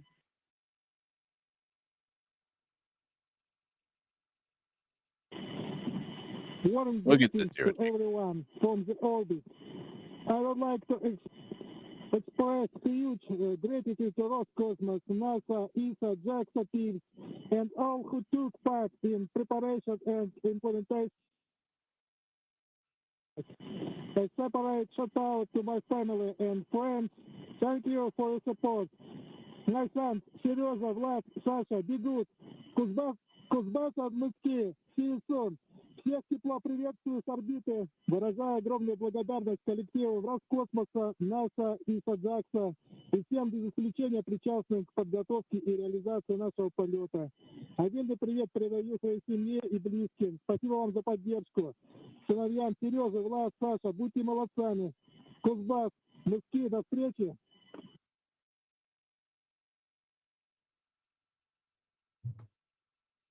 So cool. That was obviously the cosmonaut from Roscosmos that they took up. Dragon, we copied all, and we see the vehicle chasing down the International Space Last Station on orbit. Nose cone opening is in progress. We saw nominal dehumidifier activation and service section Draco checkouts. With that, your go to raise visors. And I've got one final note. We have a tradition on board this spacecraft for its travelers to bring a small token, a zero-G indicator, Here's your if you zero will, G. to clearly demonstrate the free-floating nature of objects traveling in orbit around the Earth. And I wonder if you've brought anything fitting that description.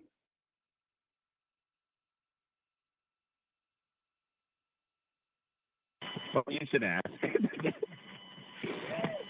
Oh, man. So per tradition, we, of course, have a zero-G indicator. It's already been deployed. The significance of our zero-G indicator is not actually what it is, but who chose it.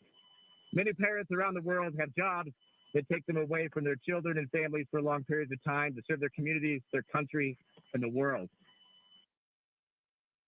Military families are a prime example, but many jobs, including our own, share this trait. The choice of the zero-G indicator was given to my daughters to represent the sacrifice that children everywhere make while their parents are serving away from home. We chose a stuffed family dog, and she is free-floating here today. Family dog. So it was not the giraffe. It was the family dog. We'll see if they show it. Maybe it looks like a giraffe, but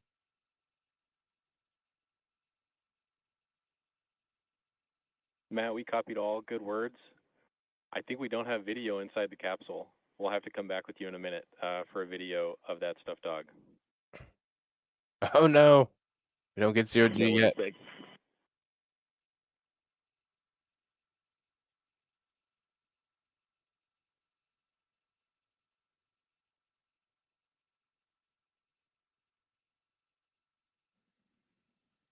So right now on your I screen, thought you the do same have thing, that Acorn. initial video of nose cone deployment. And again, the nose cone is opening to expose those two sets of hooks that Dragon will use to autonomously dock with the International Space Station.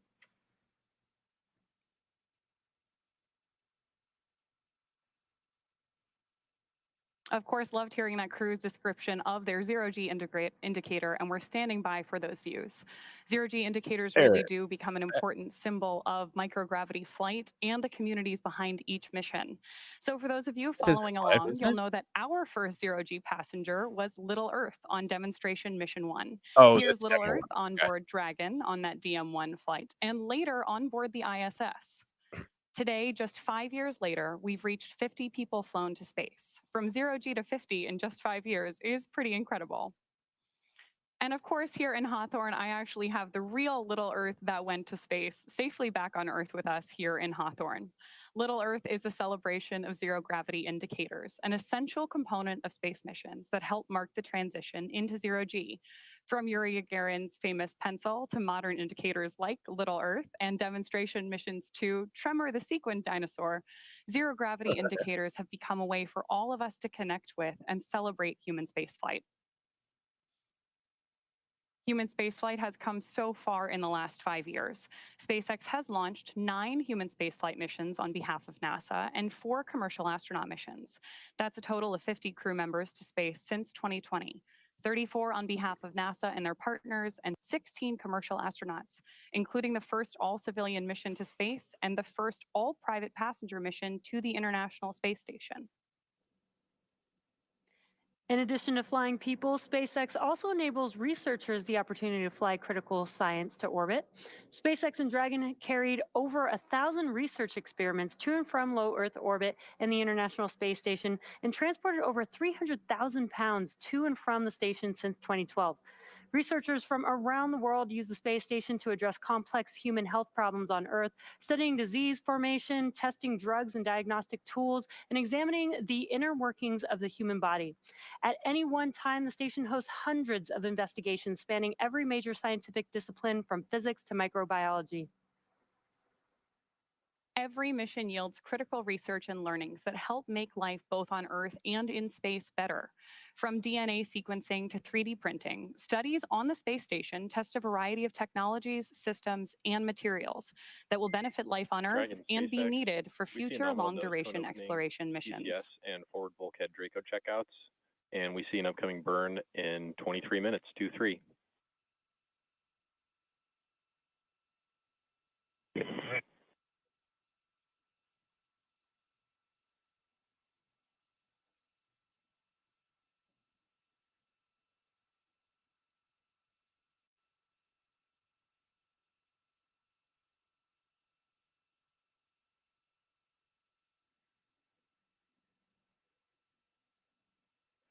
Getting great views of Crew-8 on board their capsule there and standing by hoping we might get a shot. There is their zero-G indicator.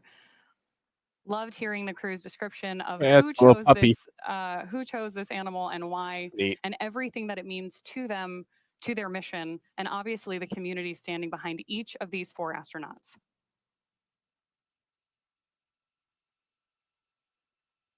And in addition to that, we heard some great words from the crew expressing their thanks and excitement to be on orbit. Really great to see them successfully on their way to the International Space Station. We had a successful nose cone deploy as well as those Draco checkouts, everything continuing to go really smooth. So for now, we're going to end our coverage from here in Hawthorne until we pick back up with our docking coverage in about 26 hours. So for now, we're going to hand it back over to Megan and Raja at Kennedy Space Center to wrap up today's launch coverage. If you're just joining us, welcome to Kennedy Space Center in Florida, where we just watched Crew-8 liftoff from Launch Pad 39A. 3 NASA astronauts and 1 cosmonaut now en route to the International Space Station. I'm Megan Cruz. This is NASA astronaut Raja Chari, and we got to see an incredible launch. What a clear night. That was amazing. Dragon SpaceX. Cabin environment looks good for suit doffing, and we'll take the camera external here in just a sec. Your go for 4.012 suit doffing. And that's the question we were just talking about before we got back online was when are they going to actually start doffing their suits? Happy to go. 4.012 suit doffing. And so you heard the calls there. So first they wait for the nose cone to get open. They wait for the Dracos to be safed, which was the launch escape system. And then once they've verified the cabin atmosphere is good, that's when they can take off their suits. And as you heard them say, they're going to take the cameras external, is basically they're taking off their spacesuit. And it's pretty sweaty. You've been laying on the back for a while. Yeah, but you could hear it in all their voices. Maybe sometime this week like or next week I'll an do amazing it. night down here at the Cape. It was super clear. You could see. Dragon cameras are exterior. You could actually see Pat, the show and staging, tell. and it was Copy external. amazing view. And I got to see I haven't the got first stage Crew-2 come yet, back. So or it was a Crew-8 super yet. clear night. We got to see the second stage turn into just a very See faint now. star all the way at Seco. Yeah, and it's great to see some friends launch of yours. You're really close with Matt and Mike, I understand. And really, it's nice to see a launch because we really waited till T-minus 10 minutes to know whether or not we were going to go. Yep, yeah, and it's it's always exciting when it comes to space flight, even more exciting when it comes to human space flight, and just great to see the team come up with a technical solution, look at all the data. As you heard them keeping the crew informed, like we talked many times tonight. The core is the person and the Capcom that they are talking to, but there is literally hundreds of people talking on loops and making engineering decisions and trying to go back and look at analysis data. And so a great testament to the team tonight to pull all that data together as they always do. Yeah, and to make sure that they're safe at launch and also reentry. So great to see the launch again. And once they get to the space station, they're going to have a hand in some incredible science and investigations. And here's Jasmine Hopkins with more on that. Thank you so much, Megan. That's right. We saw another beautiful, spectacular launch from here on the Space Coast. And joining us now is Dr. G from Emory University to talk about Project Eagle. So, Dr. G, what is Project Eagle? Our goal is to investigate the impact of space microgravity on human heart microtissues. These tissues are generated from stem cells, and they are a potential source of cells for cardiac regeneration. One challenge is that these heart stem cells are largely immature, meaning that they're not as fully developed as the heart cells in our body. So we are trying to find ways to push these cells to develop further. Because transplanting immature cell could actually increase the risk of complications. The good news is that we found this heart muscle cells become more mature under ground-based simulated microgravity. And we would like to confirm that observation under real space microgravity. Right. So we're kind of taking what we've learned here on Earth and seeing if we can apply it in space. So with that in mind, we've been studying heart health in space for quite a long time now. So is Project Eagle going to tie into any of the other research we've already done? Great question. Yes. Actually, our experiments build up on several interesting studies on the space station, including our own. For example, on the space station, heart stem cells or precursor cells grow faster than under standard gravity. So in our new experiment, we would like to learn if this beating heart muscle cells can develop further and become more mature under space microgravity. Right. So we're kind of taking that that research to the next step there. And of course, that's really important because we're looking at going even deeper into space. But actually, is, things like Project Eagle, could that actually help us on Earth? What we're learning in space for our heart, could that benefit our heart health on Earth as well? That's good. Another good question. Yeah. So we hope to learn, identify the molecules or conditions that can be helpful to promote the maturation of heart cells, because that could help us develop new strategies to push the cells become more mature on Earth. More mature heart cells are more reliable for repairing damaged heart, and those more mature heart cells are also useful for develop new medications to treat patients with heart disease. I don't know if we're going to get Right. So it's back great to see, we're taking it in space, also benefiting our life here on Earth. Thank you so much, Dr. G. We really appreciate you being here. Thank you. Of course. All right, Megan and Raja, back to you. All right, we're about to wrap up our coverage here, but I want to take one last social media question because this one is super cute. This one is from a 4-year-old, Robbie, and he wants to know, what will the crew do to pass the time on the way to the space station? Well, Robbie, hopefully your parents are typing for you and you don't have your own social media account as a 4-year-old. But it's actually probably the best time, both at the beginning of the mission and at the end of the mission, because on the ISS, your timeline down to 5-minute increments. So you're going. So this time in the Dragon on the way up and the way down is kind of the time to honestly look out the window, enjoy the fact that you're in space. For all of us, we've trained and spent most of our life getting ready for this moment. So actually getting to savor that and enjoy it. And you heard Mike Barratt talk about being able to look, he said it was like being in a roller coaster with a bunch of teenagers.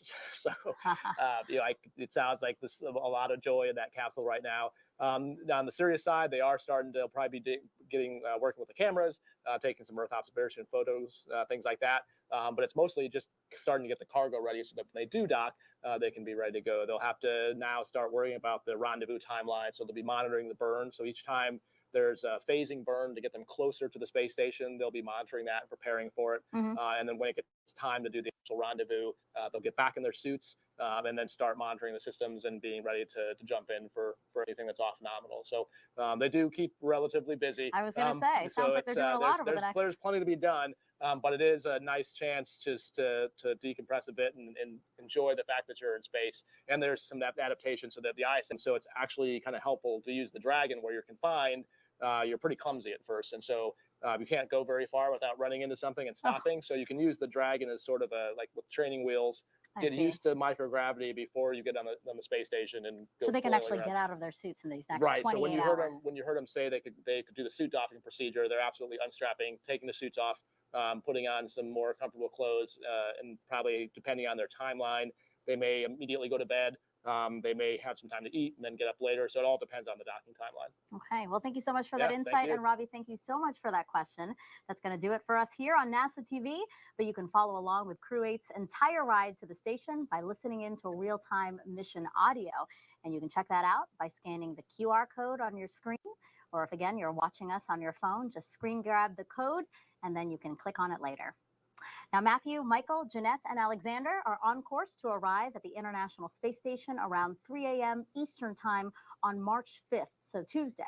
On-camera coverage of docking and arrival will resume about 2 hours before on NASA TV. And that's really always fun to watch. Oh, Raja. yeah, absolutely. Just the faces of the crew. I think we showed some clips from earlier before, but it's both exciting because they're coming onto the space station. It's so bizarre to have trained so much at Johnson Space Center in the mock-ups and then see the real thing, and it's upside down or sideways, and just your mind trying to take that all in. And I guarantee the smiles are going to be huge. As you saw, Laurel's excited to see him. Everyone's excited to see everyone. It's a really weird family reunion when it happens in space, but it's probably one of the most fun ones to have.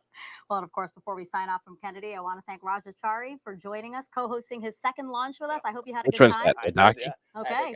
I outwore the jinx this time, so I Thank finally you. got. I appreciate that. What we're going to do is sign you up for Crew-9. That's right. You heard it here, folks. Crew-9, Raja Chari co-host. And a huge thanks to all of our guests for joining us today. But most importantly, thank you all for watching. And you can keep up with any updates. All right, so we'll leave it right there. They're just doing their sign off. Yes, I should be covering docking procedures, all that kind of stuff. It happens very late into the night, so it'll be 3 a.m. when they actually do the docking procedure. It would begin docking at 1 a.m. on March 5th. So I should be able to accomplish that at least.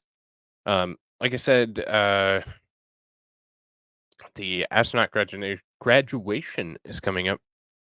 It's either tomorrow or Tuesday. I have to look to be sure. But if I can get to that, I certainly will as well. So look out for that. But that was a crewed flight to the International Space Station. Great job, SpaceX, as always. And 4 more astronauts have successfully made their way into space. So that's going to be it for us tonight. Hope everyone enjoyed. Please hit that like button on your way out. And until next time, have a good night, everybody.